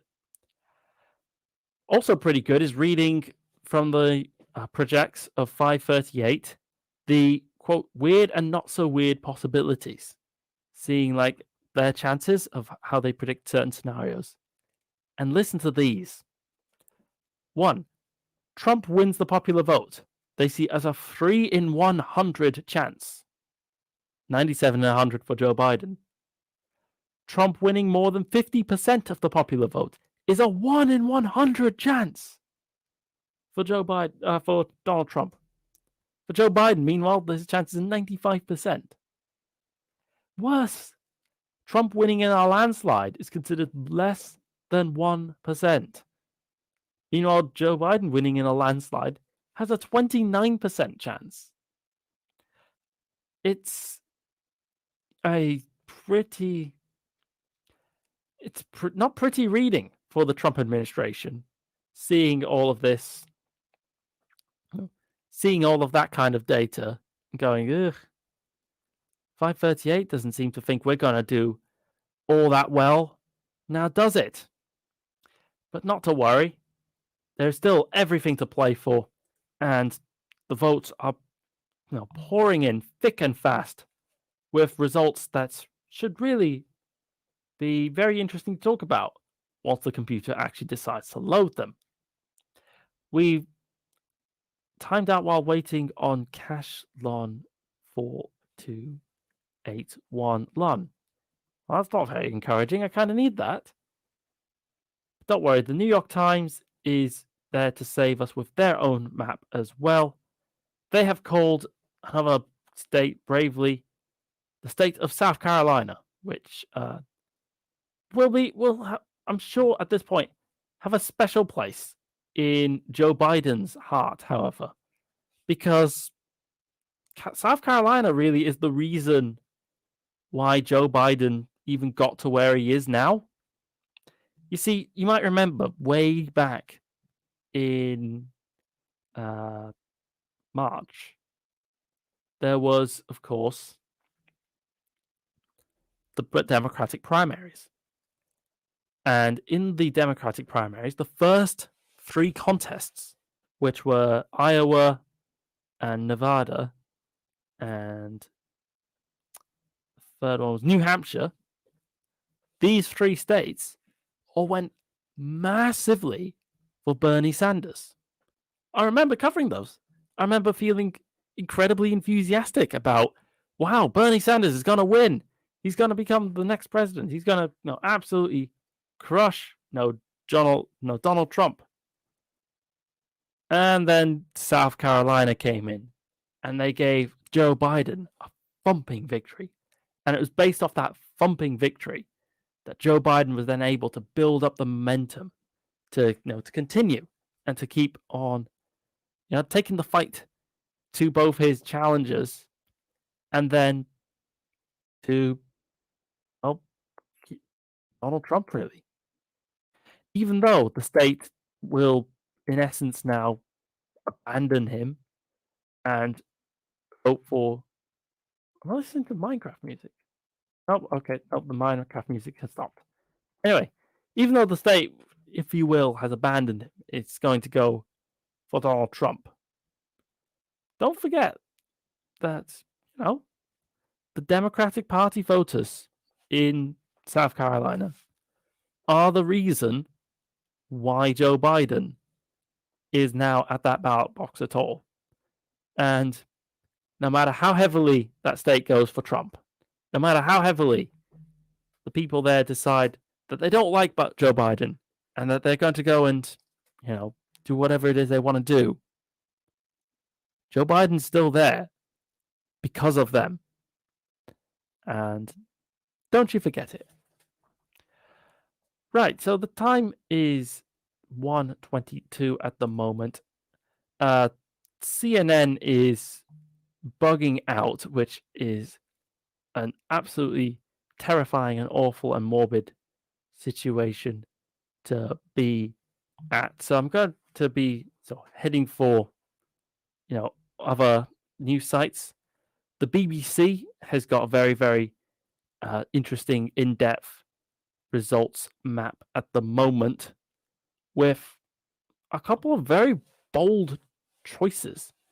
You see, they're taking an attitude like, no matter who's in the lead at the moment, no matter where in the count we are, we're always going to put that one, in that color, no matter how absurd it might be.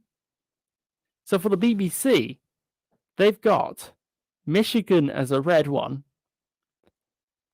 supporting Donald Trump. And yes, according to the BBC, 75,000 votes are in fact going to Donald Trump versus 58,000 for Joe Biden in the 4 counties. But that doesn't even include any of the big cities.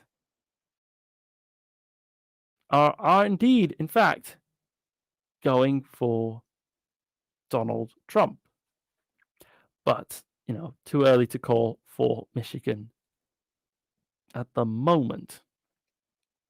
A bit more perturbing is perhaps the state of Florida, where Joe Biden looks like he is losing, but then again, the amount of votes is still considerable, and that's still an ongoing situation. We will see how things progress and evolve from there. Meanwhile, it looks like Joe Biden is winning in the state of Ohio, though there are only 42% of ballots actually completed. And Joe Biden, crucially, looks to be winning in the state of Pennsylvania. But don't worry, he's only doing it in 4 counties that have posted their results. I would expect the results to quickly change and to get much closer. Shout out, by the way, to the fact that Donald Trump, as of this particular second, looks like he is winning in the state of Rhode Island, which would definitely be one hell of an upset if that were to occur. Though the important part to mention here is Rhode Island is only 8% counted, is one of the safest states in the union for the Democrats. So do not be surprised if Rhode Island flips over. Texas is opening up with a very, very interesting situation. Harris County, which is the county that has the city of Houston in it, was actually at the center of a major story this week when they basically did this idea of like, oh, let's do drive-through voting. It's basically what it is on the tin. You go and do your drive-through for like your burgers, but instead of picking up a burger, you go and you drop off your vote. That was actually challenged by Republicans in the courts, but a federal judge ruled that drive-in voting was allowed, and therefore the over 100,000 ballots that the county had picked up were A-OK and fine. Those 100,000 ballots seem to be making a bit of a difference. Joe Biden in Harris County is leading 789,000 votes versus 601,000 votes to Donald Trump. It is enough of a difference to make the state appear light blue on the BBC's map. No doubt a very, very odd and perplexing choice of colors, for anybody who, I've got a bit of gas going, who's used to seeing the United States with its usual colors. Meanwhile, I'm curious. What do you think? Do you think that maybe Texas will go blue after all?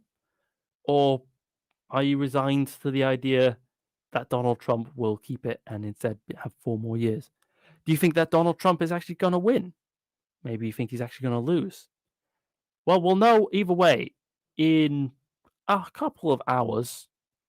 But in the meantime, and in between time, I'll see you later and I'll have some other people chat and stand in for me. See ya. Whoa, Relax Radio.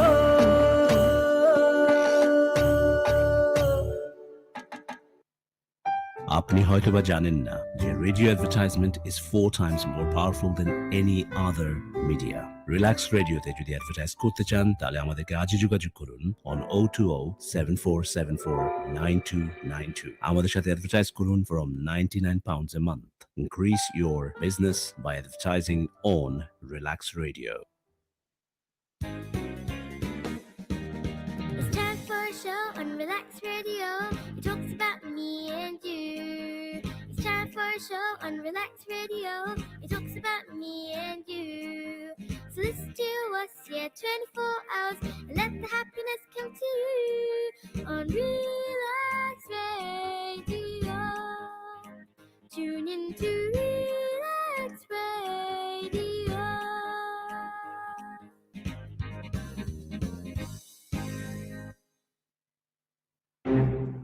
It has been too long. No one has taken the initiative to know who you are and what you do. Well, Relax proudly presents Relax Media to unite and expose all media-related personalities under one umbrella. If you are an artist, or maybe you're looking for one, look no further. Log on to www.relaksmedia.com. RELAKS media.com. In return, you get a free webpage and exposure to wider fan appreciation and contacts. Also, optional personal manager. Don't delay. Relax Radio.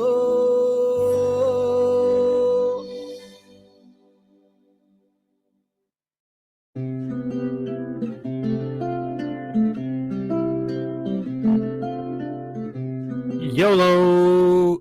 And, well, that's an awful one. I'm actually slightly ashamed of opening up with a legitimate YOLO.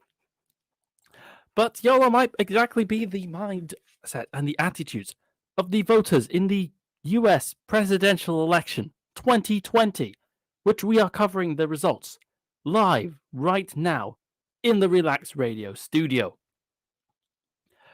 As you might expect, things are flipping from one to the other in this thing.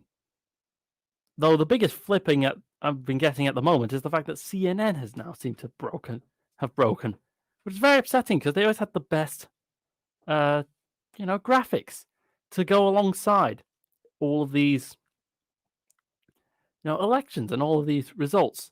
So yeah, very sad. My all I can say is, my day is ruined. Not so much though, perhaps, as the amount of tension that is going on in the US.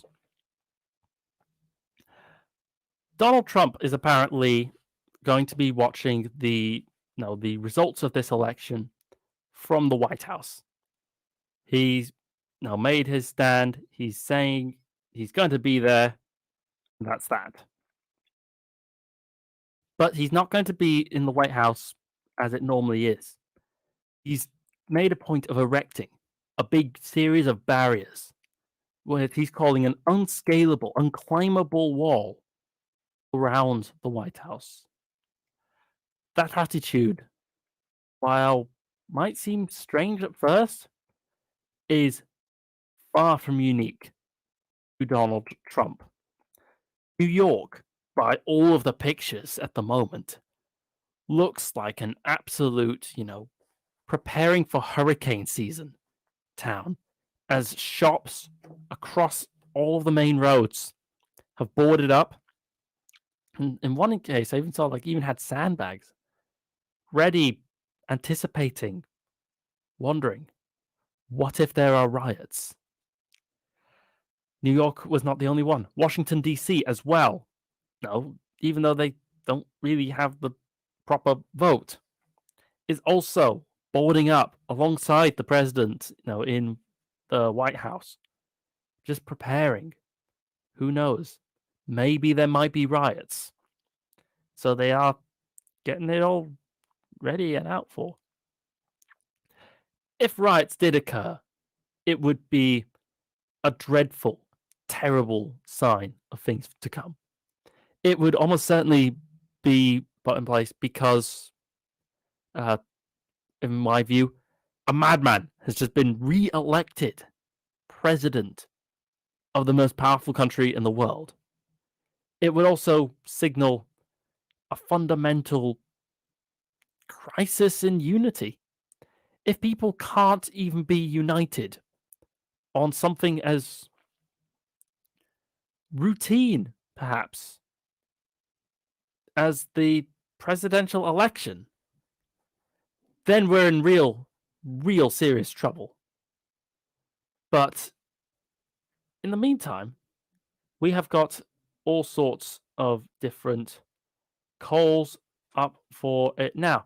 CNN has decided to come back online, and we have got a couple of very, very unexciting results. What if I told you that Kentucky is now projected to be a win for Donald Trump? Yeah, I know, not exciting at all.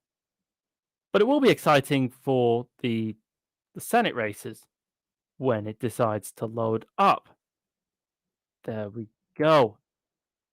Let's see the Senate race for Kentucky, which I am very curious about. The winning presidential candidate has carried Kentucky in every election from 1964 to 2004. The streak was broken in 2008 when John McCain won the state but lost the White House. Meanwhile, on the other hand, we have got Mitch McConnell solidly leading ahead in the state of Kentucky. If you remember at the beginning, I talked a lot about how Mitch McConnell is the Senate Majority Leader, and he is running for re-election in the state of Kentucky. He's a bit of a a bad boy, a bit of a wrong un, in my opinion, if that's some sanctioned term. But even though he is the least popular senator in the United States, literally, he looks set to win re-election yet again, which, I mean, I guess I'm not surprised, but, a little part of me is still disappointed. You like to dream, you like to think like, oh, but what if? But what if we had an upset that huge? Of course, with an upset that, small, no, huge, not actually taking place. We're instead, I suppose, reliant now on looking for, those big surprising, oh wow, and oh amazing things, from elsewhere. One thing I've got up, which I think is very, very curious and very interesting, has been the way in which the issues has really changed over time. So I've pulled up Pew Research Center, a big sort of academic entity that's very much into like the research, the polls, figuring out what people want. And they had an article back in August 2020 that said that the four most important issues for voters at that time were the economy, healthcare, Supreme Court appointments, and the coronavirus outbreak.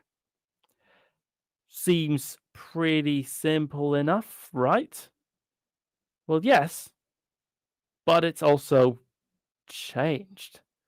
been changing over time. I'm looking for there we are, in the pro-con, big poll of polls, things really are changing.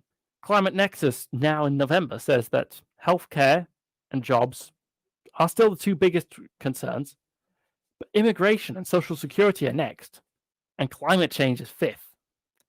Meanwhile, in Harvard University, we get healthcare at the top, but then also immigration, terrorism, and the economy are ranking very high. And Pew Research Center itself, yep, the ones who said that first, their top four, as of right now in 2020, say that the most important issues are the affordability of healthcare, drug addiction, and the affordability of college education. Now, this is actually something very curious. And not only because the Pew Research Center, for some reason, actually phrased a lot of these kind of odd, and I don't really know how I feel about Pew Research Center doing that, but also because I'm hearing people talking anyway, but also because there's like this, big change even since August. You wouldn't think that there's been that much of a change. Yes, obviously healthcare is coming first in just about all of these polls. And, well, who can blame them? I've got a medical mask in the studio. I'm waving it around. That medical mask isn't there for no reason whatsoever. Yet, at the same time, what does that tell you? That suddenly, crime seems to have just completely fallen off the charts. The fact that the big concern about, what about the economy, just evaporated in most of these surveys. Yeah, in one of them in November, the economy is still ranked as extremely important. But for most of the rest of them, well, you heard it. The economy stopped being a big issue. I'm not really sure why this is the case. I mean, you'd think that the economy would always be near the top, but no. Depending on how you sort of interpret it or break it down, sometimes the economy ends up being really far down. The other thing that is pretty far down, but which I'm not so surprised about, has actually been the issue of a quote, Donald Trump's record as president. Which you see, I'm taking that to mean a fairly specific thing. And that's the kind of his civility argument. So imagine my disappointment then when I found The Economist today. And I found The Economist bearing this headline. The headline is just a simple, why it has to be Joe Biden. And it's a picture of a tattered like American flag waving in some like really cool, dark, broody day over the White House. It's strong. I like it a lot. Yet at the same time, with such a strong article, title, and with a strong picture, the article itself really doesn't do that. I mean, it does definitely say things that are very interesting, no doubt about it. Today, according to the Economist, 40% of the electorate believes that the other side is not just misguided, but evil. This, is something that is true in all sorts of other areas. But the Economist is still very much kind of taking an approach and taking an argument that we know has failed over and over again. Partisan and lying, says The Economist, undermine norms and institutions. That may sound fussy. Trump voters, after all, like his willingness to offend. But America's systems of checks and balances suffers. This president calls for his opponents to be locked up. He uses the Justice Department to conduct vendettas. He commutes the sentences of his supporters, convicted of serious crimes, and he gives his family plum jobs in the White House. Now, some of that is actually good stuff. It's real corruption. But when the Economist newspaper talks about but what about my norms? What about my civility? You can't really help but kind of roll your eyes almost. It's like, Trump is someone who doesn't care about the rules. Next. The Economist really does go for this whole argument for most of the second half of this article. That's basically all about, so Trump is just like, a really bad person who doesn't understand anything. And he says like the dumbest stuff. This is why you should vote him out. But I've always been of the mind that surely you should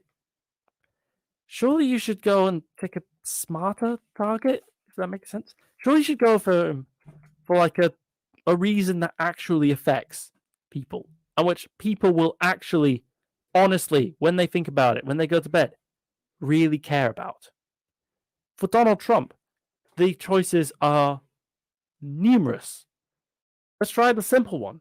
How about the fact that over 200,000 Americans have died due to the coronavirus, which he dismissed as being like the flu? What about the fact that he sells weapons to Saudi Arabia to use to bomb people in Yemen against the wishes of both the American people and the Congress? How about the fact that he doesn't give people health care? How about the fact that he's still got the troops abroad? Substance, actual reasons. But no, most of the economists decided to keep going on the train of all the mean tweets. Those mean tweets, they're really bad. We need to do something about the mean tweets. The frustration is it's definitely real. That's what I'll say on that.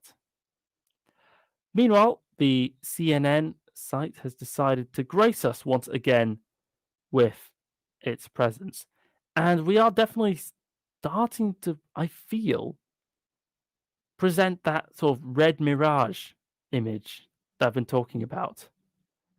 Because we've got, apparently, according to the, what was it?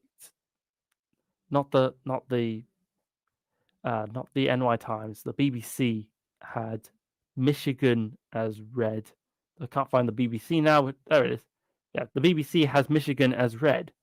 Yet when you look at it, it's like, yeah, because only a few areas have reported in, and oh yeah, by the way, we might end up spending ages counting, absentee ballots. Oopsie. But let's do a deep dive into Michigan, because Michigan is probably going to be one of the most important states in the US in deciding who wins this election. This state is high profile, to say the least, in the world of politics. Be it Flint, Michigan, with its water problems, to Detroit, with its absolutely tragic fate when the automobile industry was gutted by trade policy. The state of Michigan is absolutely at the center of this whole election. Earlier this year, the state almost got visited by a horror that would have really, really set a very different tone to this election. And that was when there was basically like this kind of right-wing Christian militia group was actively plotting to assassinate the governor of the state. Now, this plot was foiled and the conspirators got arrested, but it's scary to think, what if they'd succeeded? What if it had happened that way? I don't know either, but Michigan is certainly one of the states that's leading the country at the moment in the department of gun sales. They're buying guns like crazy. It's something else. And that's just part one of just the sheer levels of panic and craziness that is taking over the state. Back in April, earlier this year, Michigan was the site of some of the biggest protests in the country against the masking ideas. Lansing, the state capital, became host to very, very regular people coming in and going like, yo, yo, yo, no masks. Which was insanity. Yet that's what they're doing. There they are. They're all over Lansing. They're going around. They're talking about all of their problems with wearing masks. And it's a shame that they're doing so, because Michigan is a state that both really matters, yet really needs to be heard, to be honest. It's, as I mentioned, Detroit is a sad example of what happens when a national government takes policy that its individual cities can't adapt to. The state has long been getting worse and worse when it comes to poverty, especially rural poverty. And it desperately needs a government and administration that will look out for it. I feel sorry for Michigan, to be honest, a lot of the time. To state that, I almost get like this impression like they're kind of like the guy who tries to do the right thing, but then always goes wrong. Yeah, that's Michigan. And if And if sort of the very worst case scenarios did materialize, if the sort of the fully imagined sort of the Boogaloos and the the Civil War twos came out, and were sort of followed, then we're looking at a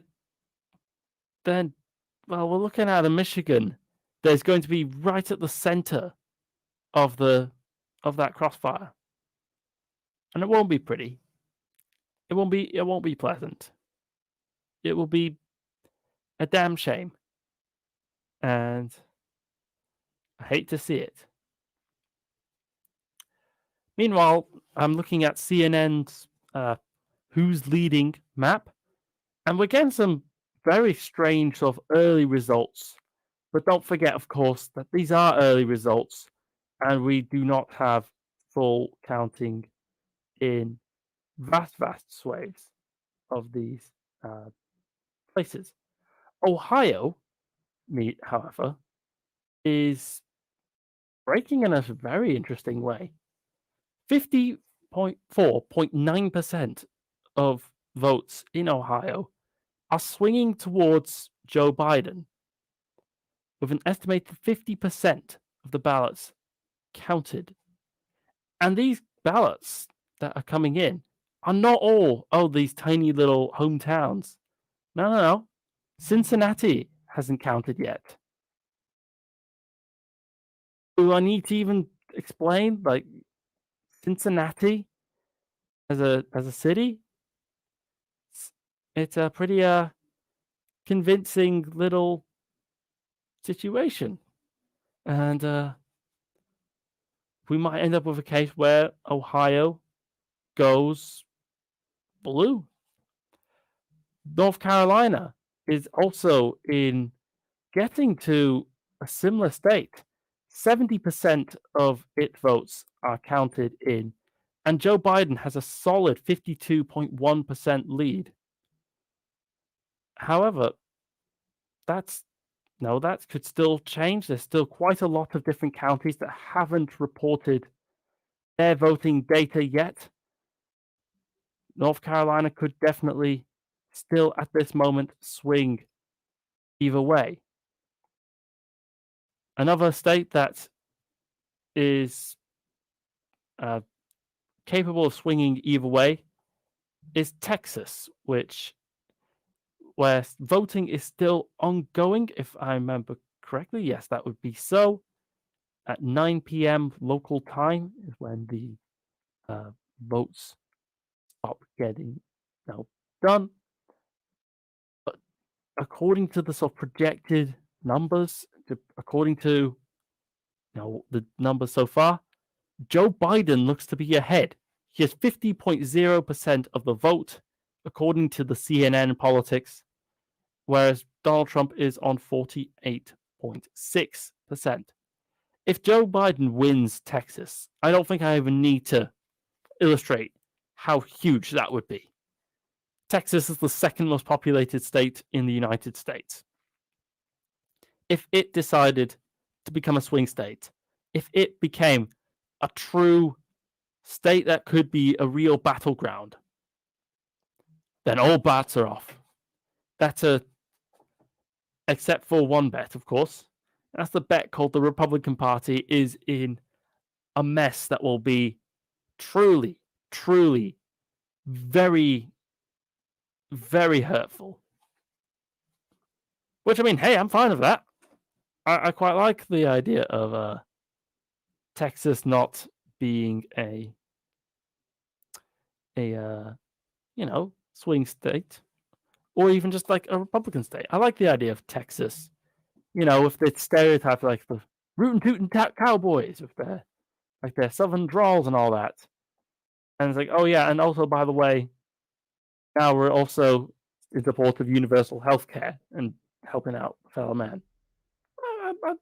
I approve of that. Meanwhile, North Dakota, which I mentioned earlier, has started to bring out its results as well. Not surprisingly, the majority of their votes are going to Donald Trump. Joe Biden is trailing fairly heavily in North Dakota. And, well, North Dakota, I mentioned earlier, is quite curious because it has like the whole Keystone pipeline situation, which definitely does not bear forgetting. That's the kind of thing that doesn't get forgotten overnight. But other than that, it's a pretty foregone conclusion. Donald Trump looks set to win pretty comfortably over Joe Biden. The House doesn't look competitive at all for Armstrong. Even the governor looks pretty solidly in favor for, Burgum, the Republican, already on 2/3 of the vote. Yeah. Nothing, no huge surprises there. As I skip across though for other results, I see that now I just see that the New York Times is tabulating more states. Florida is at 91% there, and if things continue as it is, it looks like Donald Trump will win the state of Florida. Except, of course, for the obvious question of the aforementioned red mirage, which, if that does happen, could prove pretty ugly. North Carolina, meanwhile, has 70% of its votes tabulated, and it looks like Joe Biden will be winning this one.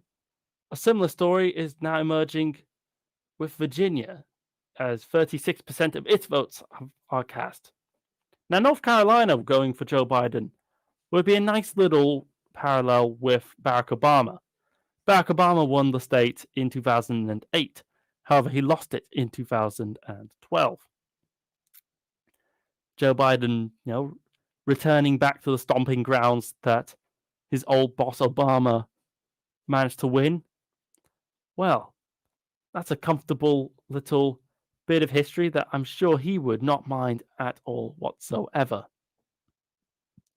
Meanwhile, Texas is weirdly close, with at the moment with just 50% of the vote, of 65% of the votes tabulated. Joseph R. Biden is at 49.9%, whereas Donald Trump is on 48.8%. This is huge, and it could go either way with the types of counties that have all come out. Like all of the southern counties of Texas, right at the Mexican border, El Paso, Brooks County, like those haven't announced yet, but also a bunch of the northern ones were, Hansford County and Roberts County. Waco hasn't its vote out yet, if I can tell this correctly.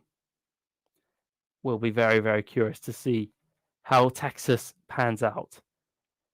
I really hope Texas votes for the Democrats, but, my job here isn't to just kind of idly dream by imagining victories that could have been won, victories that could, times past.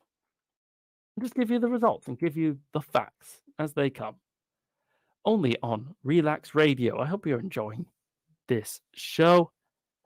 The number is 07852 473 and 473. But in the meantime, and in between time, I'll catch you all again very, very soon.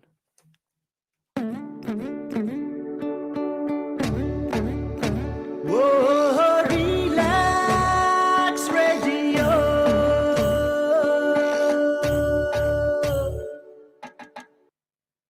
আপনি হয়তোবা জানেন না যে radio advertisement is 4 times more powerful than any other media.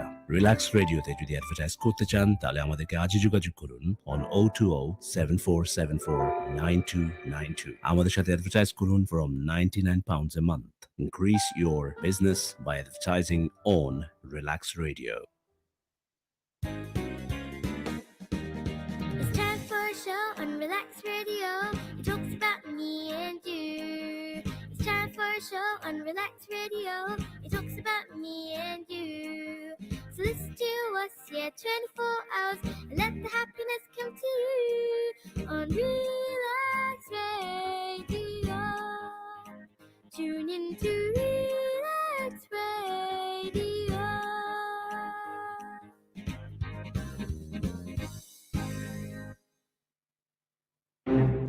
It has been too long. No one has taken the initiative to know who you are and what you do. Well, Relax proudly presents Relax Media to unite and expose all media-related personalities under one umbrella. If you are an artist, or maybe you're looking for one, look no further. Log on to www.relaxmedia.com, RELAKS media.com. In return, you get a free webpage and exposure to wider fan appreciation and contacts. Also, optional personal manager. Don't delay. Relax Radio.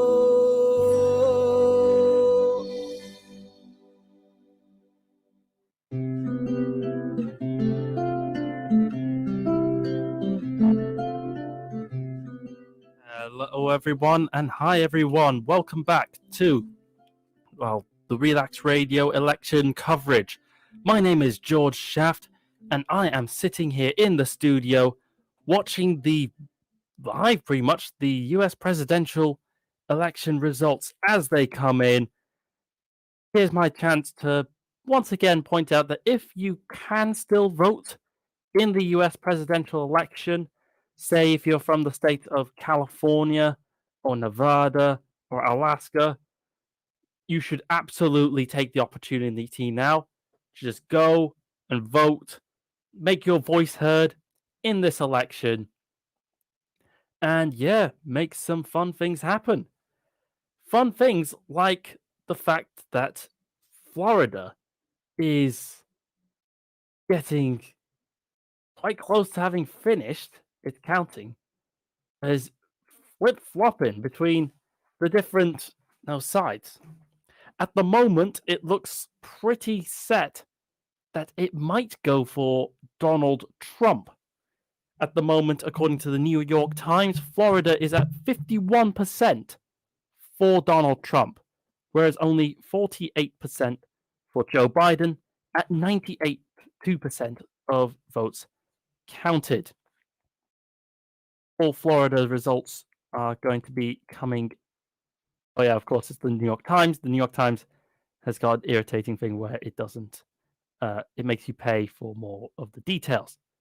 Luckily, CNN doesn't, and Florida is going to be a hell of a win if Donald Trump actually pulls this off.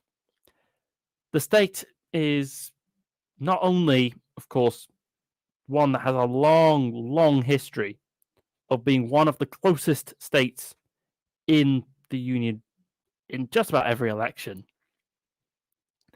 but it's also one where a lot of the kind of clashes, if you will, have been taking place. I remember, for example, this one video that got very, very high profile, where basically two groups of retirees in like their little motor scooter things were there, and they were clashing and shouting at each other and going like, "You Nazis," and like, "No, you communists." And it's a big deal. And that was Florida, which you'd think, oh, it's going to be the peaceful little retirement home. Nope, no way. Florida's got an interesting thing going on also with its House districts. Some of these House districts are looking mighty unkosher. I should put it like that. Some of these do bear some of the unfortunate hallmarkings of a gerrymandering. But on the other hand, we seem to have pretty even split of pretty even split of results so far. It doesn't look like any challengers are winning at the moment. Yep, there's the Florida 25, which is completely unopposed. But I'm just looking at all of the sort of House results in Florida, and it looks like none of the it doesn't look like any incumbents are actually losing their seats, says CNN. But don't worry, there are going to be a lot of close House races that are very much worth of checking out and seeing, like, hey, how is this going to work out? The Postal Service, as I mentioned, is going to be a very key part of this election. I mentioned earlier that the the federal courts have already gotten involved in Harris County in deciding that drive-through mail ballots should be allowed. But postal votes are going to take much longer to count. Just about everywhere, really. And it will be very, very curious to see how it goes to pass. I have the Wall Street Journal up, though, and they have an article titled Judge Orders Postal Service to Ensure Ballot Delivery. Just to be sure that it all takes place. Well, a federal judge in Washington, D.C. has ordered the U.S. Postal Service to sweep a dozen mail processing facilities in critical states to ensure that no ballots are being held up. U.S. District Court Judge Emmett G. Sullivan issued an election day order that the Postal Service send inspectors into facilities in Arizona, Pennsylvania, Michigan, Georgia, Florida, and other states. The inspectors have been ordered to, quote, ensure that no ballots have been held up and that any identified ballots are immediately sent for delivery. Judge Sullivan instructed the agency to report back to him by 4:30 p.m. Eastern Standard Time, certifying that it had complied with the order. This last-minute legal maneuvering came about as part of a lawsuit filed earlier this year against the Postal Service by the National Association for the Advancement of Colored People, a civil rights group that represented the interests of Black Americans. The story of these federal judges is actually something that's now cropped up multiple times.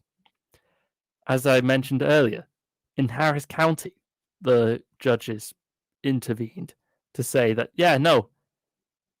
ballots that were picked up in drive-through areas should absolutely be counted. Now we have here a federal judge ordering the Postal Service, hey, get to work, do your thing, collect the votes, collect all of those ballots, and make them count, make them get counted. Oh, I pressed a button I shouldn't have, but never mind. It makes a bit of a welcome change for once. In 2000, the federal Supreme Court ended up getting involved in the recount process in the state of Florida when they were trying to figure out, who actually won in Florida. And they just decided to call it, you know what we're going to do? Just stop counting right now because the guy we like is actually ahead. So stop. Which is, well, frankly, shock. And in many ways, a stolen election. And I do sometimes wonder how much better this timeline would have been if the Supreme Court had actually just gone with the right choice and went, just do your recount. Just get all those votes counted and we'll figure it out. So it is a really welcome change to see the federal courts involved, but yet in a good way, in going, no, pick up ballots, make them count. We want to get this sorted.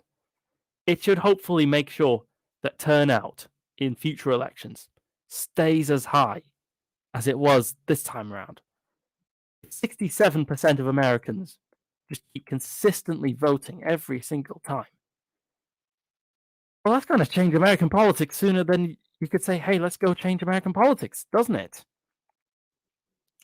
The US Postal Service, says the Wall Street Journal, has experienced a slowdown in first-class mail delivery times, just as millions of Americans have shifted to mail-in voting over concerns about the coronavirus pandemic, the Wall Street Journal had previously reported. The Postal Services said last week that it was taking extraordinary measures to ensure ballots are delivered on time. The coronavirus, of course, absolutely changes everything. And in many ways, the coronavirus changed everything for Donald Trump, too. Excuse me. Before the election, before the pandemic, sorry, I had a prediction. I had a prediction that if Joe Biden was the nominee, that Joe Biden would lose. I was extremely confident in that assertion. I believed that his kind of, at the time, lack of energy. I'm talking about last year during the Democratic sort of primary contests. He had no energy, bit incoherent, didn't really seem to know what he was doing. I thought if this man became the challenger to go up against Donald Trump, and the Democrats are going to get destroyed. Then this little thing called the pandemic occurred, and suddenly everything was different. Not only is Joe Biden now looking like a strong contender who might well actually win this election, in addition, we're also looking at a bit more sort of renewed respect for the Postal Service. You see, a lot of people had this assumption that the U.S. Postal Service was just like some out-of-date relic from bygone era. This service that moved physical letters as if we were animals living in like wooden forts. And then suddenly, oh hey, look, we now have got a pandemic. Lots of people don't want to move out of their wooden forts, if you will, for fear of catching the disease. And suddenly, everybody suddenly realized, dang, the Postal Service is actually really important. We should probably do something like fund it or help it out. Well, at least that's what they said on the Democrat side of things. In the Republican side of things, they, of course, roundly ignored the idea of ever helping the Postal Service. Anything ever. And, one of the many, many reasons why we should be going for a policy of voting out all of the Republicans. Especially, however, in these key House districts. I've gotten CBS News up for this because they had the best article I can find on the subject, which is titled, quote, "Key House Races to Watch on Election Day." It's simple enough. It's pretty much what it says on the tin. It's a selection of the various House seats that are so incredibly close. And yeah, let's go and find out a bit about them. Although Democrats are in little danger of losing their majority in the House, there are several close elections in critical districts which could indicate which way the presidential race will swing. Here's a rundown of some key House districts that may flip in this election. Democratic incumbents includes California's 21st Congressional District. 21st, actually. You see, here's the thing. I'm actually fairly familiar with California. I've visited many times. I've got a lot of family there. And I'm trying to remember which one is the 21st district. Because, well, it's neck of the woods that I might actually know. I know that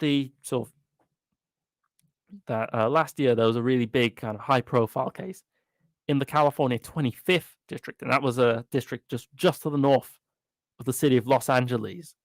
It became really high profile when this YouTube loudmouth guy called Cenk Uygur joined in, and well, all of his sort of old dirty laundry got dragged out into the open, and he was made a bit of a fool of, and he lost heavily.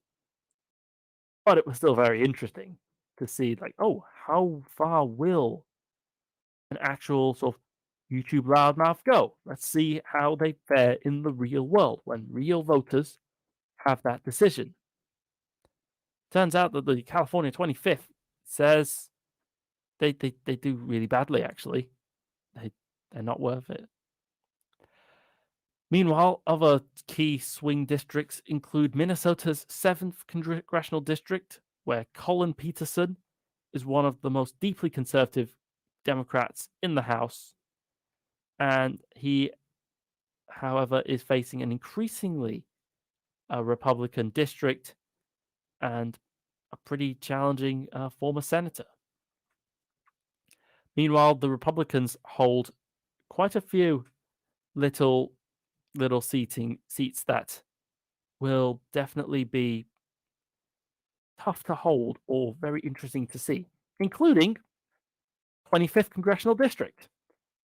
So, quote from CBS News, GOP Congressman Mike Garcia won the special election in May to replace Democratic Congressman Katie Hill, who resigned amid controversy last year.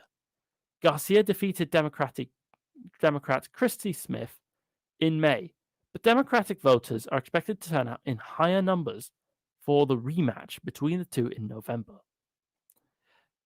So yeah, if Christy Smith wins out in November, it'll be a pretty good illustration that second chances do exist. It'll definitely be a good example. Like, yeah, no, even if you lost, you can come back. And that's something that I think it's something I think is lost on a lot of people in democracies, which is a real big shame because it should be considered one of the most sacred parts, one of the best parts, really, of the system. You can run again if you run in a democracy and then lose. There's no reason, unless you've got term limits, in which case you didn't lose, you won. So what are you talking about? But if you run and then you win, hey, presto, fantastic. You've got yourself lots of all the power and all the publicity and all the stuff. If you lose, well, I mean, that's tough for you. Yeah, that's going to be harsh. But you can always try again. And Christy Smith trying again now in the California 25th Congressional District might well be some good proof of that. Unfortunately, though, it could go the other way. It could show that Christy Smith actually is not prepared for facing actual Republicans. And it does make me wonder, maybe the people of the 25th Congressional District should have selected Cenk Uygur as their nominee. No, the YouTube loudmouth, carpetbagger, no less. He wasn't from the 25th district, after all.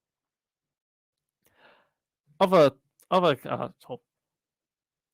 Republican-held districts with a very sort of slim margin include the Texas 22nd district, where Democrats are heavily investing. The district outside of Houston is considered a possible pickup with the retirement of GOP. GOP, by the way, stands for Grand Old Party, which is another way of saying Republican, just to put that jargon out there. GOP Congressman Pete Olson at the end of the year. Democrat Sri Preston Kulkarni, who narrowly lost to Olson in 2018, is running again. Meanwhile, the Republican candidate is Troy Nehls, the Fort Bend County Sheriff, who had been endorsed by Mr. Trump. There's also a Libertarian running in this one district. And then there's also the Virginia 5th District, which earlier this year, the sprawling 5th District, that is the largest in Virginia, first term incumbent GOP Congressman Denver Riggleman lost his primary to conservative challenger Bob Good. Good, who works at the conservative religious school Liberty University, will face off against Cameron Webb on election day. Webb, who is a physician, served as a White House fellow under both President Obama and Trump. The district has been represented by Republicans since 2010. But why am I talking about House districts? Why am I saying them like they matter? Well, on multiple counts. One is, of course, because they do matter. But then the second is also because in many states, it's the congressmen themselves who draw the boundaries. And boundary drawing is something that they're going to have. Remember when I was reading about Virginia and how Virginia has got a proposition in the works, a referendum on like, should we have a commission do these boundary reviews? Well, the reason it's got that question, the reason why these boundary reviews are under question is because in 2021 will be the chance for the politicians to redraw their boundaries. Now, in states that do have an electoral commission that works, like, say, California, or one that could reasonably expect to have one by that time, like possibly Virginia, that's all fantastic. That's all fantastic and good, but it doesn't really mean much. But for the states that are openly into gerrymandering, now you're looking at a different story. And of all of the states with this gerrymandering problem, none of them will be as sort of clear and be as aggressive is perhaps the best way of putting it, as Texas. Texas has for eons been a state famous almost as much for their cowboys as for the fact that they have some very heavily gerrymandered congressional districts. Well, those heavily gerrymandered congressional districts could, of course, be flipped on their head if the Democrats win the state government and win the House seats. Both of those things are things that could actually very possibly really happen. Now, as it stands, it looks like Texas is going to be a very, very close race indeed.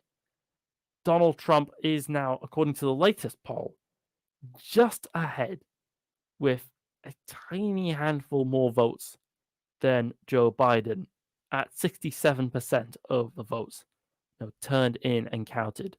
But the state still is very much anyone's guess. The same can be said of the Senate, where Senator Corrin is 50.9% ahead on the challenger Hager, who is at 46.6%. El Paso has just joined in, though, which should probably be flipping things quite a bit now into the blue direction. But we'll check that later. But then I'm looking at the House districts and going, yeah, some of these are pretty badly gerrymandered. That's a definite.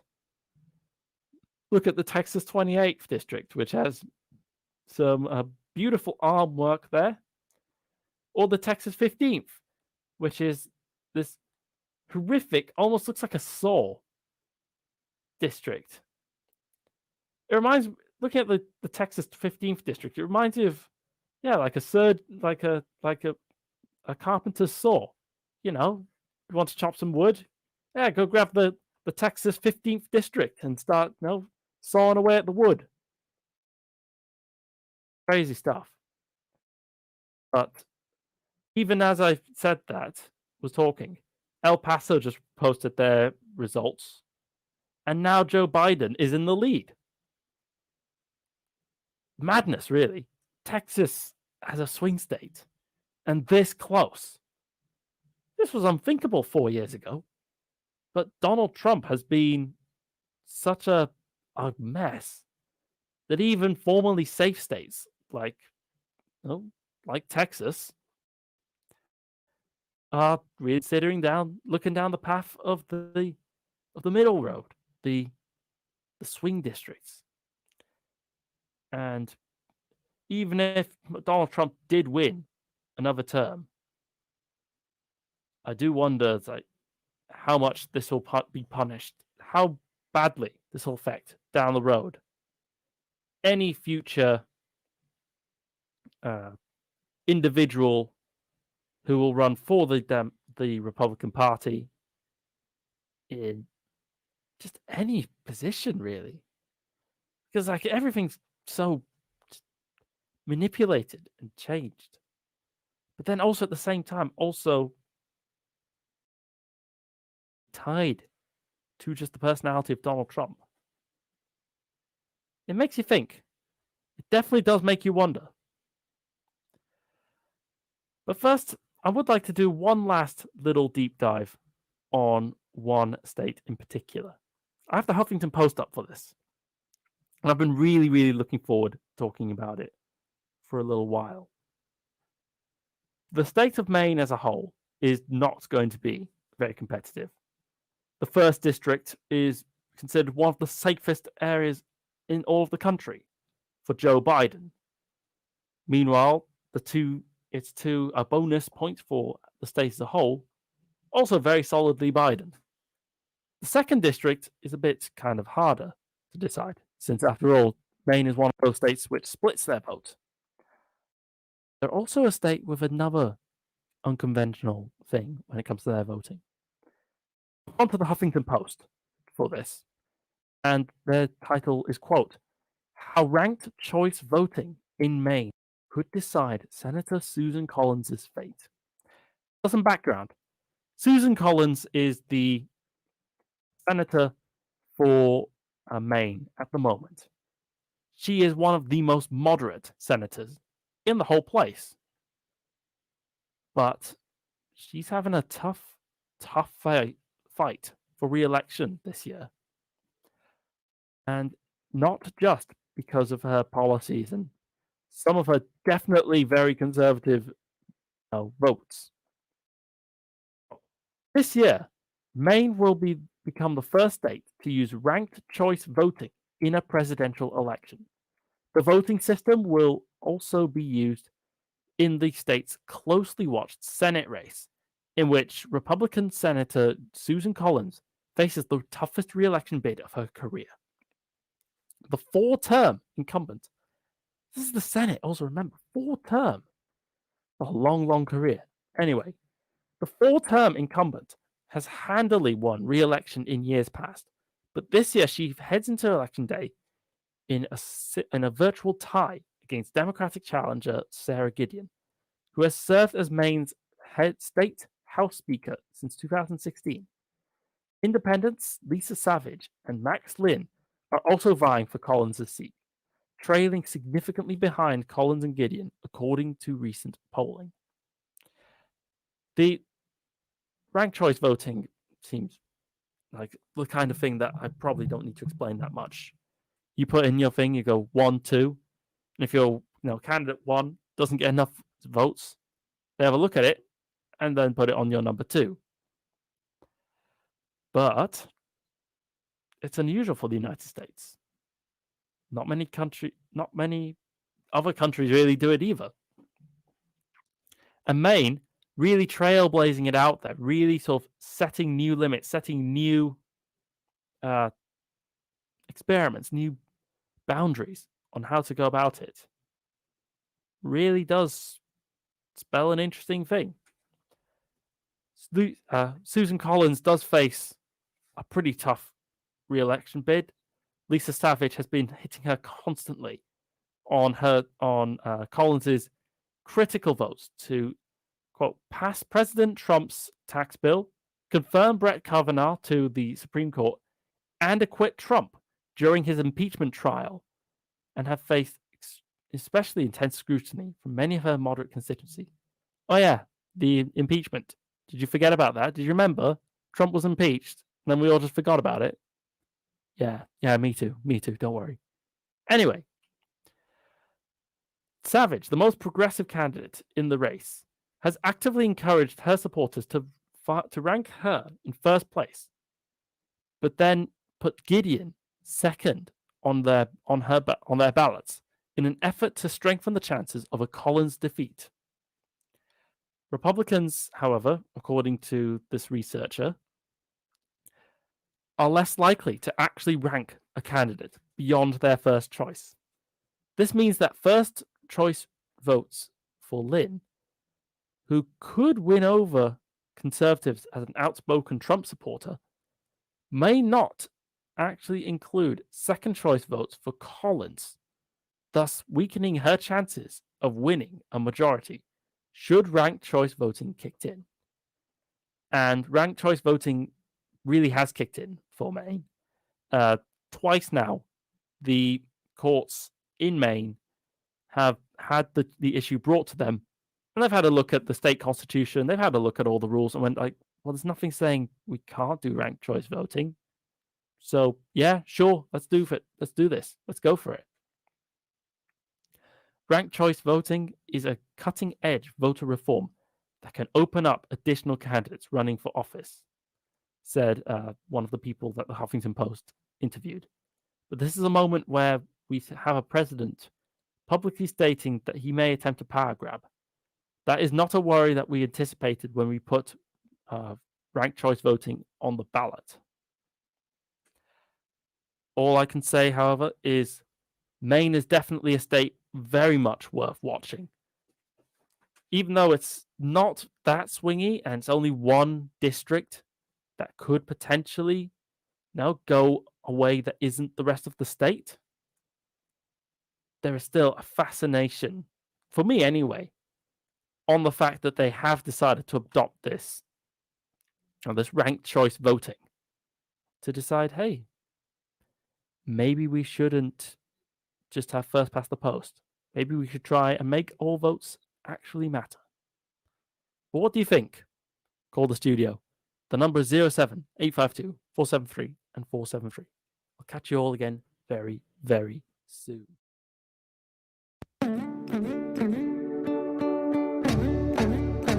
Whoa, relax radio.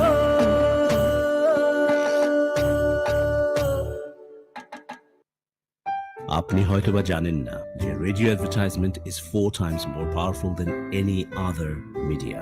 Relax রেডিওতে যদি advertise করতে চান তাহলে আমাদেরকে আজই যোগাযোগ করুন on 020-7474-9292. আমাদের সাথে অ্যাডভার্টাইজ করুন from £99 a month. Increase your business by advertising on Relax Radio.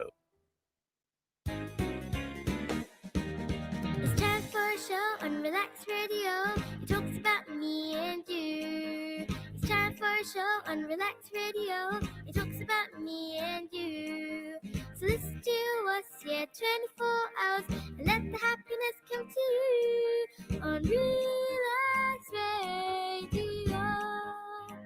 Tune in to Relax Radio.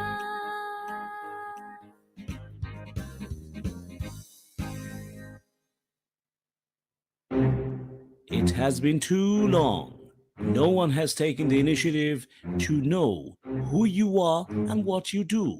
Well, Relax proudly presents Relax Media to unite and expose all media-related personalities under one umbrella. If you are an artist or maybe you're looking for one, look no further. Log on to www.relaxmedia.com. RELAKS media.com. In return, you get a free webpage and exposure to wider fan appreciation and contacts. Also, optional personal manager. Don't delay. Relax radio.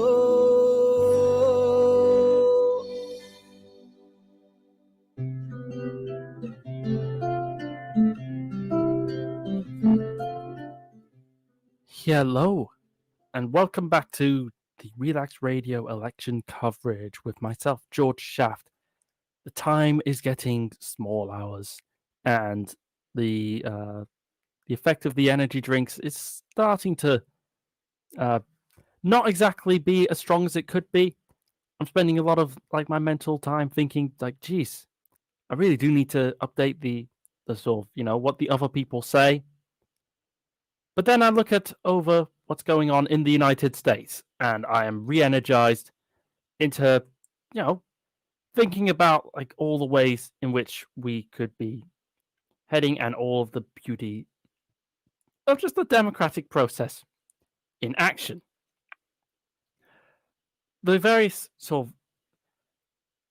kind of issues are plaguing the United States at the moment as voters across the nation go and decide on who is absolutely going to be the next president of the United States of America. One of the issues which it feels like nobody is talking about it, but it's weird because it's such a huge issue that you'd think, well, yeah, why wouldn't you? And that's the military intervention and the army in general. It's no great revelation for me to sit and say the United States spends a gigantic amount of money on its military. More than the next 15 countries, is it? All put together. But often lost in the reeds of that particular discussion is where does that money actually go? Now, Donald Trump has initially made a lot of promises to be the guy who would broker peace, who bring about, a better way of doing things. That promise is questionable at best. He's done a little classic trick for a while in America's wars, which gets referred to as the yo-yo. What I mean by that is basically he goes there and goes, all right, I'm going to leave Afghanistan, and I'm going to withdraw 5,000 soldiers. Everybody in the room cheers because yes, 5,000 soldiers. We're one step closer to peace. America not being involved in another ruinous long war abroad. And then when something goes wrong in Afghanistan, he goes, oh no, it turns out that we actually need troops there after all. Reel them back in. They actually featured, today or yesterday anyway, I'm in that kind of time of day when you're never quite sure which it should be. But today featured one such tragedy, unfortunately. In Kabul, there was a big siege of a hotel. There's pretty much a kind of jihadist attack. At least 20 people died from what I saw. And it's all around horrific and tragic and morbid. Yet at the same time, that's going to be a pretty powerful justification for a United States that's looking for an excuse to go back to going, hey, yeah, so that whole thing when I was saying that we wanted to not be in Afghanistan. Well, in actuality, we're actually going to go back again because look, people die when we're not here. Oh, what a shocker! The war will have to continue. Oh no. I know I'm sounding super cynical when I say it like that. But that's because I am being super cynical. It is a great tragedy, the fact that all of these soldiers are just being deployed so far away from the home country, so far away from their families, their kids, their loved ones, to go shoot and fight and die in wars that are as old as their parents. Literally, in some cases, there's literally stories now of 19-year-olds going to fight in the Afghan war, and after their fathers had initially been deployed there. The war in Afghanistan is old enough to vote in the 2020 presidential election. Think about that. And yet America's still there, and still deploying thousands of soldiers to what? They don't define victory anymore, that's for sure. Initially, the idea was to go and get Osama bin Laden, to go and find, the bad guys, take out Al Qaeda. Boom, there, done. Mission would be well sorted, right? Well, Al Qaeda now has less than 100 members in Afghanistan. Now Osama bin Laden has been dead since 2011, and he was killed in Pakistan anyway. What are the soldiers there for? Well, if you wanted to go very realpolitik, you would, of course, find something easy to point out.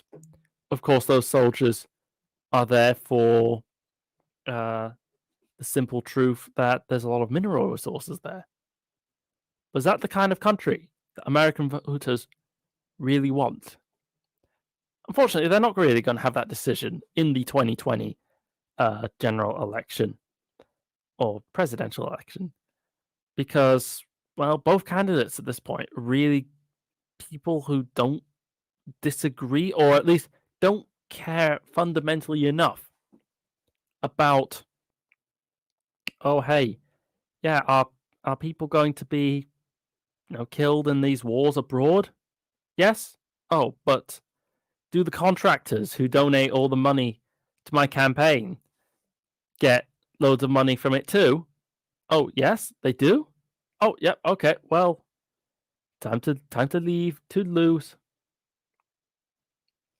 Well, regardless of the case, we are still, regardless of the case, and regardless of what Americans actually think of these wars, the adventures abroad, the war on terrorism, the fact is that the American public is voting right now for the choice of who will be the next president of the United States, or whether they're just going to keep the same old guy that they've had before.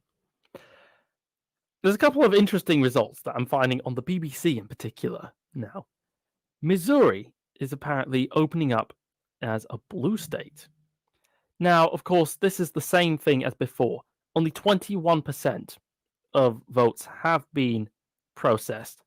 And, well, quite a lot of those are going to be in the two cities of Kansas City and St. Louis. Missouri has not actually been a Democratic state in a while, but it's better than saying it's never been a Democratic state. In actuality, Missouri has a fairly long history of being one of the sort of last of the southern states, if you will, the kind of southern pride that switched to becoming a Republican state.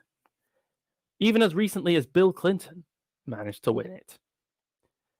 To go and find the CNN little summary of it, they said, until 2008, Missouri had been one of the nation's most reliable bellwethers in presidential politics.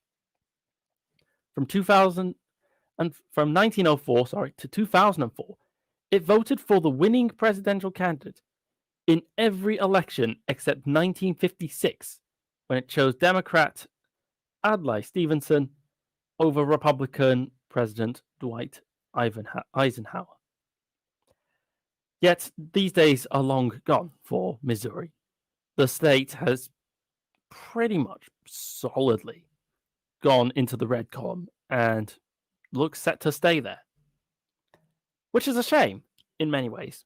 Because Missouri has multiple times been a state right at the center of one of the most important issues that the American voting public is going to be taking in their hands when they go to the polls today, or look at the results right now.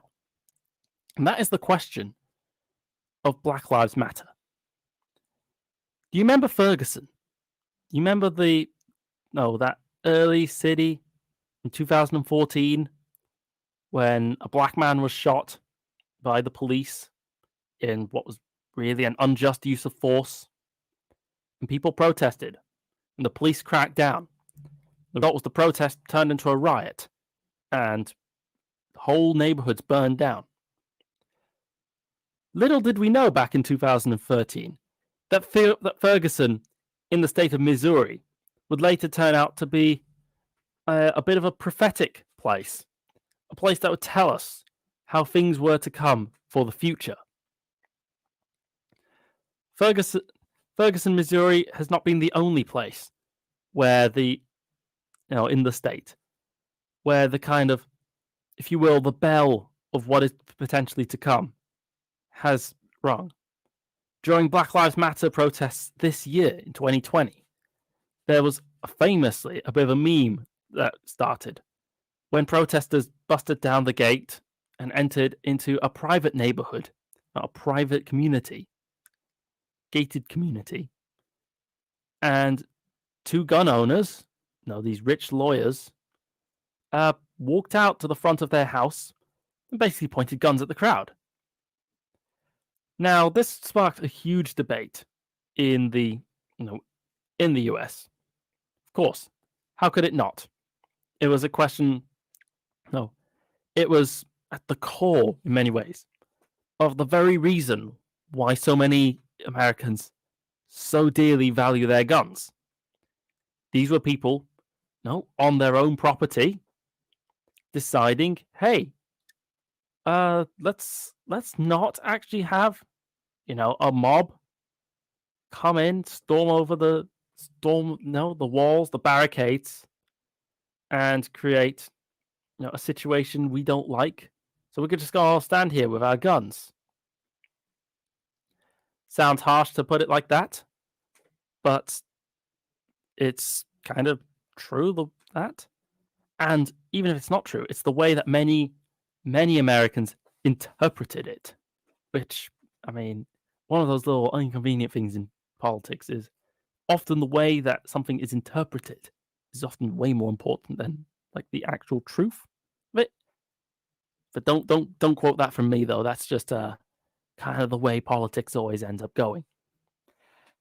Anyway, as we look at the presidential election result map, I note that Missouri has actually now swapped color back to a much more familiar red for the state on all of the sites, except, again, the BBC, which has decided that it will insist on keeping Missouri listed in the blue column. It'll be interesting to see how that will go. All of the websites are starting to show some very, very curious little results. And the one that has caught my attention the most has been the state of North Carolina. North Carolina is 80% through. They're expecting to, 80% of expected votes have been counted. Polls will close at 12:30 a.m. GMT, so they are already closed if you are listening to this right now. And the state is breaking pretty solidly for the Democratic Party. It is looking like a state that is going, this whole Joe Biden guy, no, we're down with this. We can work with this. If North Carolina keeps at this, it will be a big deal. North Carolina is one of those 10 most populous states in the country and has 15 electoral college points. Those 15 points could well end up being the difference between a defeat and a victory for whoever ends up winning that state. And it is definitely looking like North Carolina could end up being a very close state. I often talked about way back in no, January, February, March, that the smart choice for Democrats would have been to really focus on the Rust Belt, to focus on Pennsylvania, Ohio, Michigan, and Wisconsin. My thinking was if 3 out of those 4 states flipped back for you, then you've won. But that was assuming that no state was actually lost in the process. Yeah, I'm now getting a little bit perturbed by the fact that, we actually do have a state that seems to be in the mood for flipping, and that has been the state of Virginia. I talked about Virginia earlier. Virginia was the state that had the huge, massive pro-gun rallies, and even had some counties threaten to go back to West Virginia when people were, legislating to make the guns go away. Now, of course, this is early days yet. Only 45% of the ballots have actually been processed. And I also would like to point out, of course, the fact that Virginia could well be dealing with what they've been calling the red mirage issue, where it looks like on voting day that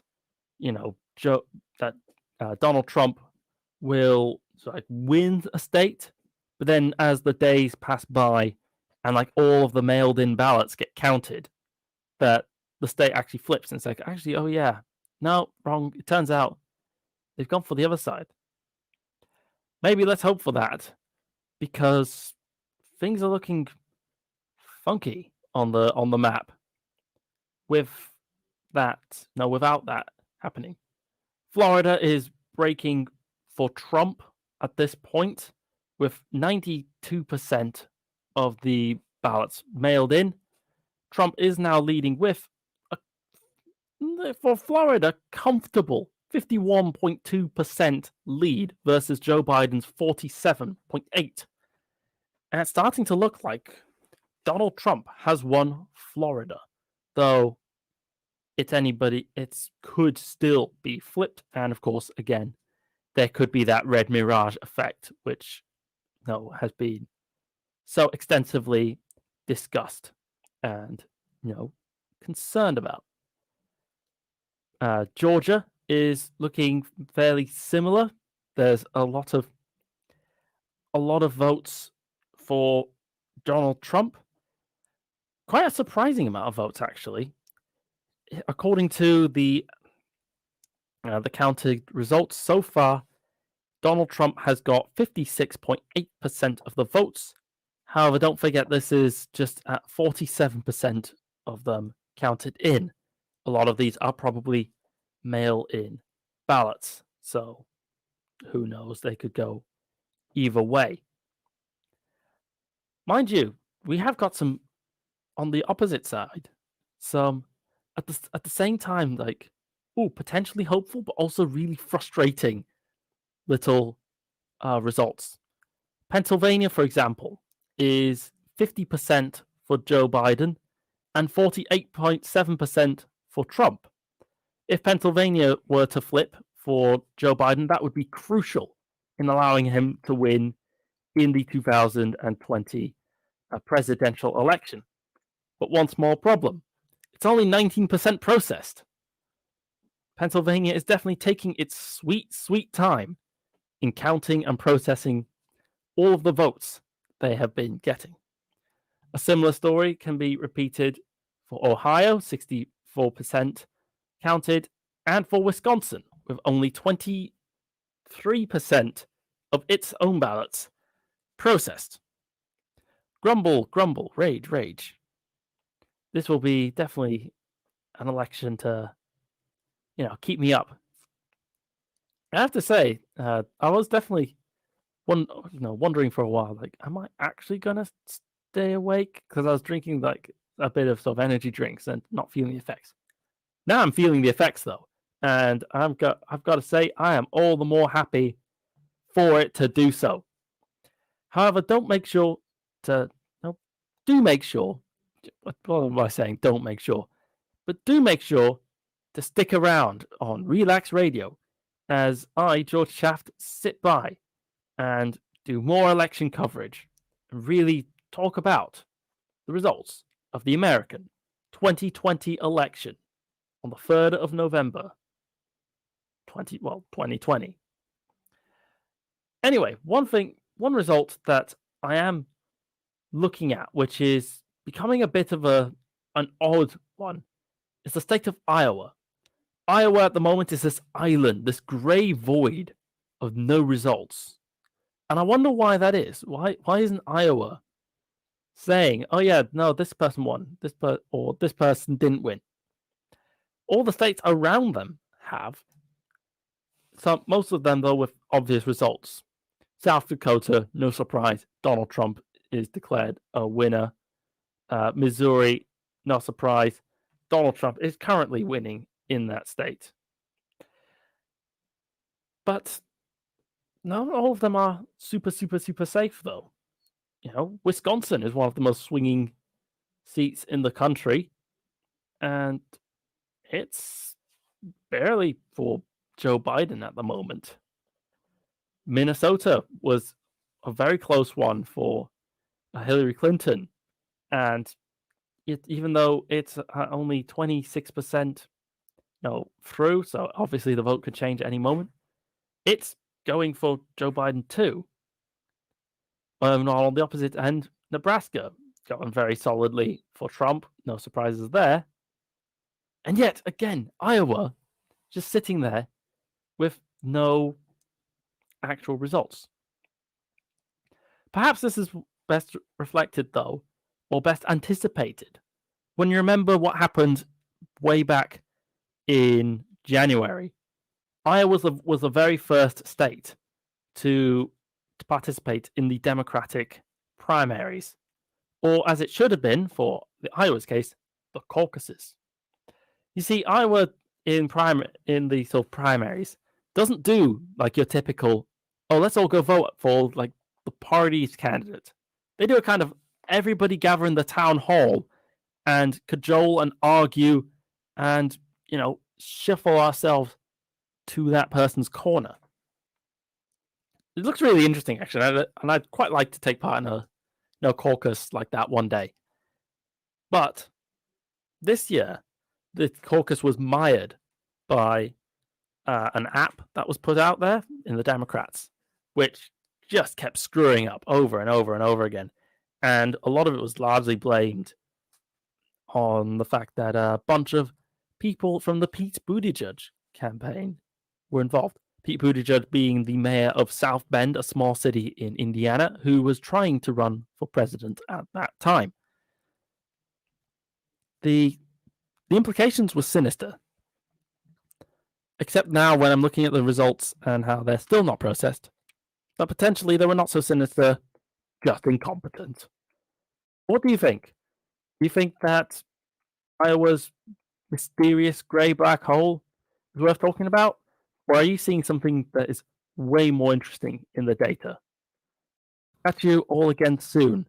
Although you should not forget that the number is 07-852-473-473. Now let's have some other people talk. Whoa, Relaks Radio.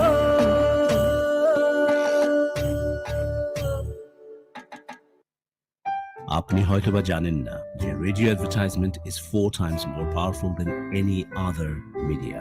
Relax রেডিওতে যদি advertise করতে চান তাহলে আমাদেরকে আজই যোগাযোগ করুন on 020-7474-9292. আমাদের অ্যাডভার্টাইজ করুন from £99 a month. Increase your business by advertising on Relax Radio. Time for a show on Relax Radio. It talks about me and you. It's time for a show on Relax Radio. It talks about me and you.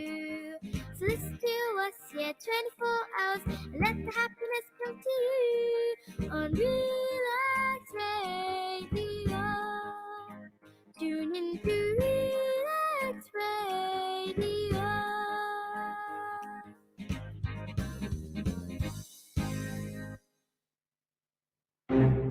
It has been too long. No one has taken the initiative to know who you are and what you do. Well, Relax proudly presents Relax Media to unite and expose all media-related personalities under one umbrella. If you are an artist, or maybe you're looking for one, look no further. Log on to www.relaxmedia.com, RELAKS media.com. In return, you get a free webpage and exposure to wider fan appreciation and contacts. Also, optional personal manager. Don't delay. Relax Radio.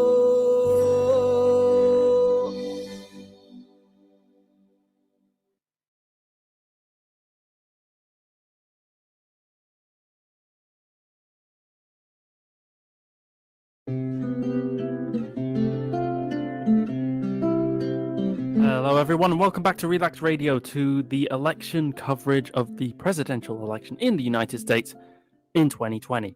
I apologize there for that little break in silence there. I was off doing a little sort of thing, and it took a bit longer than I had planned. My name is jorgeshaft, and I am sitting here in the studio looking at the results that are coming in right now. One thing that has changed since I have left and come back is to see the state of Wisconsin in particular flip from blue to red on the prediction maps, which does not really bode that well. I'm not very happy to see that, I gotta say. Wisconsin is definitely a very, very curious state, though. If you'd gone to Wisconsin and checked out what it was like in, say, 2005, you would have found a state that was very, very blue collar, if you like. It was very, very, you focus on like its manufacturing, its agriculture, its unions. It was definitely a place that did have that kind of working class vibe to it. And it would have been surprising, especially because it managed to keep this kind of vibe, this kind of attitude, for longer than most states do. Even in that kind of Rust Belt area, it managed to kind of keep on hold of like the particular cheese is something that Wisconsin is quite well known for in the US, which they make, and that's pretty fun. But there's an unfortunate part to that, isn't there? Since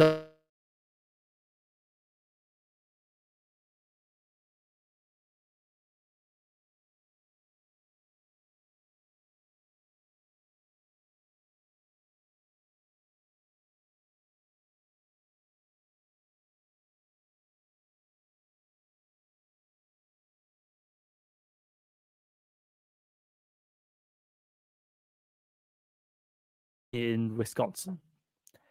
And love him or hate him, he succeeded, really. He broke the back of the unions in Wisconsin and made them play ball with the state government. This is especially a pity, in a country that already was suffering from really weak unions and really was in dire need of some more, assistance on the whole union front. But alas, instead what we got was a country that's decided that no, one of these last bastions of the unions is going to be broken and busted. Wisconsin was even worse affected then by, of course, the fact that Scott Walker was in charge in 2010 when the state managed to get a bit of some redrawing of boundaries during the census. A redrawing of boundaries that was completely controlled by the state Republican legislature.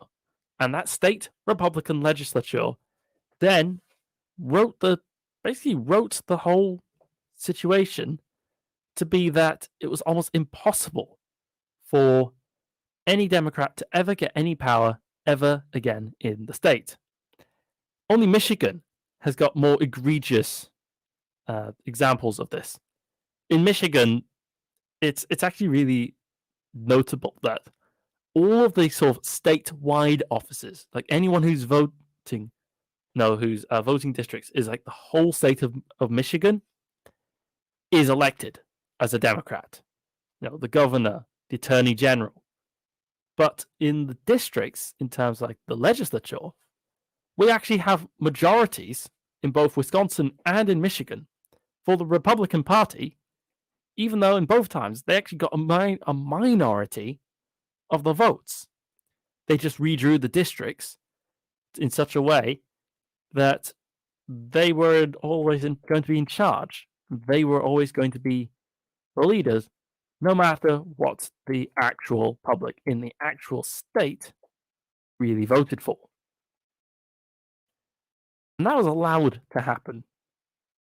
And it was allowed to happen in a way that, of hindsight, is really sad to see. Wisconsin would have, is a state with much promise. It is a state that still, even what it does have left, excels at, the food production, at the manufacturing. It's an incredibly intelligent and educated state, in terms of like its facilities as well. DuPont, for example, back in the 1960s, was poaching people from Kent State University, which is located in Wisconsin, because of all the chemical knowledge that they were gaining there. And they were using them to make, Agent Orange for the Vietnam War. But then, somewhere along the way, Wisconsin kind of, lost its way and lost its place.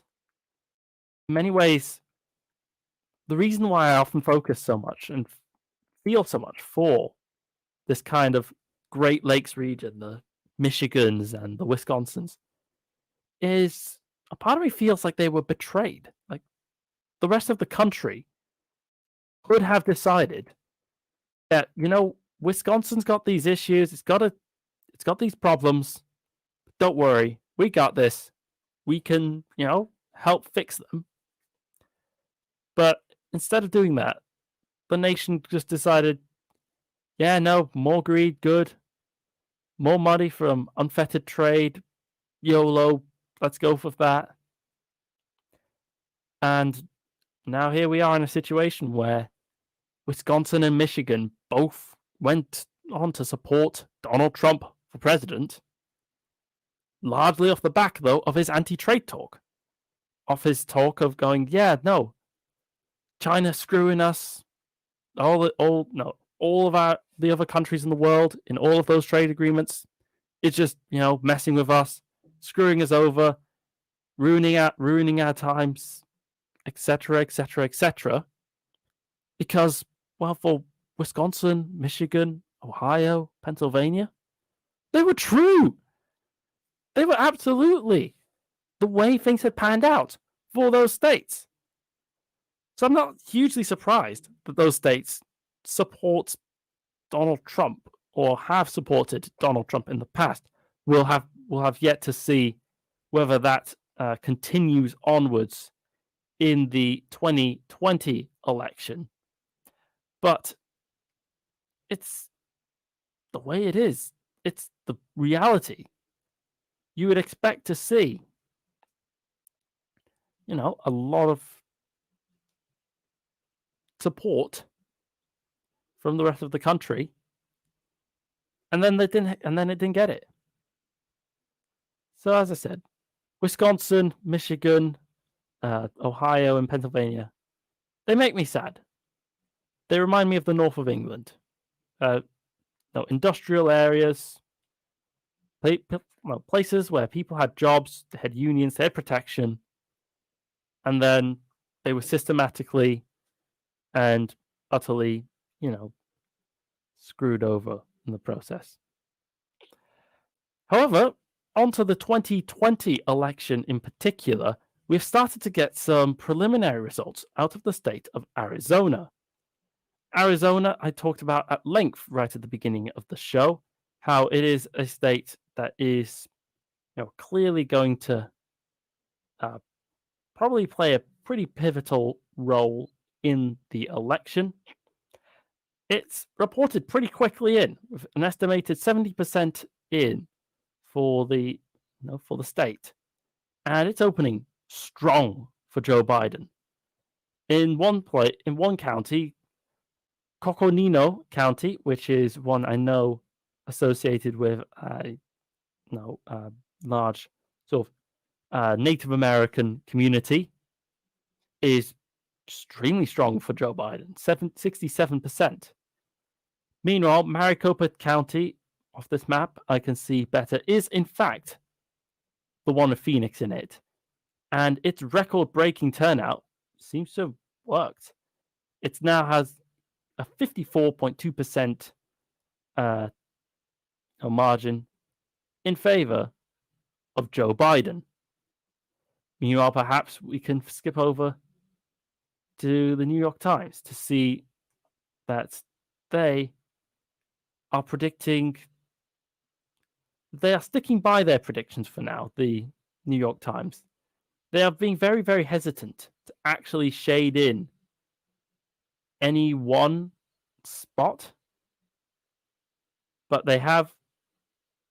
for the Senate, they have actually come in with a few predictions, including, it looks pretty certain now that Tommy Tuberville, the challenger in Alabama, is winning the Senate race against Doug Jones.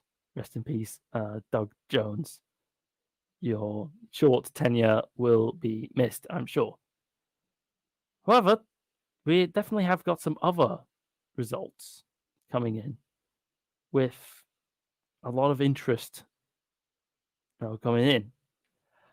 Kentucky looks pretty solidly in the realms of, yes, we have actually re-elected Mitch McConnell back to the Senate at 58.1% points having come in, with 84% of the votes having been reported. However, things are not all bad for the Blues.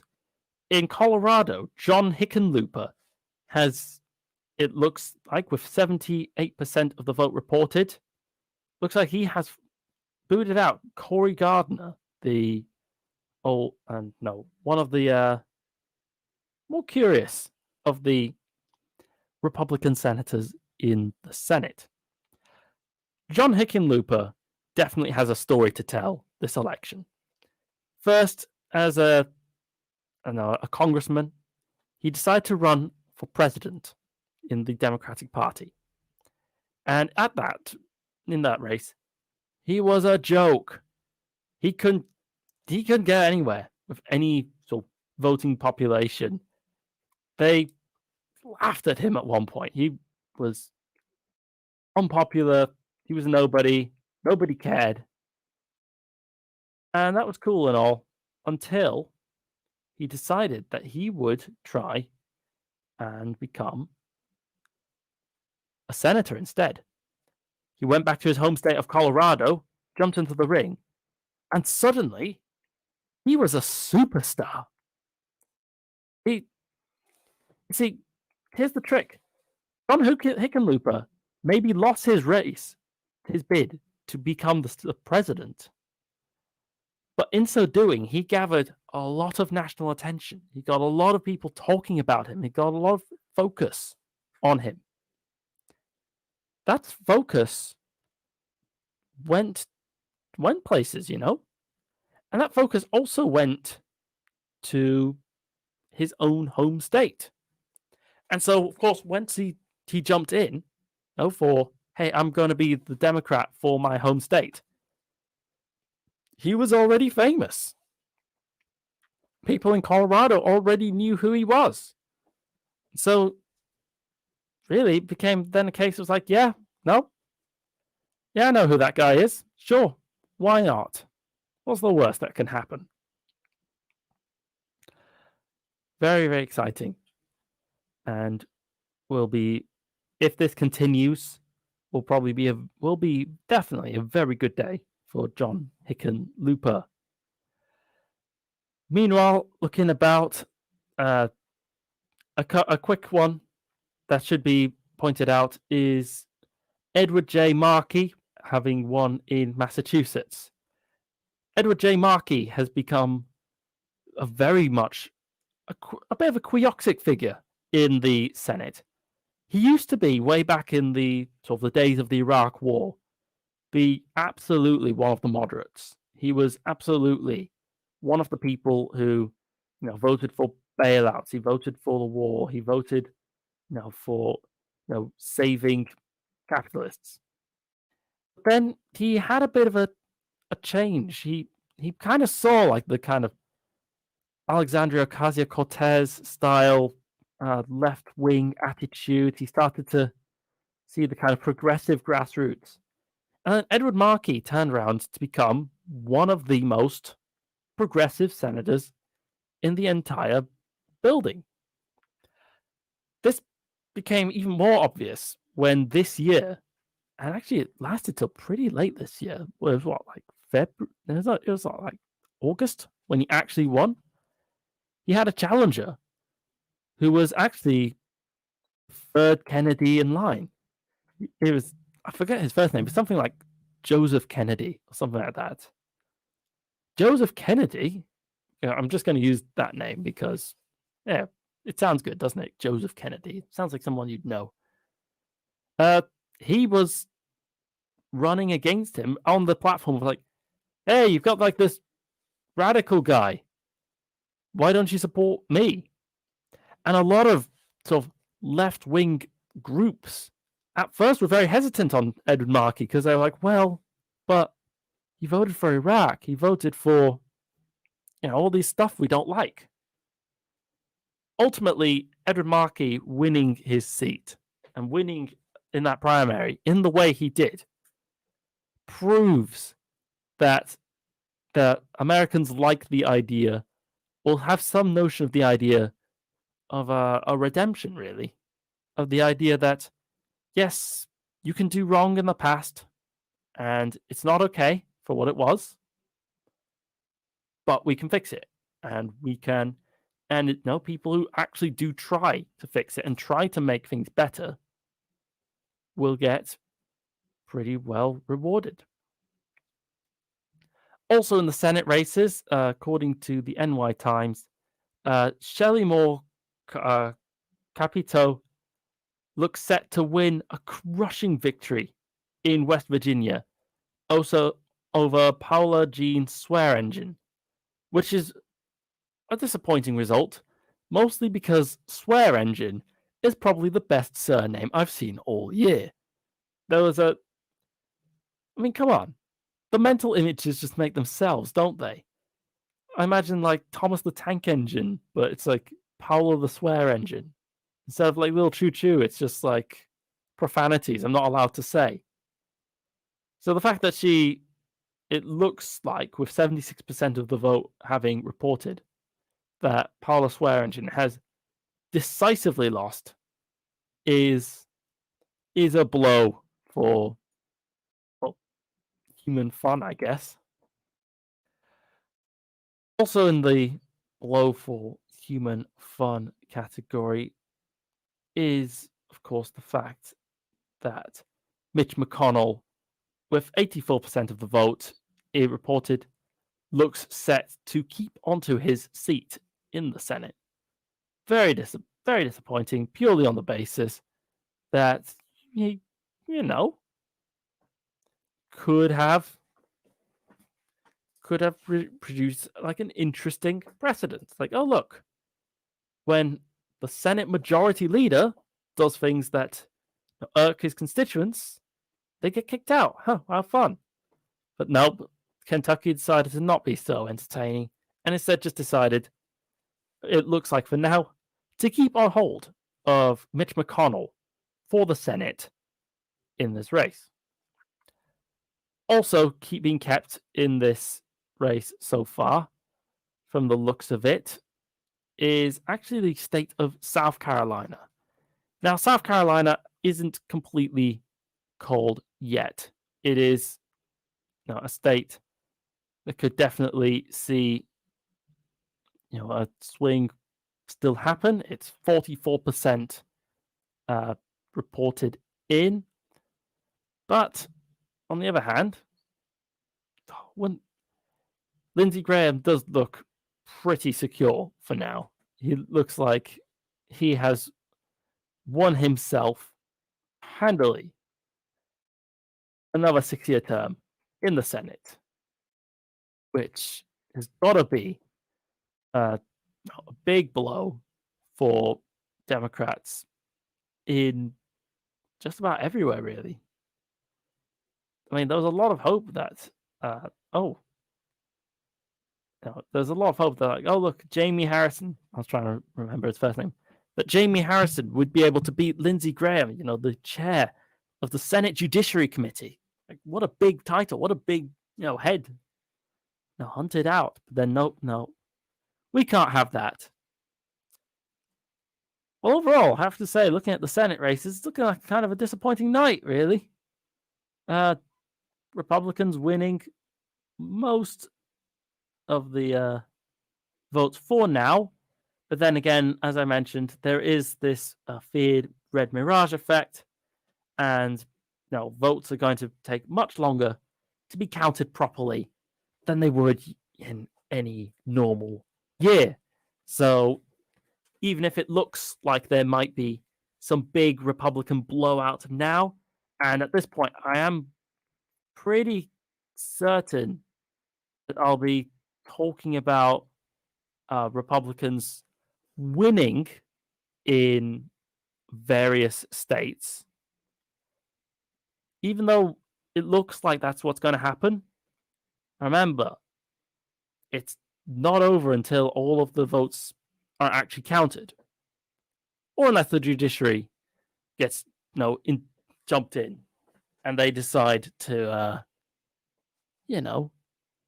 tell states to stop voting and stop counting votes and go, we did that in 2000 where we came in and said, hey, stop counting your votes because, we decided it was an inconvenience for us, the Republican Party. And then total awk, isn't it? I have to say, though, seeing the red mirage kind of take face in front of you in real time does come with this looming sense of dread. It's a looming sense of dread that we might actually get the worst time after all. We might actually get the timeline where Trump may claim victory on election night, only to be subsequently proved wrong. I really don't want that to happen. I really don't want Trump to, rile up his lunatic fringe of his supporters, even more than they already are. But if that red mirage sort of effect that we're looking at, continues to manifest, I don't know what else to say. But if you know what to say, you could help me out, of course. You could call the studio. The studio number is 07852 473 and 473. We are in the second half now of my coverage of the US election. My goal is to stay here until 6 a.m. Now, talking about this vote, talking about all of the sort of ways things are going,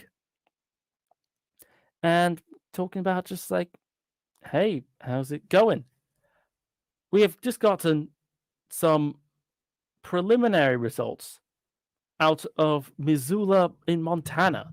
Montana is, of course, a state that is very, very likely to go Republican.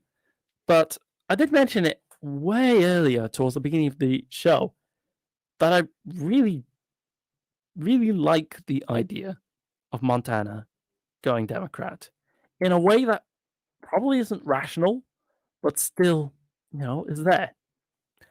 Maybe it's a part of me because I know that an author I really like, and who I also know votes Democrat, actually lives in Missoula. And so there's this element of like, oh, yeah, his name is Hank Green. It's like, oh, yeah, no, Hank Green is going to be like all happy because his state went, for the Democrats. And of course, the fact that Montana is a state very famous for its natural beauty. It's got amazing mountains, ravines, cliffs, forests, lakes. Very, very pretty stuff, especially in winter, actually. Like some of those sort of helicopter pictures that you get from Montana in winter blow your mind. They really do. They're absolutely gorgeous. Also gorgeous is the fact that Montana voting Democrat isn't actually as far-fetched as it might initially seem. For example, one of their current senators is a man called John Tester. John Tester is a Democrat. He was elected, or rather should I say, re-elected in 2018. Also, could be possible that they will vote for a man named Steve Bullock for their, I believe, other Senate seat, but I am just quickly checking just to be completely sure. Bullock is so according to the exit polls in Montana right now, Bullock does look like he might be ahead of his opponent Daines. If Stephen Bullock were to win, it would absolutely be a big smile for sure to see like this small state decide to go, yeah, we're going to vote for Trump for president, but all of the Democrat senators that we could possibly field, we're sending them. Yeah, absolutely. The other thing I also have to admit with Montana that I think is the game Far Cry 5, where basically you play as a sort of an American sort of highway cop, rural sheriff, who gets tasked pretty much to single-handedly take down like a crazy religious cult that takes over like a very, very isolated rural part of Montana. And the thought of all of these sort of isolated people all suddenly finding out, like, wait, all the heathens voted for the Democrats? Because they seem very sort of like anti-Democrat types. Like, wait, what? They vote Democrat? But all jokes aside, the election map is taking shape and the results are starting to become somewhat predictable before our eyes. Different states are changing different colors at bewildering speed. Others take one color and then stay where they are. However, in the meantime, and in between time, I'm not going to stay where I am, and I'm going to get you to listen to the very wise words of these other people, whose words I will change eventually, just not yet. Catch you all again very, very soon.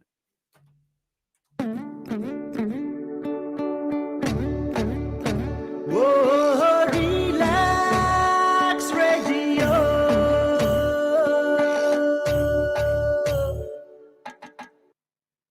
আপনি হয়তোবা জানেন না যে radio advertisement is 4 times more powerful than any other media. Relax রেডিওতে যদি advertise করতে চান তাহলে আমাদেরকে আজই যোগাযোগ করুন on 020-7474-9292. আমাদের সাথে অ্যাডভার্টাইজ করুন from £99 a month. Increase your business by advertising on Relax Radio. It's time for a show on Relax Radio. It talks about me and you. It's time for a show on Relax Radio. It talks about me and you. So listen to us, 24 hours, and let the happiness come to you on Relax Radio.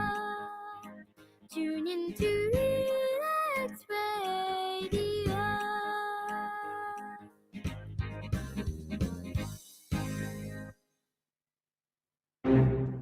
It has been too long. No one has taken the initiative to know who you are and what you do. Well, Relax proudly presents Relax Media to unite and expose all media-related personalities under one umbrella. If you are an artist or maybe you're looking for one, look no further. Log on to www.relaksmedia.com, RELAKS media.com. In return, you get a free webpage and exposure to wider fan appreciation and contacts. Also, optional personal manager. Don't delay. Relax Radio.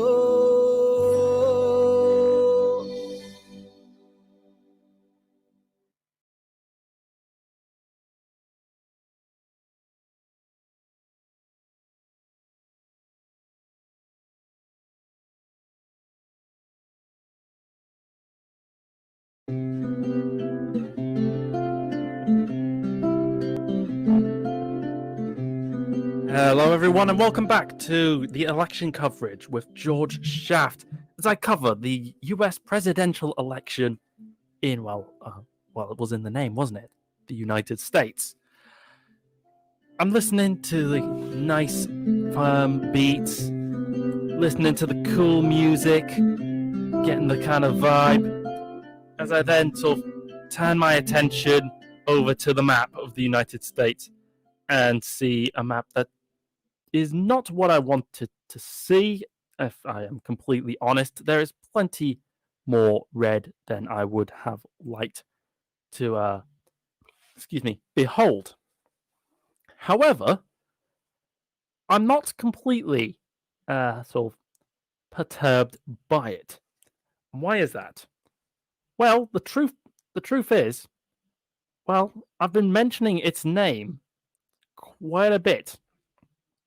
I think that right now, we probably are seeing the kind of nightmare scenario called the Red Mirage. So let me just explain what that means before I continue this discussion. So, we've had a vast amount of mail-in ballots at the moment.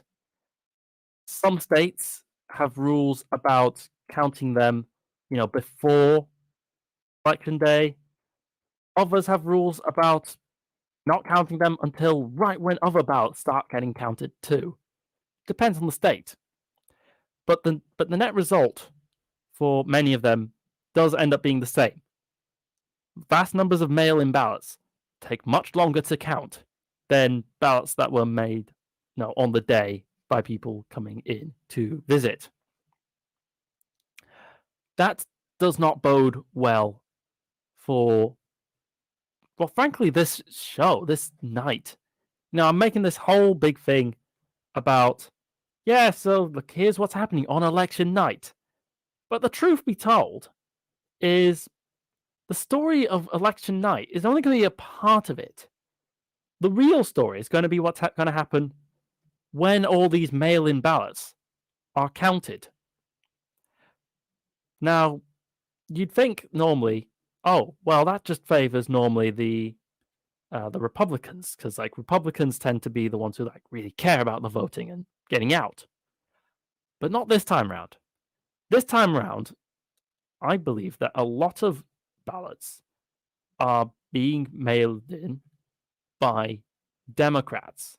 And the reason why should be obvious. The pandemic.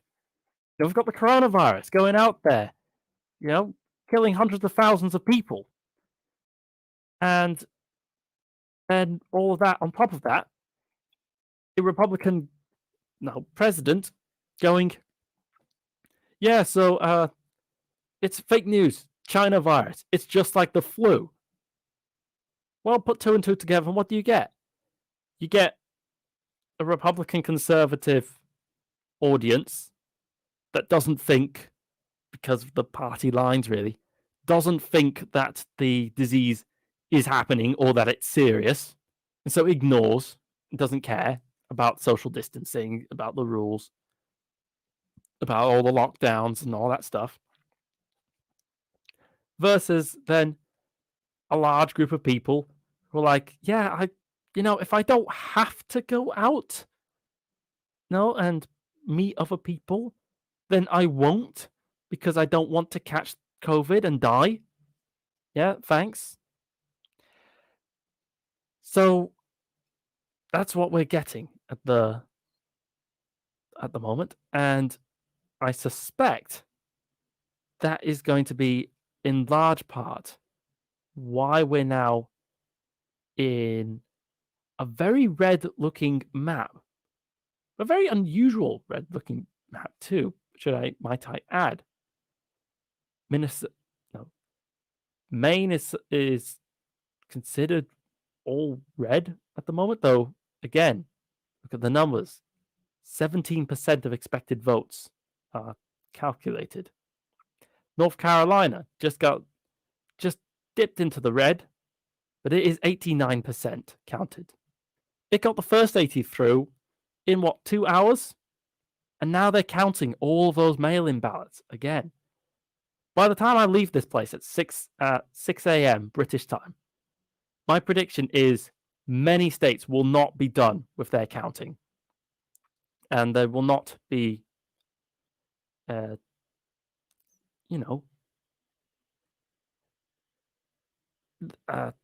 trying to figure like the exact way I should phrase it. There will not be a clear winner, perhaps might be the best way of putting it. There will not be a new president, could be a way of saying it. But sorry about the little cough there. But it's gonna be a long haul. It's gonna be a bit of a slog. I've made a point to sort of check the Twitter page of Donald Trump to see what he has to say about this, and he has tweeted, of course, with a simple little thing going, "We are looking really good all over the country, thank you." And that would be it. Meanwhile, Joe Biden is also on Twitter, and his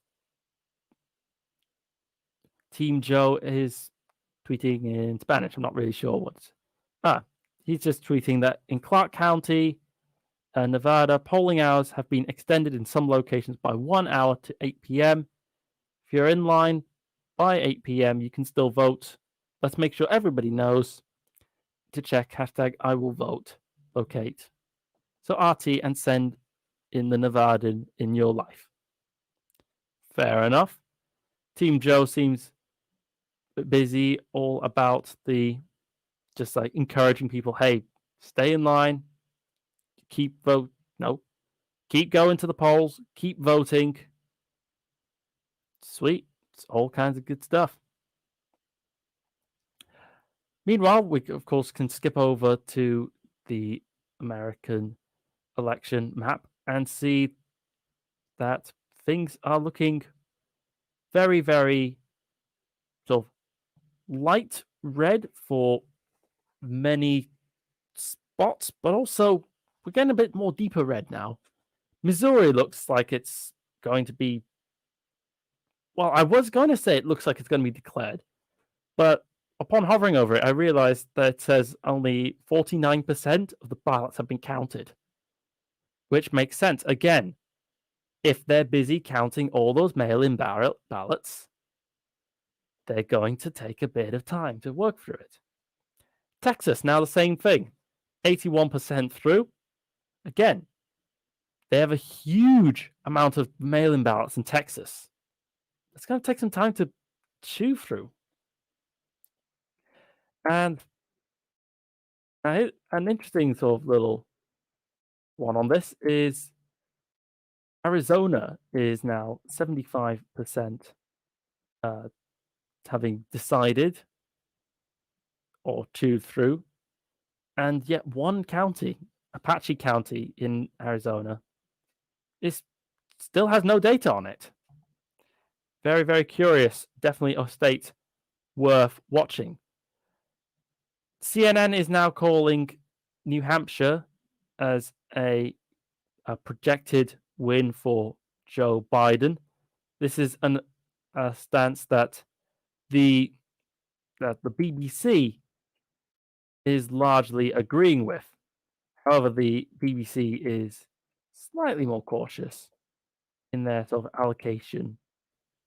If, oh yeah, this person's definitely the winner, then, you know, the CNN's being. The BBC has projected mostly the sort of safe states at this point. New Mexico is projected to win for Joe Biden, as is, interestingly, Colorado. Though Colorado has gotten... See, I guess it's the third time I'm going to have to talk about Colorado. Because ultimately, I'm at the point now where I really do think that our idea that Colorado is this big swing state is going to have to kind of stop. They've voted Democrat for the past 4 times now. And they've changed like their society in such a way as to be pretty Democrat friendly. The big one, of course, was the fact that they legalized marijuana. When they legalized marijuana in Colorado, they got a vast amount of income from it. They became very wealthy very quickly from all those weed sales. That's the kind of thing that sticks with people, though. If you remember when I was talking earlier about, you know, the kind of the surveys, like, oh, what do people in America care about? What do the voters feel? When they say things like the economy, in Colorado, marijuana is the economy choice. So I think that and now the recent voting history is just going to show that Colorado is moving solidly and probably going to stick to the idea of being a safe Democrat state. Colorado, by the way, is also a state that is being affected by migration from the rest of the states. California has many people who have moved to Colorado, either for work or for retirement, and well, they bring their politics with them. It's kind of the way things go.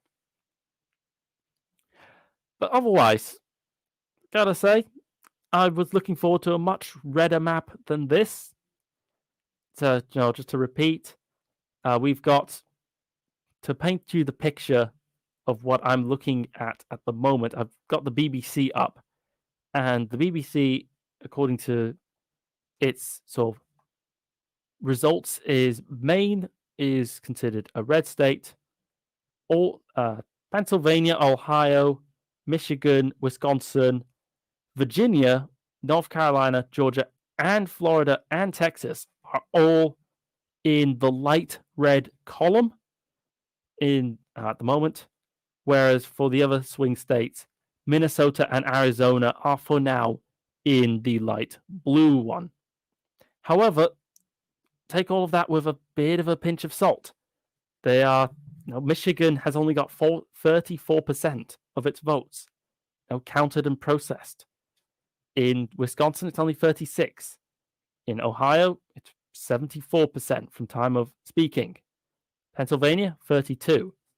There are vast numbers of mail-in ballots that need to be counted, and not many states are all that efficient at figuring out what to do with mail-in ballots. In Wyoming, we've got an interesting one where that one's been read and showing up for a while now, but they're still only 2% of the way through counting all their ballots. Wyoming's, of course, not going to be a hugely surprising result. It's 80 to 16%, in favor of Donald Trump. But the point does still stand. If Wyoming is taking this long to count their ballots, then imagine a bigger state with more resources and more people to actually go to work and figure it all out. Yeah, exactly. This stuff takes time. This stuff will take a while. And I fully expect people to still be counting these results by the time I get to sleep, probably at about... honestly, I'm not even trying to think about when I'm going to be going to sleep, because it's going to be in a long time now. Anyway, so I'm now curious, where exactly is Vigo? The big question I'm now curious about is, where exactly is Vigo County? Because see, Vigo County is this county in Indiana that has been pretty good at predicting all of the sort of election results. And I want to know, where is it? Okay, so according to Wikipedia, I have a location for Vigo County in Indiana. And there it is. Okay, so Vigo County is looking pretty exemplary now as an example. It is 71.5% for Trump at but that translates to 2,646 votes. It is only 9% through counting all of its ballots. In fact, in the state of Indiana, generally, there's at least 10 counties, I'm guessing, in the state that still haven't posted any results. I imagine that the staff in these counties are working very hard to get all of these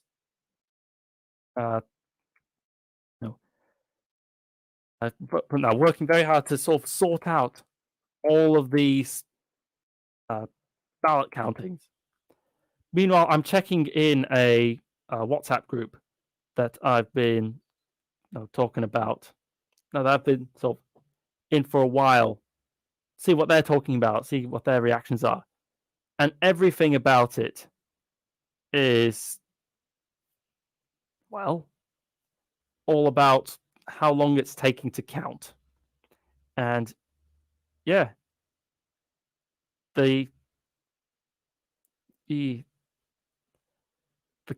big takeaway from this election, says one person, is surprisingly, yet again, the American political system is incredibly screwed up.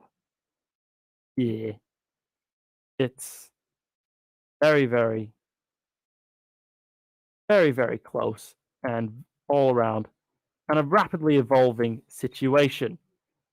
It looks like that Florida could be very close to declaring now. If it does declare, it will almost certainly be declaring for Donald Trump, which will be a sure disappointment for Joe Biden when that happens. However, he'll probably be consoling himself a bit, in that apparently at the same time, Arizona is looking set to declare for itself. And it will, of course, declare for Joe Biden. Arizona apparently is a state, from what I understand, that was already counting ballots, trying to sort it all out in the, trying to sort out all the, how to count the ballots. I just got a quick little message here. Drop a link to your broadcast in your WhatsApp group. Oh, good idea. Yeah. Just a little sort of administrative little idea.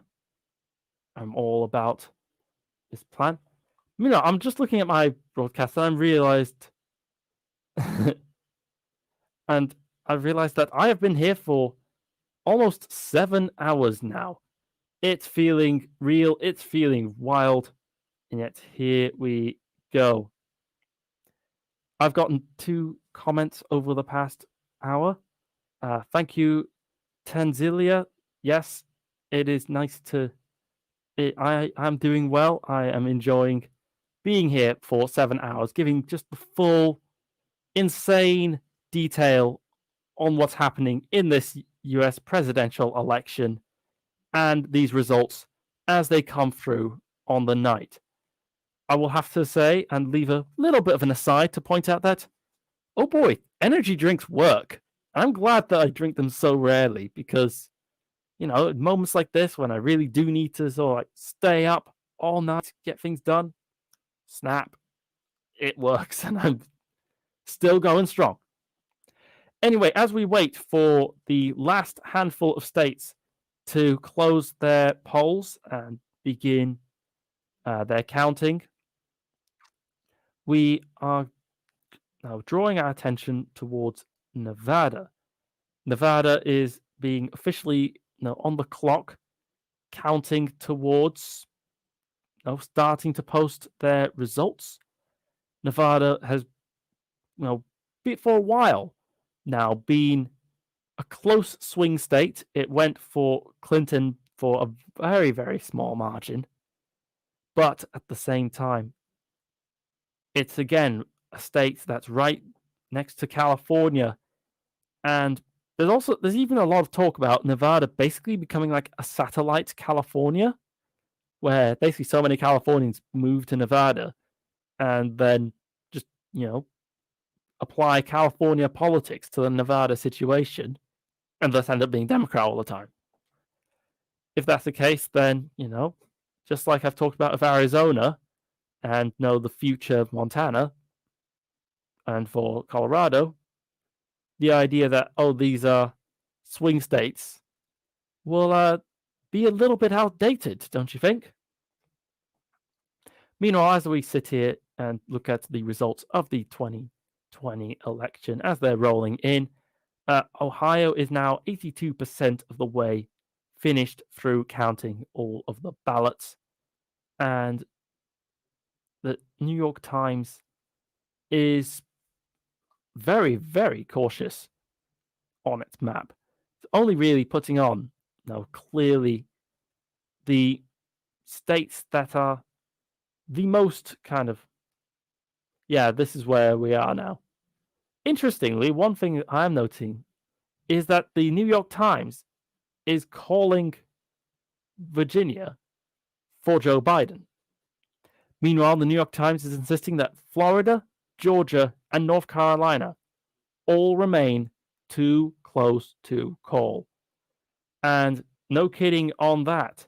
North Carolina, especially, according to the New York Times, Donald Trump is on 49.9% of the vote, whereas Joe Biden is on 48.8%. A tiny, tiny margin. We're looking at slow, steady progress now over the course of the rest of the night as the really, really safe states, they've all declared because they know it's like, every third vote is for someone who isn't, our guy. Like it's pretty clear who's going to win here, but it's such a different story in some of these states which are closer, where it starts to matter. Like, make sure you count them properly and make sure you get accurate data because it's getting tough to really see. So far, I just saw skip back to CNN to see a color change happen in real time. Don't worry though, it was just Missouri going from light red to darker red. So never mind, nothing exciting going on there. There's one sort of issue that I would like to sort of discuss in the US context that I always think should be maybe more of a thing there, but somehow isn't. And look, I know it's going to be a big shot sign.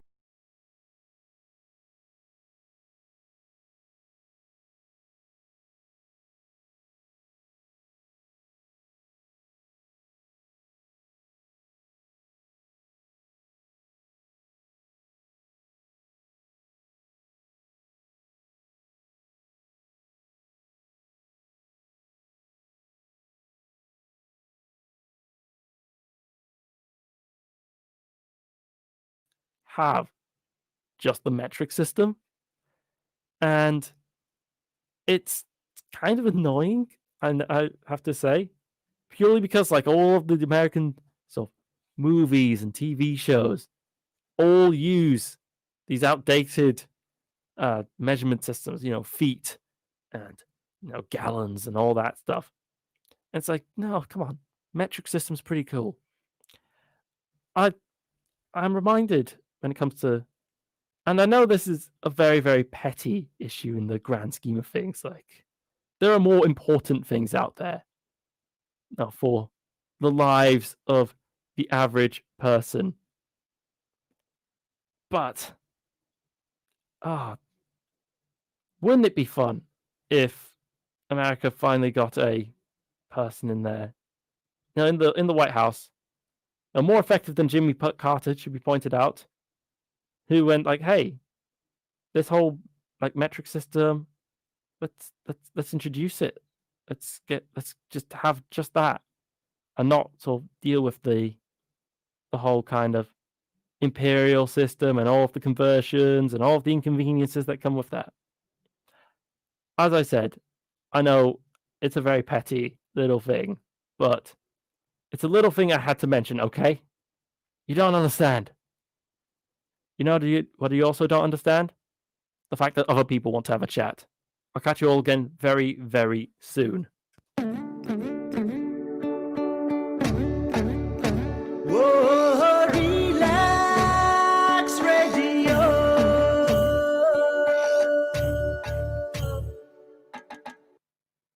আপনি হয়তোবা জানেন না যে radio advertisement is 4 times more powerful than any other media. Relax রেডিওতে যদি advertise করতে চান তাহলে আমাদেরকে আজই যোগাযোগ করুন on 020-7474-9292. আমাদের সাথে অ্যাডভার্টাইজ করুন from £99 a month. Increase your business by advertising on Relax Radio. It's time for a show on Relax Radio. It talks about me and you. It's time for a show on Relax Radio. It talks about me and you. So listen to us, 24 hours, and let the happiness come to you on Relax Radio. Tune in to Relax Radio.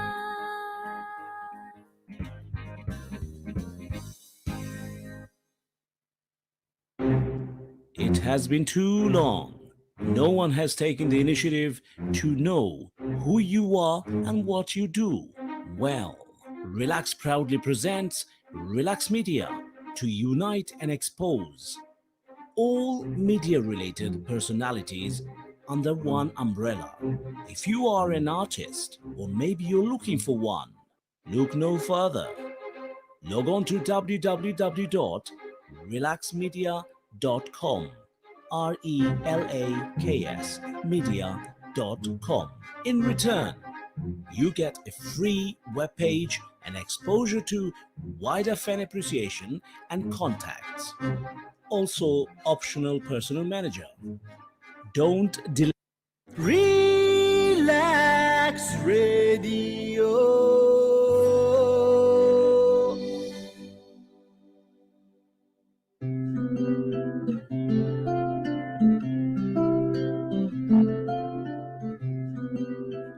everyone, and welcome back to Relax Radio and the live coverage of the US presidential election as it happens.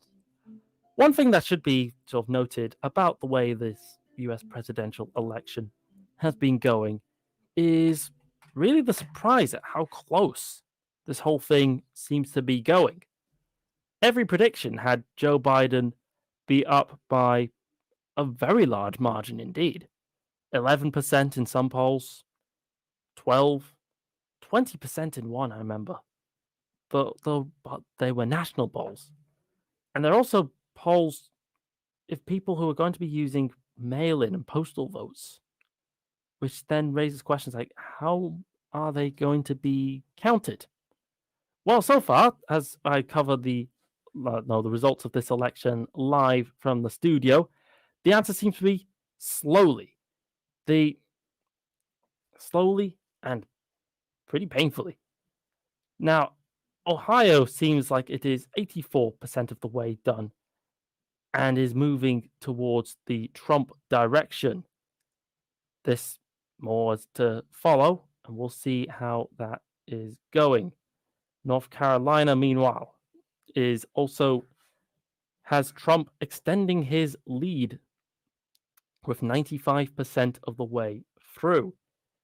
That is going to be a very awkward situation if Joe Biden does not make it.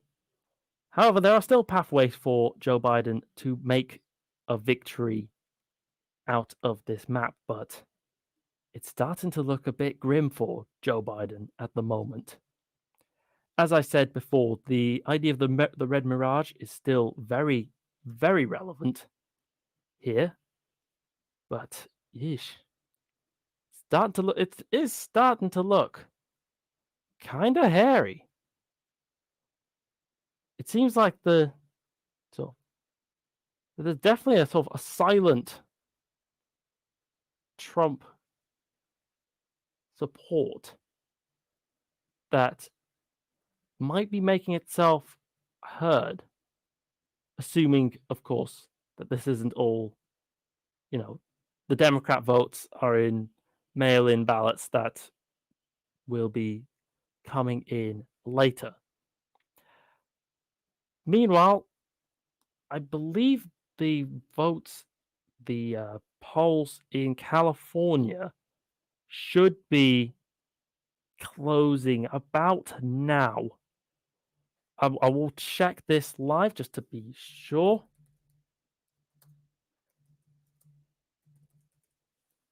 Just to be completely sure.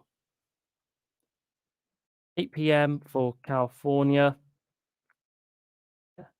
Right, so according to KTLA News, the polls will close in California at 8 p.m. So that would mean if we, just kind of doing my little quick mental maths here. We're still going to be a little bit of a way. West Coast is blue. Potential, says one commentator, which is not a surprise. West Coast is always blue. Meanwhile, in the United States, there are, of course, a myriad of issues that are going to be affecting the U.S. presidential election that voters will be having in mind when they go to the polls and sort things out. One thing that's quite relevant for Western states at the moment, considering their recent near history, is going to be how to deal with their environment, specifically the fact that their environment is trying to kill them. And by that I mean, of course, the fact that Oregon and California and Washington State have all been dealing recently with some very large, very scary fires. These fires are a natural part of the ecosystems, especially in California, in most of the time.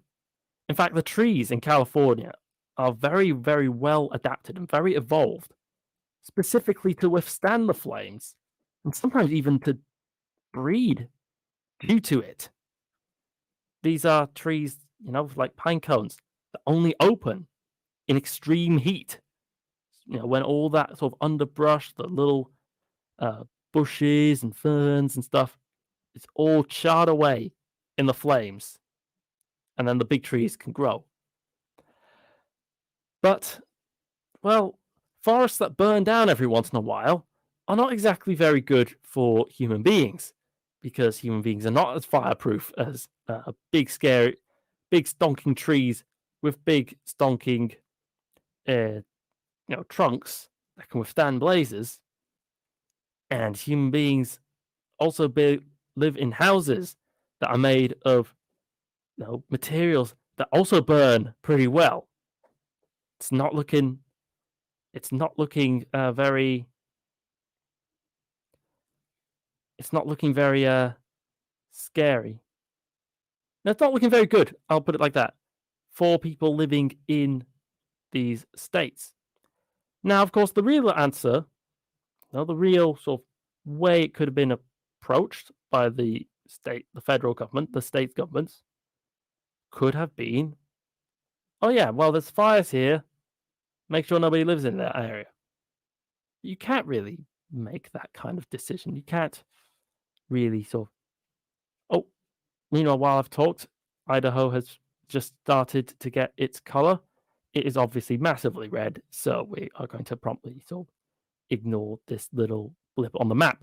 Anyway, you have these fires in sort of California, Oregon, Washington, but human beings at first had an attitude that didn't really work well with that. They had an idea of like all the fires all the time should be put out. After all, human beings were going to live in those woods. Human beings were at risk when those fires broke out.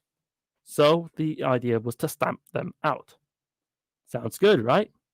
Nothing could go wrong. And in truth, nothing did go wrong for 100 years. But now there's some chickens coming to roost on it. First of all, of course, is climate change. More extreme weather, drier weather, hotter weather means more favorable conditions for big blooming blazes to go and burn down everything. But wait, there's more. You can, of course, talk about there's also all that underbrush. Remember when I mentioned big stonking trees with big trunks? Yes, they survive the fires just fine. But the really small plants, they just burn. And after 100 years of no fires burning them away, yeah, those forests were getting pretty overgrown. They had lots and lots of small little weeds, and fallen needles and leaves that burned in a fierce, fierce intensity. The intensity of these flames has gotten to the point now where the western states can barely control them. The city of Paradise in California completely burned down to the ground last year. It was pretty shocking. It's like a city of what is like 30,000 people, something like that. Just poof, all gone in this raging inferno.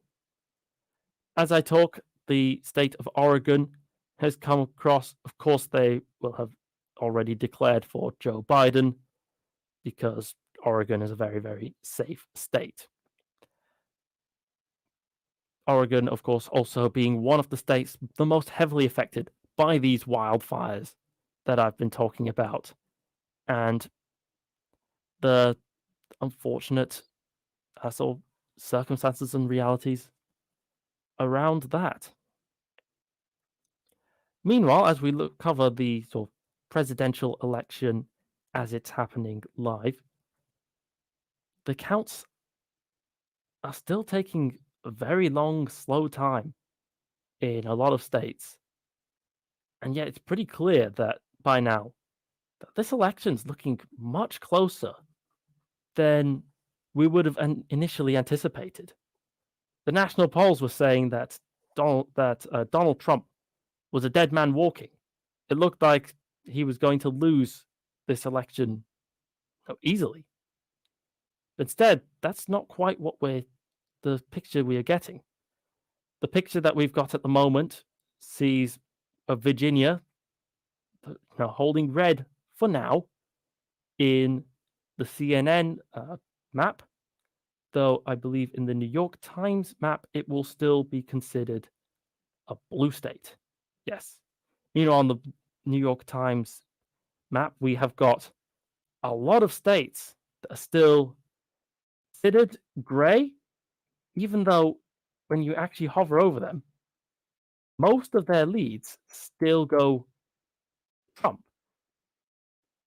One of the few exceptions to this is Arizona with their 11 electoral points and massive turnout in the Maricopa County. But there's other states so frustratingly slow in their counting now. Michigan, only 41% counted, but those votes looking like they're tabulating towards Trump. Pennsylvania, which is considered the hinge, the key state, only 42% counted, according to the New York Times.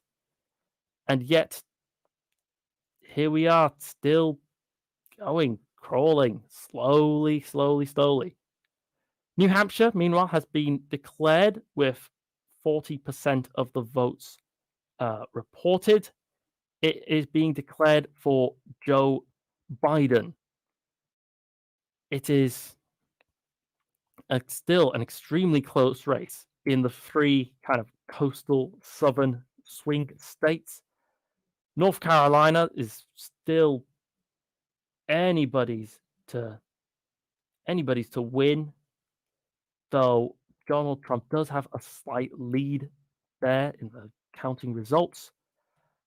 Georgia, meanwhile, has got Trump in a comfortable victory, though it is being mentioned that it could take a couple of days for all the mail ballots to be scanned and counted.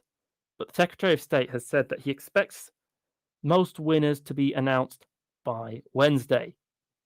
Meanwhile, Florida is 94% reported, and it looks pretty imminent that Florida is going to declare for Donald Trump for the conservatives. Meanwhile, Texas is at 84% reported. There has been, because an excuse is required to vote by mail in Texas, officials have said they do not think that processing those votes will result in delays, though increased turnout could. Mail ballots have until 5 p.m. on November 4th to arrive. Meanwhile, so many other states taking a long time to go through. Meanwhile, of course, the three coastal states are already declared because they are so safe. Washington, Oregon, and California. With these states so declared and so easily put forward, well, actually, interestingly, CNN's dissenting on this. It's saying it's currently counting Washington in the red column, though Biden is still projected to be the winner. Biden is on 192 points versus Trump at 108. Still a lot of states left to go, a lot of territory that could still, change sides, swap hands, see where it goes. As we cover the sort of election, I'm really curious. What do you think? Has this been sort of a long, interesting night for you? Or have you thought that maybe, nah, I'm bored, I'm already asleep, actually. I'm literally just listening to you while drone on so I can sleep better. In which case, glad to be of service. But also, if you're not, I'd love to hear from you. The number is 07852 473 and 473. I will repeat, just in case you didn't catch it. Number is 07852 473 and 473. To no surprise, the state of Maine has now flipped over on the CNN map back to leading towards Joe Biden. This is in line with all previous polling in that area beforehand. Excuse me. And the Guardian, meanwhile, is talking about the various sort of Senate races. Excuse me. I'm getting a bit parched. I've been talking continuously for like 7 hours. So, this kind of a little kind of in need of a bit of assistance from time to time. Anyway, the New York Times should have, let's see, for the Senate. The Senate is still anybody's to win. 44 Democrats, including their 2 caucus members, versus 43 Republicans guaranteed. 13 at stake. There we are.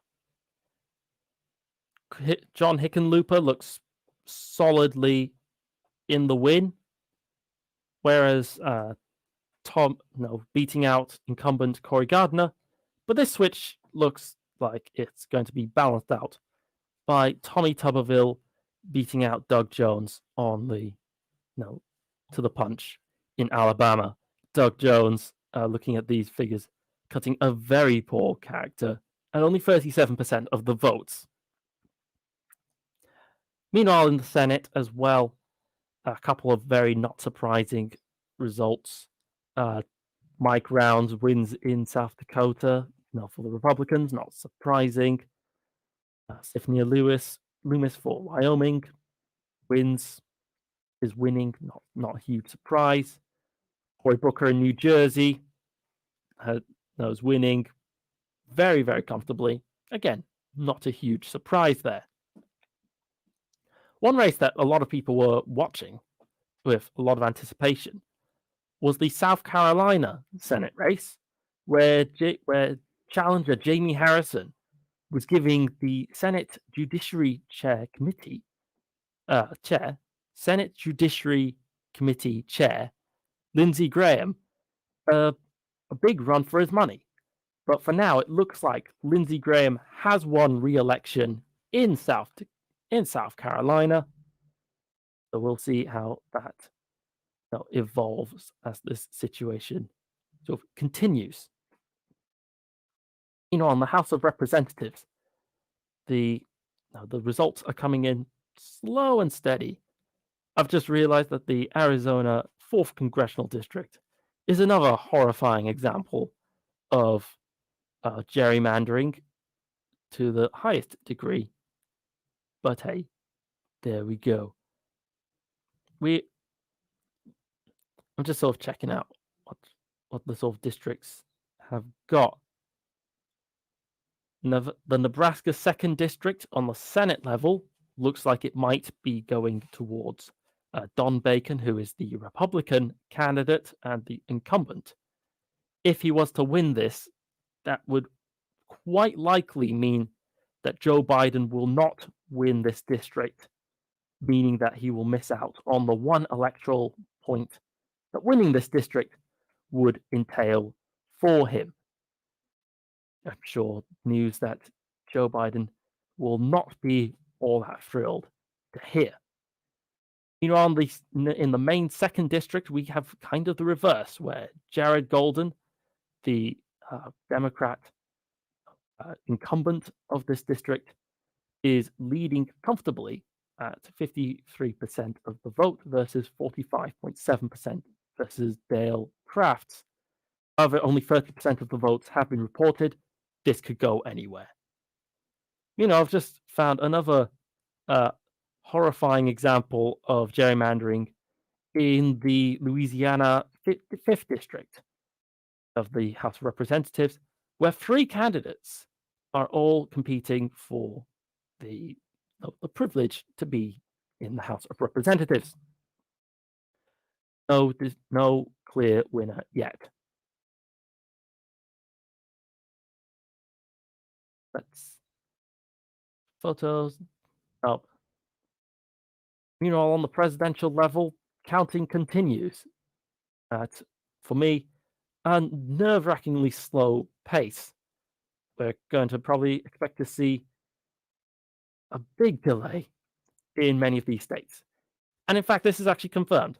In Michigan, officials have said that full unofficial results could take until November 6th to fully count. If many mail ballots are outstanding at the end of the night, the reported totals could be relatively stronger for Republicans. Meanwhile, Wisconsin, Governor Tony Evers has said that he expects to know the results of on election night or on the day after. But officials in Milwaukee, which could be the last place to report, have said that results could take up to between 3 a.m. and 6 a.m. on Wednesday. So many hours yet ahead of tense waiting for the crucial state of Wisconsin. Meanwhile, officials in Pennsylvania have said that they expect most of the votes to be counted by Friday. But if there is a significant number of ballots, it might look like the Republicans are doing better than they actually are. A similar story for Ohio, where postmarked ballots have until November 13th to arrive, but no additional results will be reported for at least a week and a half. Ohio going to be quite the very, very tense state for a while, to be very sure.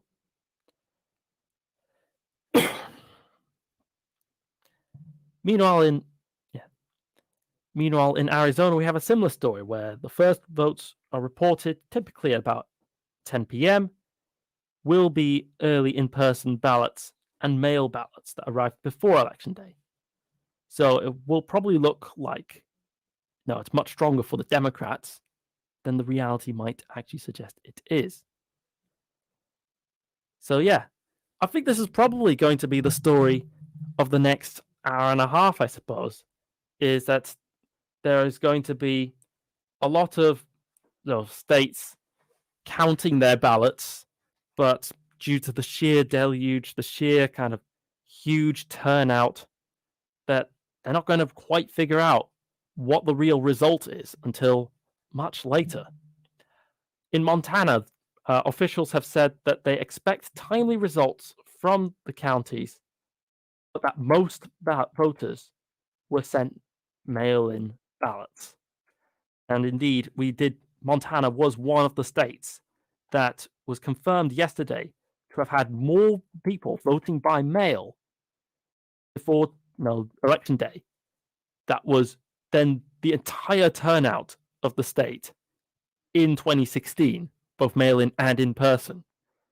So we're probably going to expect a long time of people counting those ballots to see where they are. Probably why it is listed in the New York Times at only 19% complete. However, interestingly, Montana, at the current time, with just 19% finished, is favoring Joe Biden, which I honestly was not really expecting. I honestly, if Montana went blue, that would be quite interesting and quite the exciting little thought. That's for sure. We're in a bit of a kind of like a final straits here. As I mentioned, it's going to be at this point mostly a waiting game to see which states can report their sort of results first and which can report them sort of the most accurately.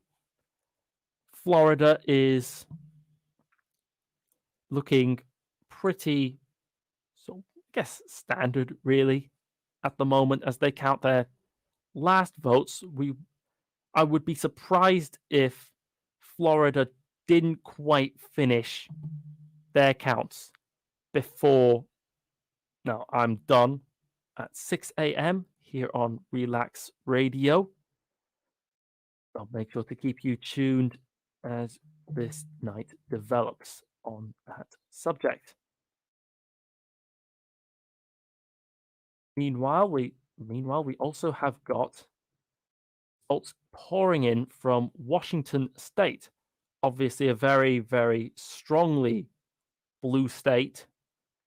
We have got, however, an interesting thing about these sort of West Coast states, which I always do recommend looking into, is of course the fact that you have this very clear dividing line for the most part. The counties that are more inland tend to be very, very conservative, whereas the ones more to the coast are very, very liberal. California actually seems to be trying to make a break for it at the moment. While voting is still ongoing, not voting, but while counting is still ongoing, it looks like several of the inland counties are actually breaking for it and going for the Democrats. It would not be entirely surprising. Donald Trump has made his disdain for the state of California more than abundantly clear. And so it's not a giant surprise to see that the people of California would return the greeting in kind. Meanwhile, Donald Trump looks very set to win in the state of Utah. Utah had a very curious story in the last election because they had a third-party candidate, but he was only running in Utah. It's a kind of a strange story. His name was Evan McMullin, was it? I believe it was Evan McMullin, but don't quote me on that.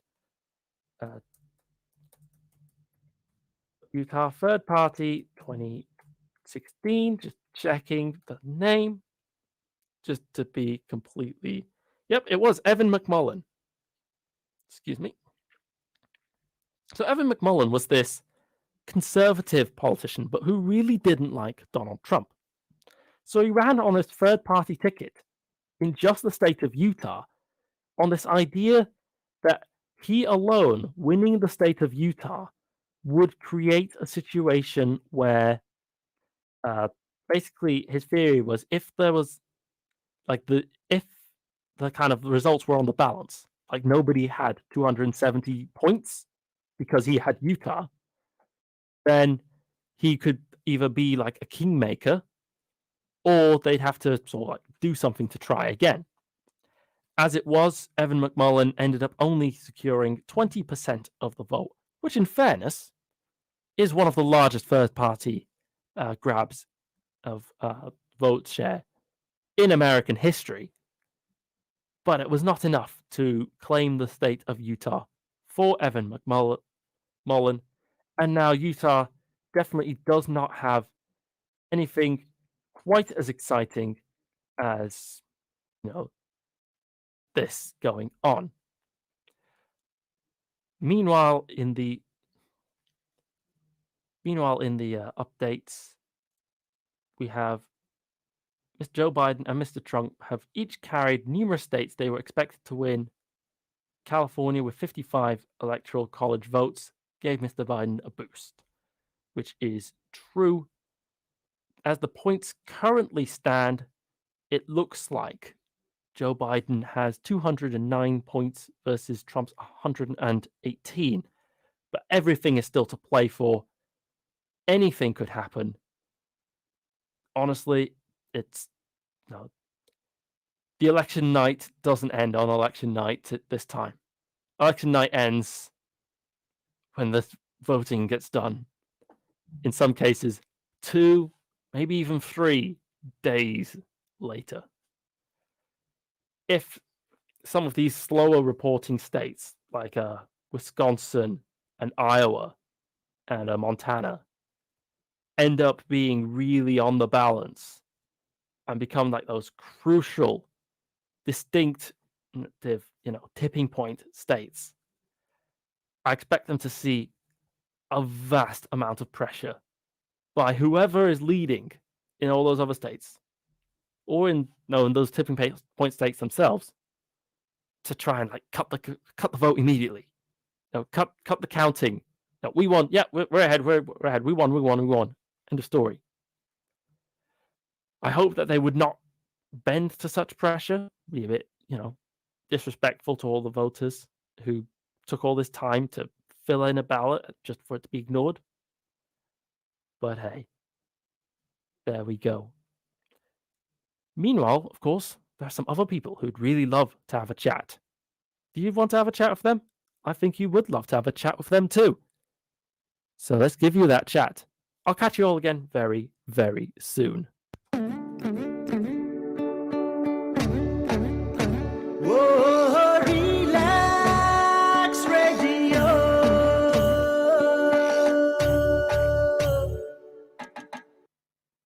আপনি হয়তোবা জানেন না যে radio advertisement is 4 times more powerful than any other media. Relax রেডিওতে যদি advertise করতে চান তাহলে আমাদেরকে আজই যোগাযোগ করুন on 020-7474-9292. আমাদের সাথে অ্যাডভার্টাইজ করুন from £99 a month. Increase your business by advertising on Relax Radio. It's time for a show on Relax Radio. It talks about me and you. It's time for a show on Relax Radio. It talks about me and you. So listen to us, 24 hours, and let the happiness come to you on Relax Radio. Tune in to Relax Radio.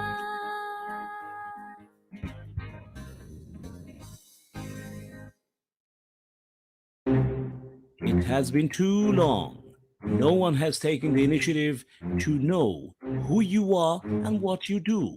Well, Relax proudly presents Relax Media to unite and expose all media-related personalities under one umbrella. If you are an artist, or maybe you're looking for one, look no further. Log on to www.relaksmedia.com, RELAKS media.com. In return, you get a free webpage and exposure to wider fan appreciation and contacts. Also, optional personal manager. Don't delay. Relax radio.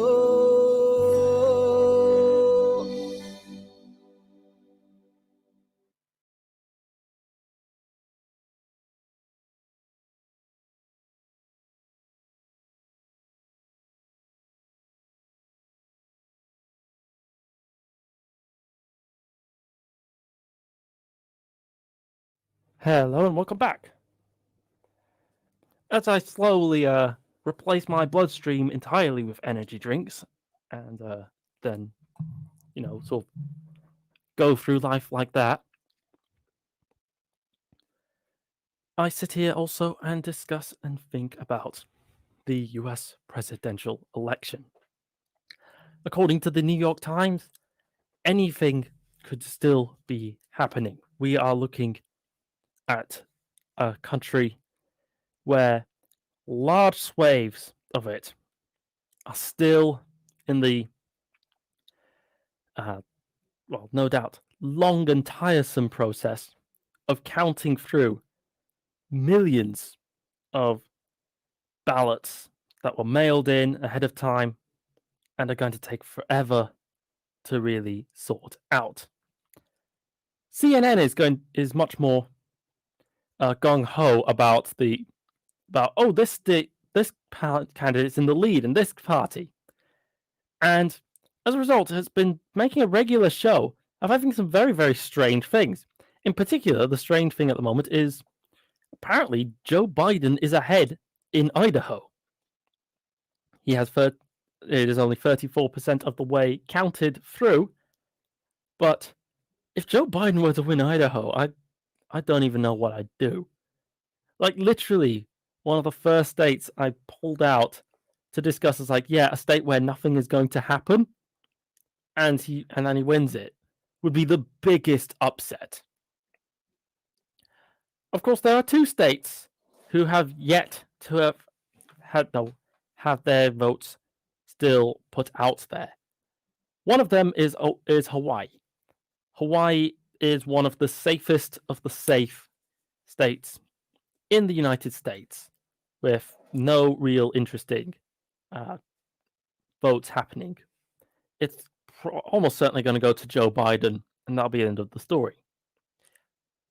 But it's not quite the end of the story for its often complete opposite counterpart in Alaska. Because you see, while Alaska is almost certainly going to support Donald Trump by a fairly comfortable margin, the state also has got a Senate race going. And Lisa Murkowski is looking fairly vulnerable. Lisa Murkowski, like Susan Collins in Maine, is a moderate, and as such has annoyed a fair amount of Alaska's conservatives. Probably not a good place to be at. Alaska has in the past proven to be a state that will vote third party, including for a brief stint in the 1990s when they voted in, I believe it was a governor from the Alaska Independence Party.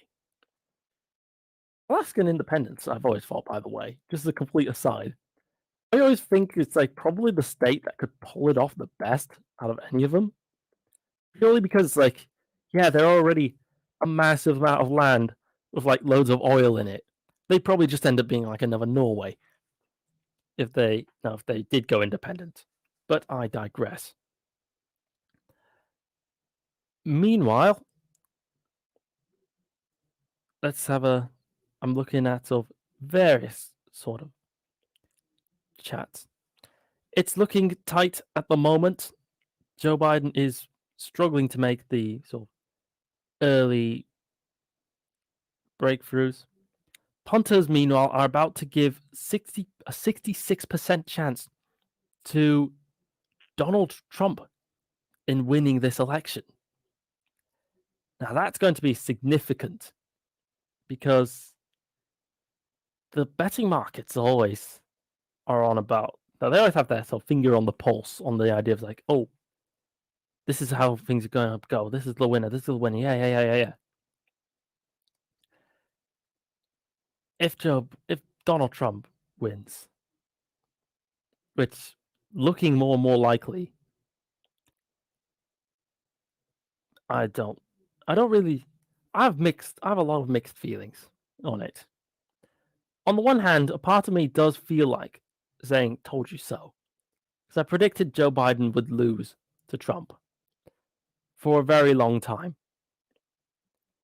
But on the other hand, the prospect does fill me with a great deal of sadness. It does fill me with this idea that just like, after all the years of the chaos, the madness, the instability, that people looked at all of that and went, yep, more of that, please.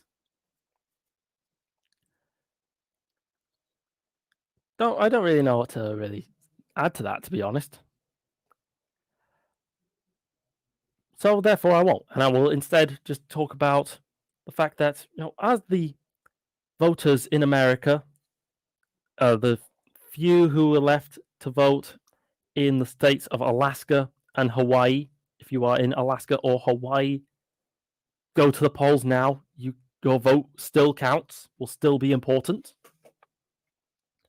As I said, as the last sort of Americans go to the polls and have their say, they're going to have a lot of issues in mind, a lot of sort of concerns about the world that they'll have to sort of remember. For Hawaii and Alaska, I think one concern that's definitely like on the radar will have to be China. The United States has had a rocky relationship with China as of late.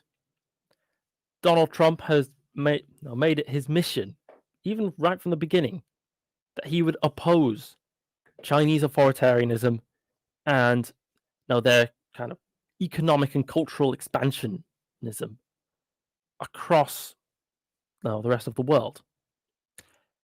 China, the United States has actually done in opposing that expansionism is contestable. Donald Trump has proven to be easily swayed by Xi Jinping, the Chinese premier, in person, in summits, in agreements. And Donald Trump has multiple times sort of signed agreements with Xi Jinping. But then Xi Jinping broke the next day with no remorse or care in what you'd think would be a sting for Trump, but then he doesn't care. Figure it out, to be honest. But there is a truth to the fact that China has been a rapidly growing power, and as a rapidly growing power, it's been stepping on the toes of American power. One of the sort of key areas that gets talked about, one of the sort of zones that America has complained about China for a long time now, has been in the realm of intellectual property. America is a powerhouse of creativity and a true engine of intellectual property. Hollywood, written right on the mountainside, creates movies and TV shows like nowhere else on Earth, at a rate of nowhere else on Earth. It creates the creative industries flourish in cities like Santa Fe or Portland or Albany. The music scene in cities like Nashville are legendary.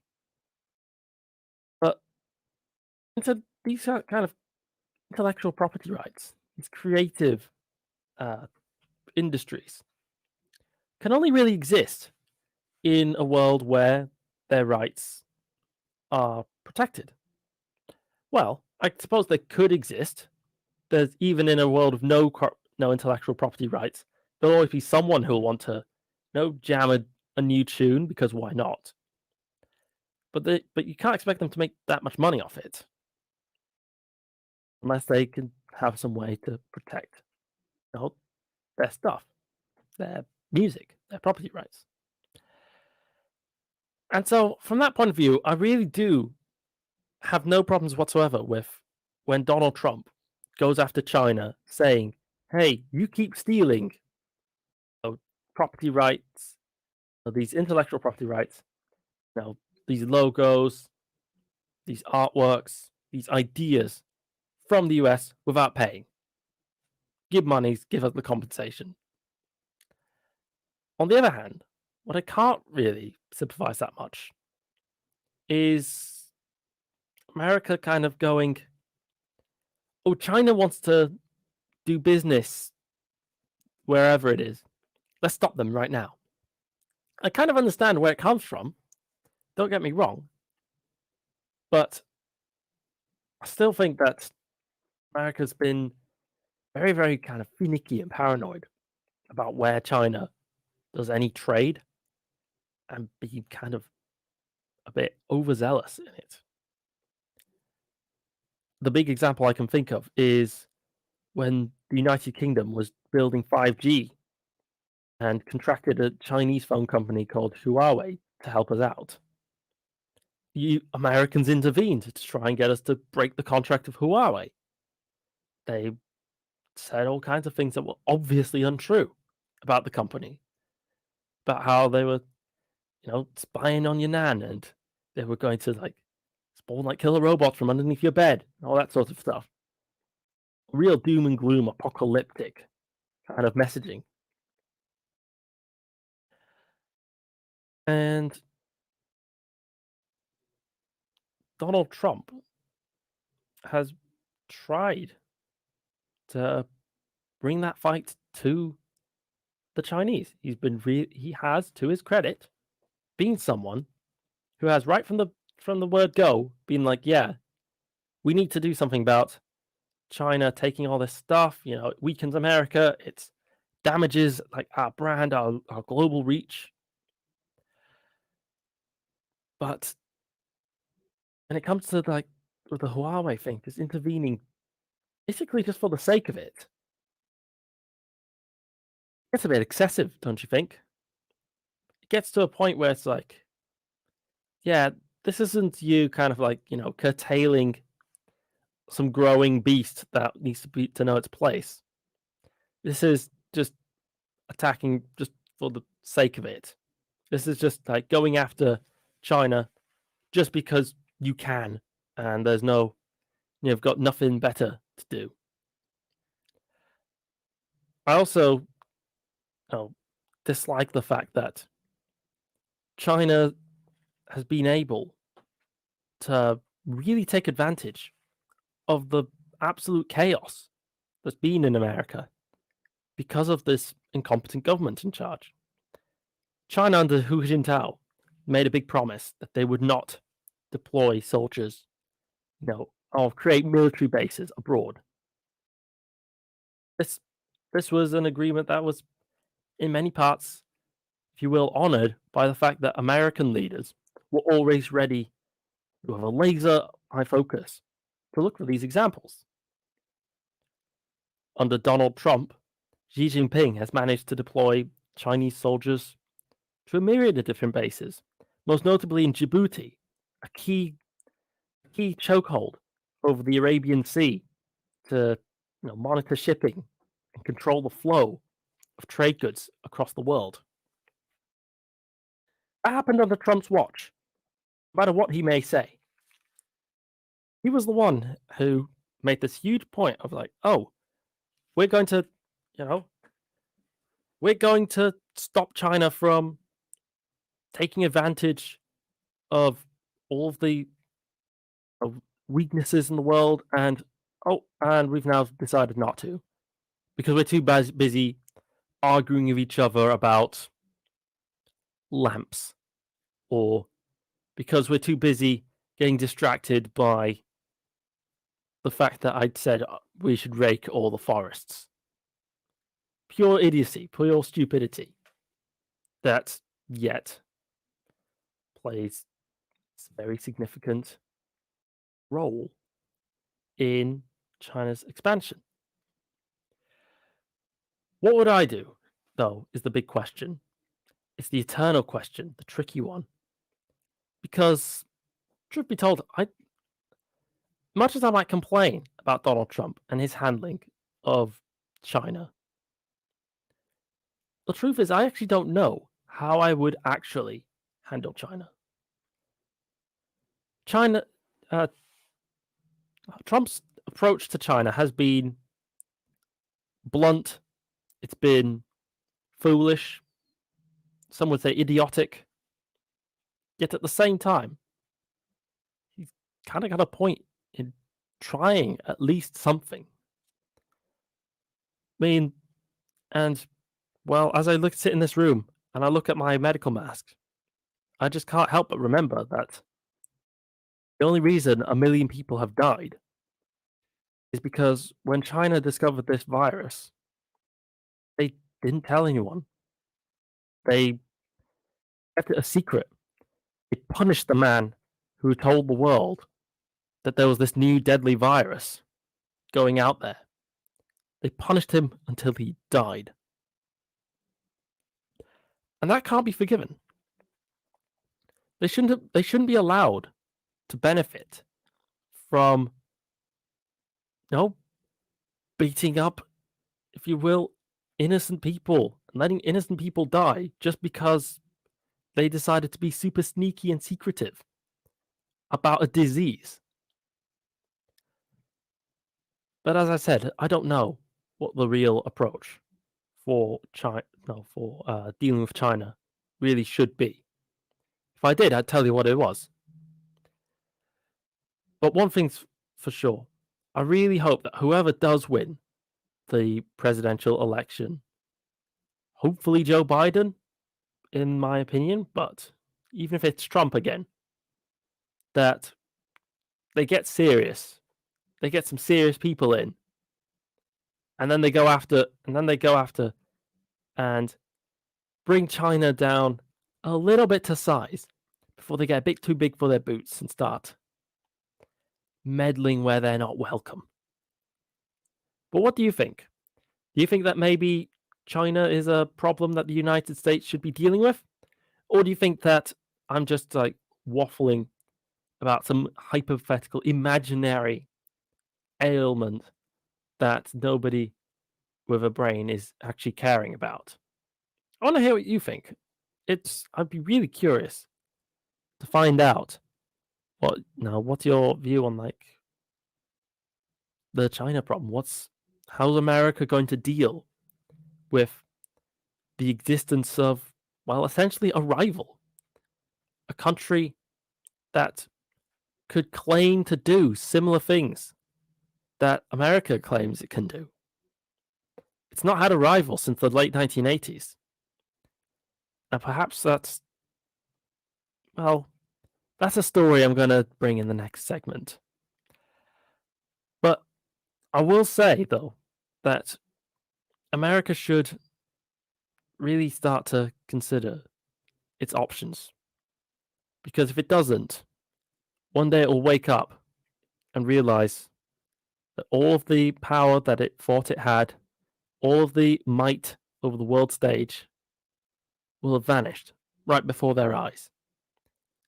And even though I'm not, even though I'm not a great fan of imperialism at all, I do think that would be something that would be worse off for everyone in the world.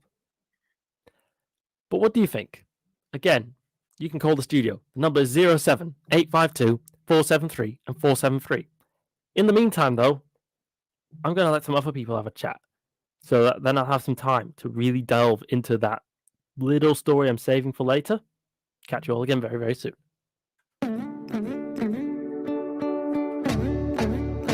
Whoa, relax radio.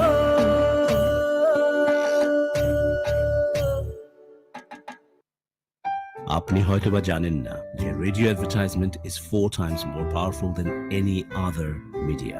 Relax রেডিওতে যদি advertise করতে চান তাহলে আমাদেরকে আজই যোগাযোগ করুন on 020-7474-9292. আমাদের সাথে অ্যাডভার্টাইজ করুন from £99 a month. Increase your business by advertising on Relaks Radio. It's time for a show on Relax Radio. It talks about me and you. It's time for a show on Relax Radio. It talks about me and you.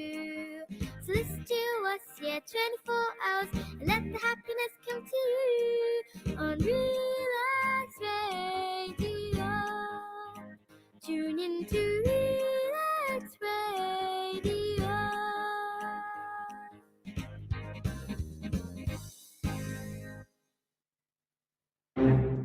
It has been too long. No one has taken the initiative to know who you are and what you do. Well, Relaks proudly presents Relaks Media to unite and expose all media-related personalities under one umbrella.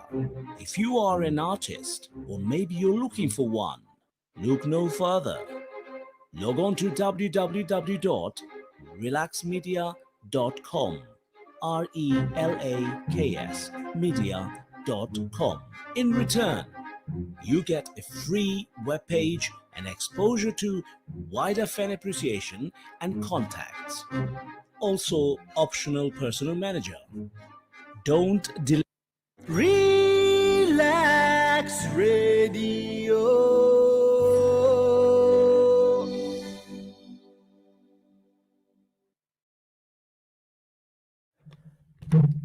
Hello. Today, I want to talk about another quick little thing. I want to talk about potentially a dark chapter. But I don't think dark chapter is potentially the right way of putting it. I think the real way of putting it would be to say a wasted opportunity. As the last voters in the American election in the states of Alaska and Hawaii go to the polls and have their say on who they wish to be the next, or potentially continuing, President of the United States of America. I want to cast your minds back to the year 1989. I wasn't around for that, but I'm told by everybody who was American or just Western in general that that year was pretty good. And I can't find reasons to disagree. Fall of communism, fall of the Berlin Wall, the Soviet Union going from terrifying potential nuclear state that would destroy the world to a weakened husk that would soon collapse to become Russia and a myriad of smaller states, bringing freedom, honestly, to everyone involved. In that world, the post-1989 world, America emerged hyper-dominant. America was the undisputed master of the world, with the biggest army, the strongest ideology, and by far the most influential culture. America's hegemony was so powerful that it even inspired Francis Fukuyama, who was not a dummy by any chance of the imagination, to author a book titled The End of History, arguing that many of the sort of core ideas of American democracy, the idea of freedom, of democracy, secularism, and the free market, were going to, spread across all of the world and remain, in charge of those places forever. Fukuyama must cut a very strange, a very lonely figure nowadays. The idea that democracy would win out inevitably over the last few bastions of autocracy proved completely false. And the idea that American exceptionalism could last forever, equally so.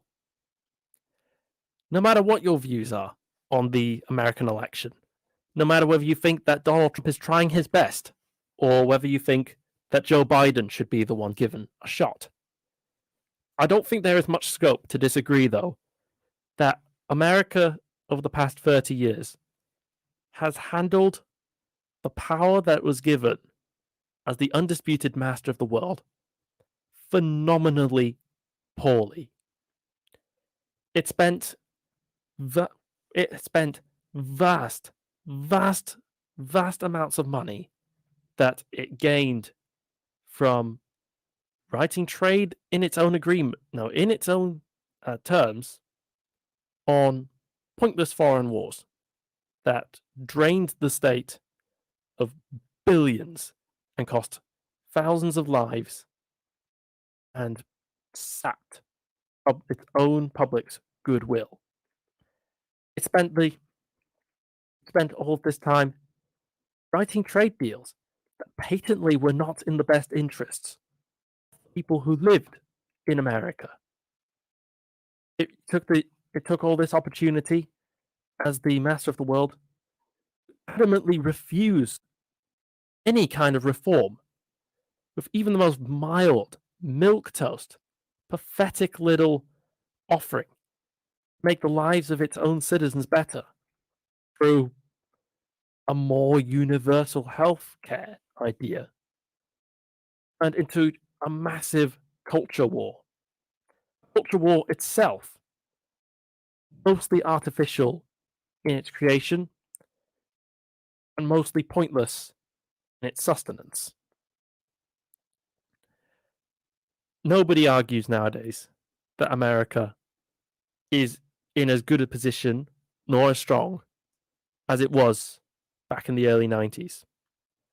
A madman running for re-election, having already been impeached, up against a geriatric who everybody says hallelujah when he strings it together a sentence, at the head of a vast army, with no direction and no idea where it's going to be heading, with a gigantic nuclear arsenal, but no true adversary to use it against. George Bush tried to come up with an adversary. Maybe he'd read about adversarial theory, saw that groups of people tend to hold power better when they have an enemy. But he chose poorly. He chose small groups of people living in small mountains far away, and then spent more money on missiles to kill them, and those people would see their entire lives. In the meantime, completely shattering and eroding the international goodwill and the admiration the world had for America in the 90s. It's hard to think of it now, but when you look at it, people who weren't American used to love America. It was, and with good reason. It was the country that had just saved the world from the specter of communist oppression. It was the country that had kept West Berlin free. It had made sure that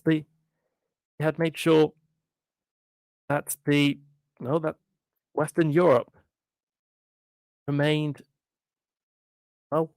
Western Europe. But not anymore. Those ideas, they even sound incredibly quaint to say. And ultimately, a big part of me really does wonder.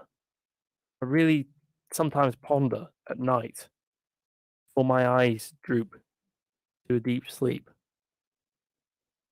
Where did America go wrong? What were the mistakes that should have been obvious at the time? Or maybe they just weren't so obvious, and anybody would take them. But were mistakes nonetheless that has led to this point. I can think of a myriad of reasons for that. The Electoral College and subsequent Supreme Court anointing George W. Bush to the presidency.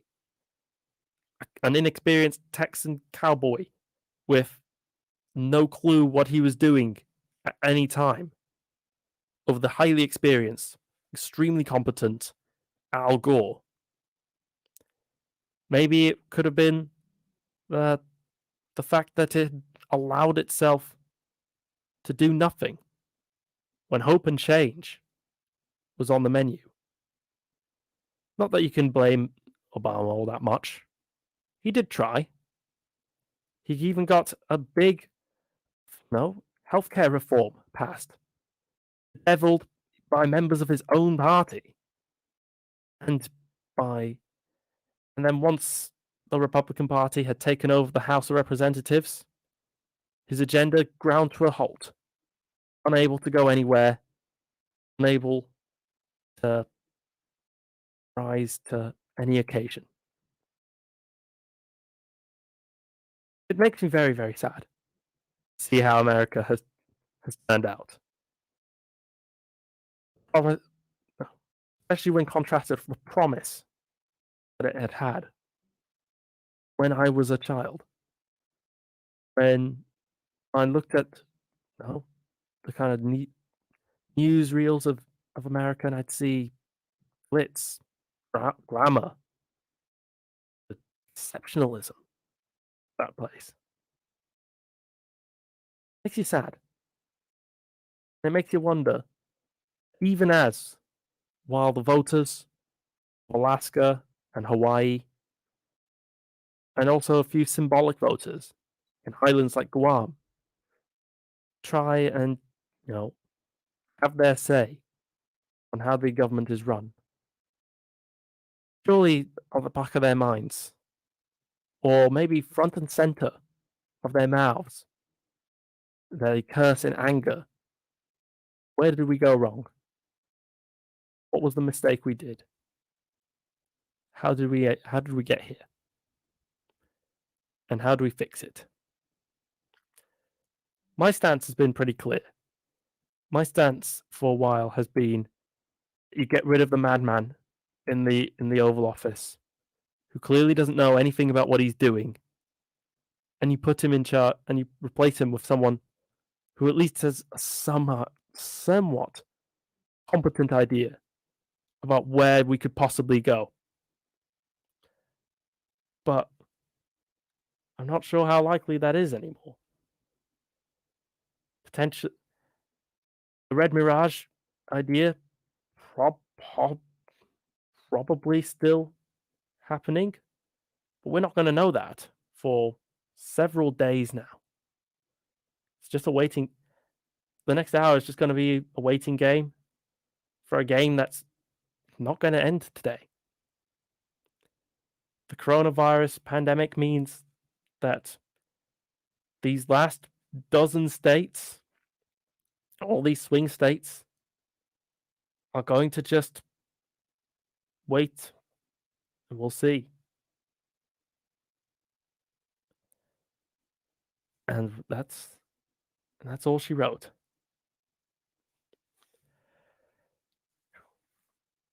However, as we sit here and we watch the last couple of states, slowly but surely tally their way through their vast piles of mailed-in ballots, we get the news that the polls in Nevada have now closed and counting has begun. At the moment, Donald Trump sits on 78.7% of the vote. But don't worry, it's only 3,000 votes. And it's less than 1% of all the ballots that they would have had in a state the size of Nevada. According to officials, mail ballots were sent to all active registered voters, and those postmarked by Election Day will now have until November the 10th to arrive in Nevada. This is a similar procedure to what we saw in Montana and in Iowa. As I said, it's going to take some time now.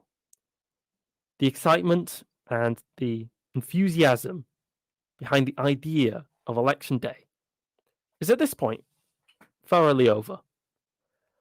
The states that were utterly predictable from the start have all ended on their utterly predictable pathways. The handful of states that were unpredictable, that we couldn't really guess at, are still tabulating, counting, deciding, trying to figure out where they are right now. There are a few surprises, for sure. The fact that New Hampshire has already declared itself, even though less than half of its votes are reported, seems a bit strange, but maybe they know something that I don't. And over there in New Hampshire. Maine also is looking kind of swingy at the moment, with just 41% of its votes reported. It is going to take its time to figure out what exactly the second district really wants.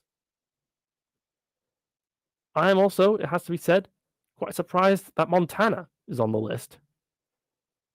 I did spend ages dwelling on the idea of Montana proving to be the southern swing state out of nowhere, but I definitely did not expect it to actually come true. Or maybe it's not. It probably hasn't, to be fair. But I'm curious. What do you think? What do you think about all of this election and how it's panned out? One thing I am surprised at is how nobody is claiming any victory yet. It's all going to come down to this. Good. In a way. I like, there's something I like about this, to be honest. There's some kind of there's a kind of a sense of to be continued about the situation that we find ourselves in right now. The state results list that is posted on the BBC is showing a still election that could be anyone's to win. However, it is still predicting that once all of these mail-in ballots are counted, that they may possibly still end up going to Trump. But even then, that's mostly because they've just counted all the ballots from the day. Of course, without everything that applies to the presidential result is also applying doubly to all of those lower votes. In Congress at the moment, we have a net loss of 0 for both sides in the Senate, with 44 seats for each party. We will find out the results of all of these senators in all of these swinging districts that are taking their time to figure out where they actually are. We'll find out which person they send. The same time as when we find out which delegates we find out they're going to send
54% of the votes going towards Donald Trump. A surprise, absolutely. But with only 52% of the votes reported, anything could still go. Officials have said that full unofficial results could take until November 6th to actually, complete. If many mail-in ballots are outstanding at the end of that night, the reported totals could be relatively stronger for the Republicans. Meanwhile, on Twitter, the no side has claimed victory. This is something that's kind of nice to see. And I quite like how the media this time around is actually playing it pretty cool when it comes to the maps. They are very much taking this attitude as like, yeah, these states, all these dozens of states are still counting. Let's not interrupt the counting process. Let's just make sure that everybody, gets their thing done in good order, all tidy, all nice. I think somebody must have maybe, like, I don't know, convinced Trump to like, hey, by the way, yo, don't go on Twitter, don't do anything. You might do something stupid if you do. So let's just let the states count out. One thing's for sure, though. This is looking like an America that's going to be divided for much longer than we all believed. The polls were having us believe that America was pretty much 2/3 united against the lunacy and the madness that was being spouted by the Trump administration all the time. Yet, doesn't seem to be happening. Meanwhile, Biden apparently is to speak. There's no whispers of an acceptance nor concession speech from Joe Biden. But, well, let's see how that goes.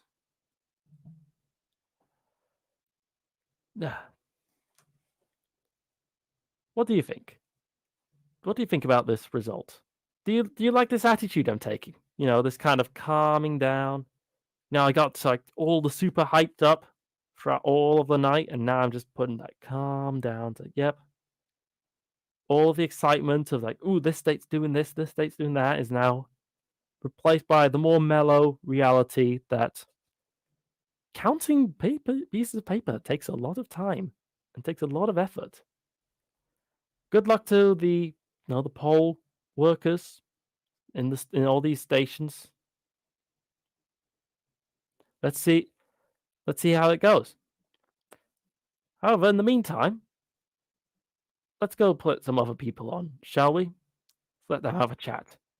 I'll catch you all very, very soon.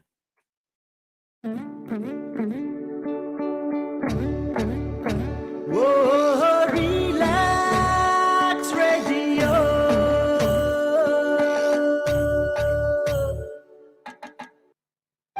আপনি হয়তোবা জানেন না যে radio advertisement is 4 times more powerful than any other media.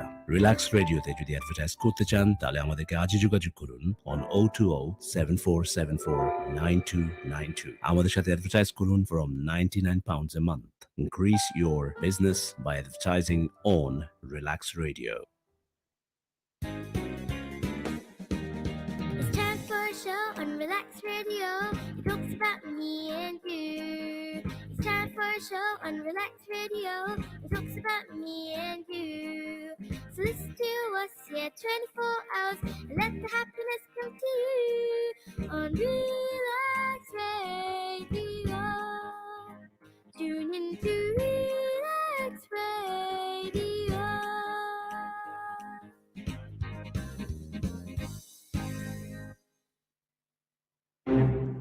It has been too long. no one has taken the initiative to know who you are and what you do. Well, Relax proudly presents Relax Media to unite and expose all media-related personalities under one umbrella. If you are an artist, or maybe you're looking for one, look no further. Log on to www.relaxmedia.com, RELAKS media.com. In return, you get a free webpage and exposure to wider fan appreciation and contacts. Also, optional personal manager. Don't delay. Relax Radio.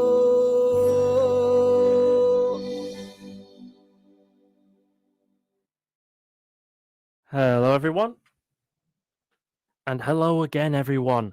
And welcome to what is ultimately going to be the final segment. I know. It's heartbreaking already. It's been so little time. But the final segment now of, well, really, Relax Radio coverage of the US election with George Shaft, hosted by me, George Shaft. It's been a wild ride of a night. We've seen mass stories about ballots turning here and there, with battles being fought over them. We've seen stories of wild accusations, a madman at the head of the most powerful position in the world, frankly. And we've seen huge questions of logistics and how to do an election during a pandemic. But ultimately, it looks like the United States has come up with a fairly sensible answer to that question. The answer to that question is slowly.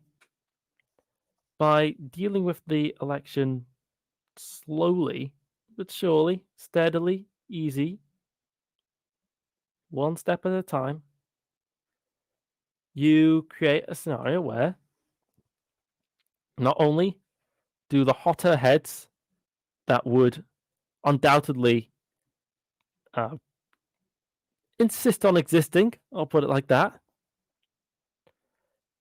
let them cool off for a bit, but also creates, well, a moment for reflection, a moment of solace, perhaps, to think about how the US is going to advance from here. I'm looking at the New York Times map for the House of Representatives. It's not a very good map, though. More than half of them are completely blank at the moment. How it makes sense if the votes in Wisconsin, in Michigan, in Minnesota, Iowa, Montana, and other states isn't finished yet, then yeah, why would it be finished just like right now, right? Not much to argue with that logic, I would assume. One thing that is curious, though, is looking at the California districts. And I note with amusement, a bit of a wry amusement perhaps, that with 76% of the votes are reported, Chrissy Smith is just ahead of her opponent, Mike Garcia, in the California 25th district. Having this district will be important for the Democrats because it is a super nationally representative district. And if Democrats can win here, that's a sign that there will be, that's a sign that things will be interesting. However, we have just gotten a bit of news right now on that. Apparently, it's looking like Donald Trump has officially got Iowa. This is not quite confirmed, but if that is the case, all right. So the New York Times is definitely saying that Iowa is now reported to definitely be for Donald Trump. I can't argue with their numbers though. 52.8% of the votes are going for Donald Trump, whereas 45.3% are going for Joe Biden. Very disappointing result for Joe Biden. Iowa was an important swing state to, nab onto during this election. It'll be interesting to see which way the remaining counting states will go. However, much as I might have liked the idea, Montana has declared is declaring for Donald Trump with 50% of the votes reported. Not a giant surprise, but still took their time on that whole reporting thing, isn't it? Meanwhile, North Carolina, Georgia, and Florida are still taking their sweet time, counting their way through and deciding those last couple votes, those last ballots. Texas, huge points in Texas. We'll see how that one plays out. On the House, Democrats and Republicans taken no closer. Meanwhile, for the Senate, we are starting to get a good idea as to how the Senate is actually going to look. And that answer is not very different from what it was before, to be honest. Now, of course, one thing that's looking quite interesting is how Steve Bullock in Montana looks like he might be winning against Steve Daines, even when Montana votes Donald Trump for president. But again, that's not completely certain. We're looking at Mark Kelly. Looks like he might be winning in Arizona. But again, that's not a certainty. In Michigan, on the other hand, John James of the Republicans might actually win against Gary Peters in the Senate. If that was to take place, then I think that would almost certainly signal a Michigan going much more heavily for Trump than we ever realized.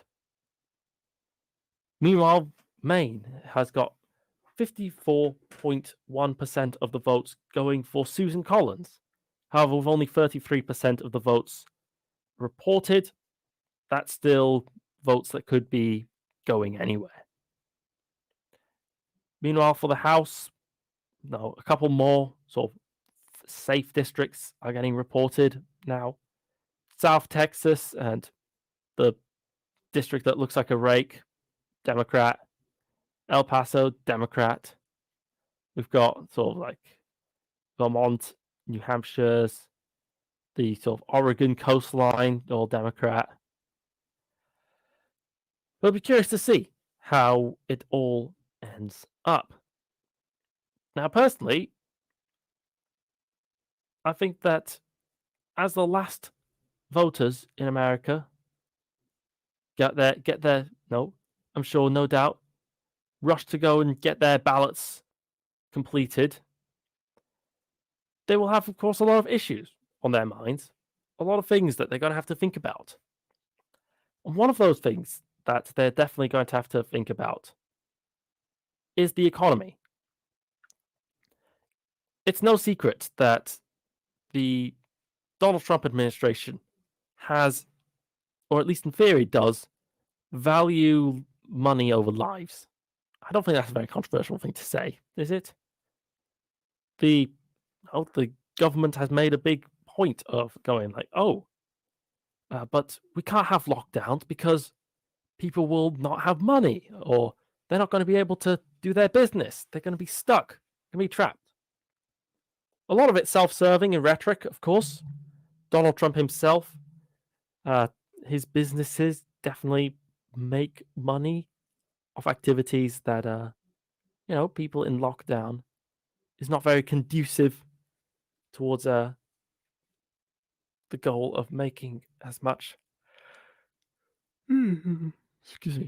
money as possible. But hey, since when has that ever stopped anything, eh? Yeah.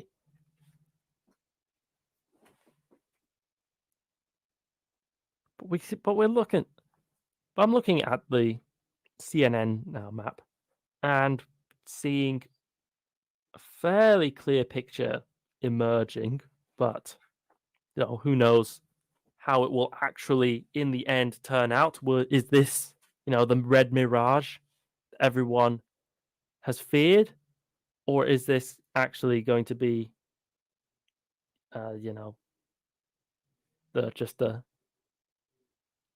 actual election map?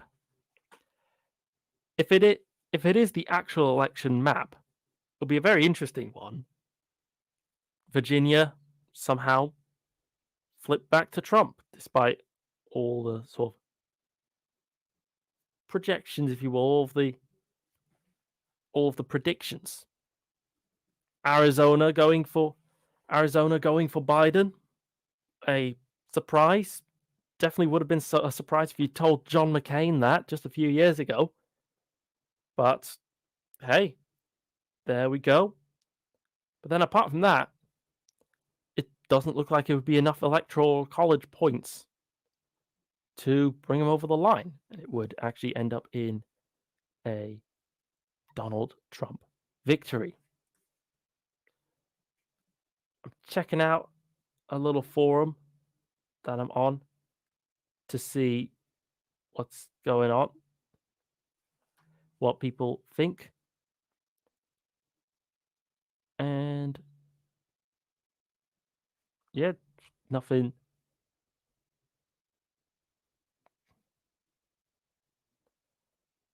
Yeah, it's not.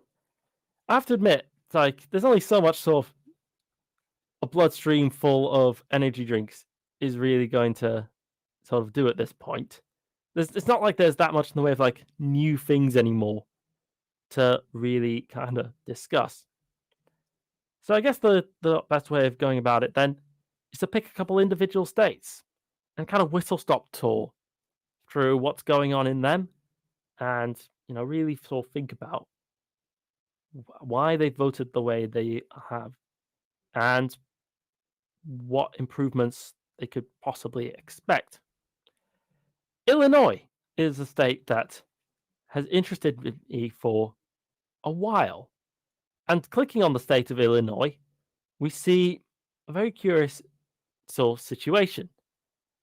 Large parts of the state are actually completely blank. We don't have any data about them yet. They've not reported in. The votes are still being counted. But the winner is already projected to be Joe Biden. And it's not that much of a surprise. Illinois is a state that has long been dominated by the presence of its biggest city, the city of Chicago, a vast metropolis area, one of the main railroad hubs of the nation. It's a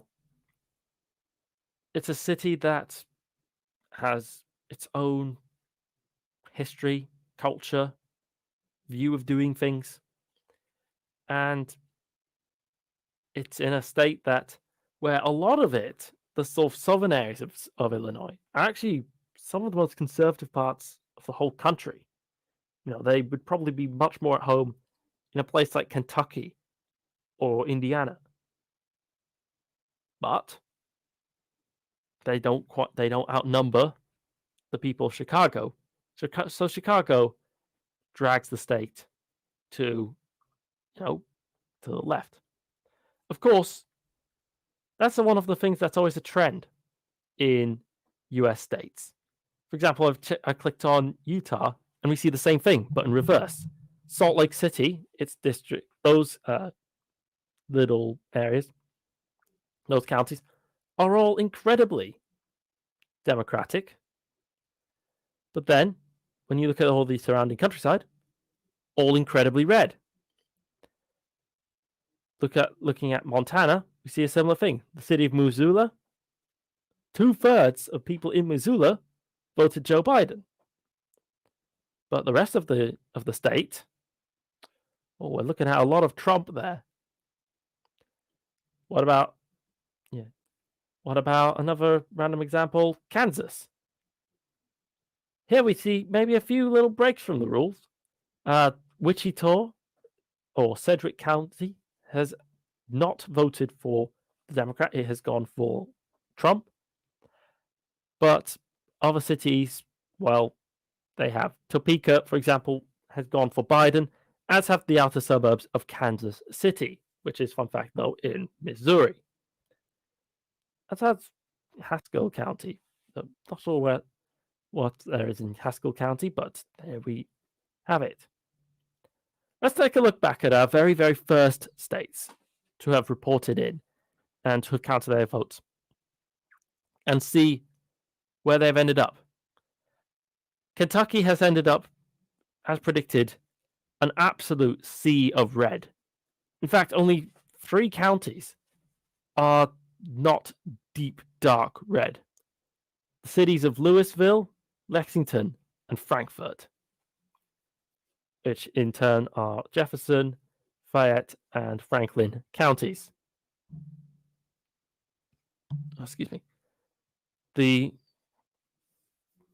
cities are exactly the reverse of, Illinois. Too small to pull the rest of their state with them.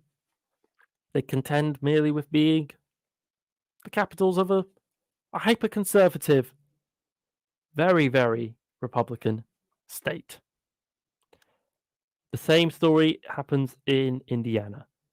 While there are a handful of smaller districts that are kind of pretty favorable to Biden, most of the states of the votes in favor of them, though, are in Marion County, where Indianapolis reigns supreme.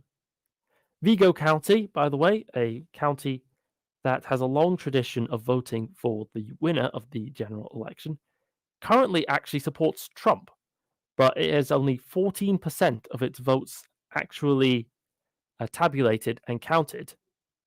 So anything could possibly still happen. The time is now 5:43 in the morning in Britain, and my exhaustion has started to know no bounds. I will, however, want to spend these last 15 or so minutes giving a bit of a requiem, if you will, of a requiem of a nation, I suppose. For the past 4 years, America has, in many ways, abused itself.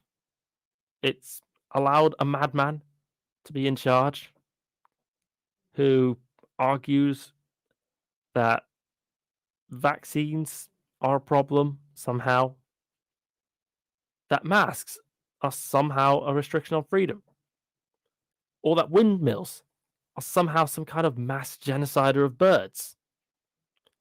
You'd think all of this would be obvious lunacy.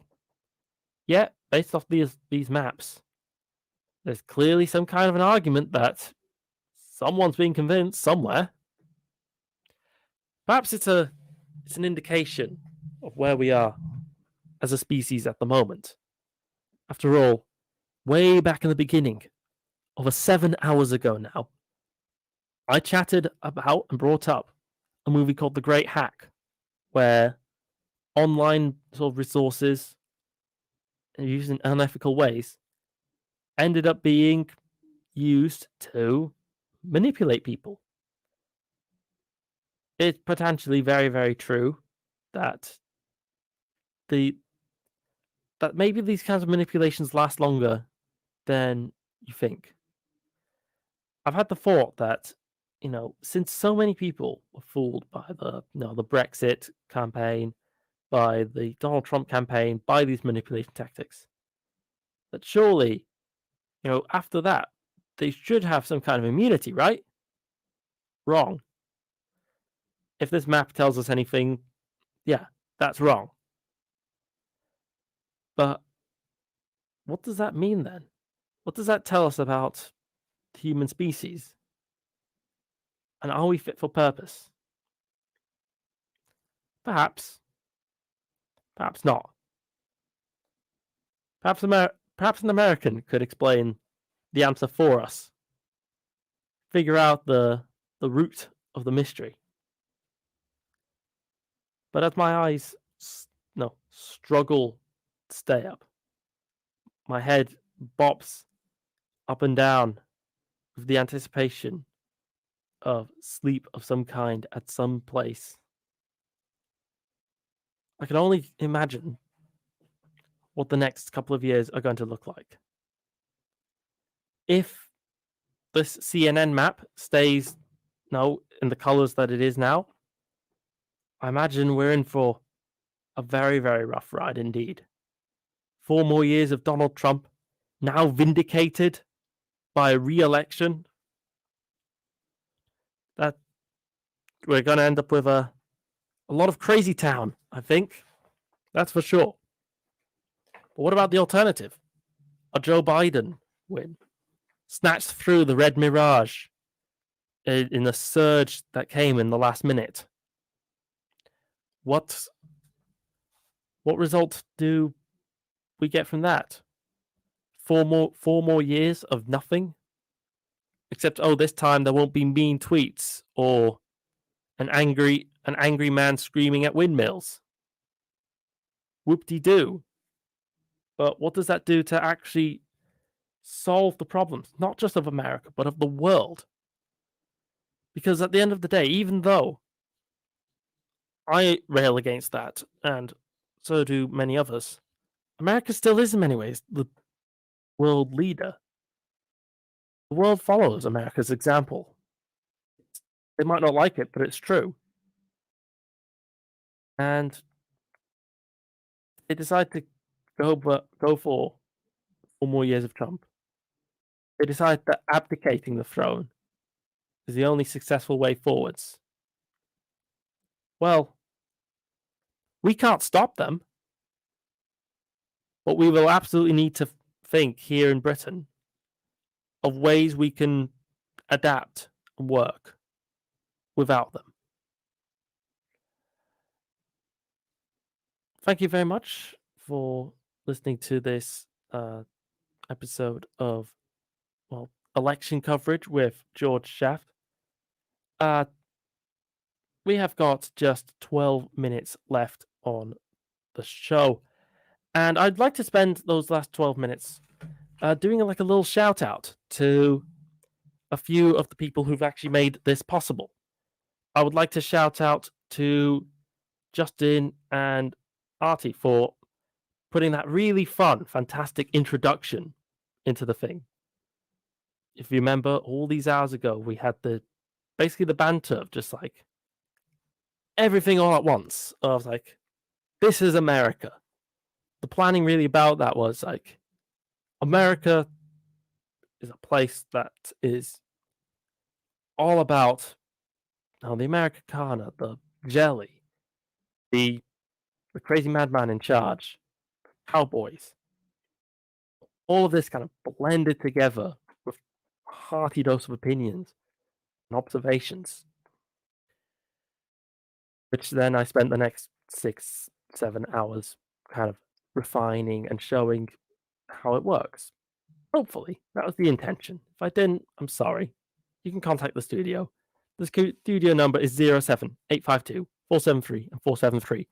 And you can also write me messages. At this point, you'll probably need to write me messages because that'll be way more effective than actually, just calling me when I'm imminently not about to be here anymore. The other person I would like to give a big shout out for is Harry. He is behind the scenes, making sure that all the tech support works out. Honestly, I probably would have broken something hours ago if he wasn't here. I would like to just sincerely on the air thank him very much for everything that he's done, behind the scenes to really make this show work and make all my shows really work, to be honest. I don't know what I'd be doing in Relax Radio without him, to be completely honest. I'd probably just end up breaking things and then getting frustrated and leave.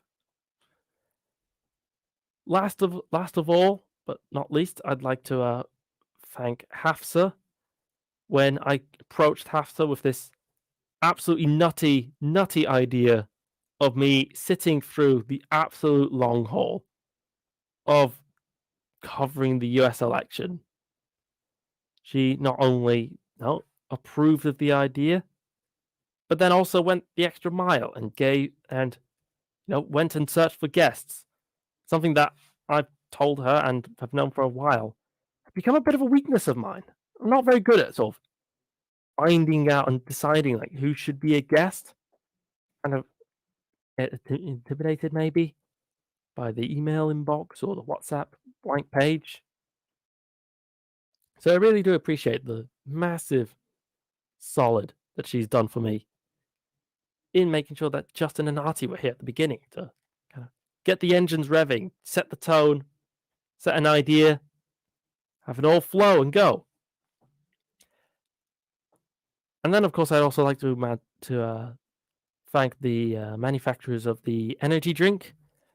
I will not say which ones they were because, of course, we don't currently have a contract with them. But if you ever want that contract, call me up. It works. Your energy drink is a very effective energy drink that is keeping me very awake at a time when sleep is ultra tempting. Finally, I would like to say a little note to Americans. Thank you for voting in such huge numbers, to be honest. Like, it's really depressing when people don't vote in elections, in my opinion. Partially because I actually think voting is fun. I know I'm a weirdo, but I actually do think it's pretty fun to just like, ooh, here's the ballot. Oh, look at all these people. Tick. But now, when faced with such a big choice, faced with such a choice between order and chaos, it does serve to tap on in and get going. Put those votes in. Get the man out. Or in. Keep him in if you want as well. So thank you very much for listening to the election coverage with George Shaft on Relax Radio. I hope you have enjoyed what you have heard. If you do, or if you don't, you can call the studio at 07852 473 and 473, or you could just text or message me or the show. You could absolutely write a comment on the Facebook live stream of this show because, well, it's long enough, it's fun enough. I look forward to seeing, what everybody has to say. However, I think at that, in the meantime, and in between time, I think I'd like to say goodbye. And also say, damn, I wonder if the table downstairs will support my weight. Oh, and also that we've had no sort of complete changes, except that potentially it looks like Ohio has reported in favor of Donald Trump. Now that would be sorry. both Ohio and Florida have reported in favor of Donald Trump. This night is not looking good for Joe Biden so far. He is going to really need some Hail Mary victories out of the states that are still counting their votes, or else he is in deep, deep trouble. Anyway, thank you very much for listening to the show. I hope you have enjoyed it very, very much. And with that, goodbye.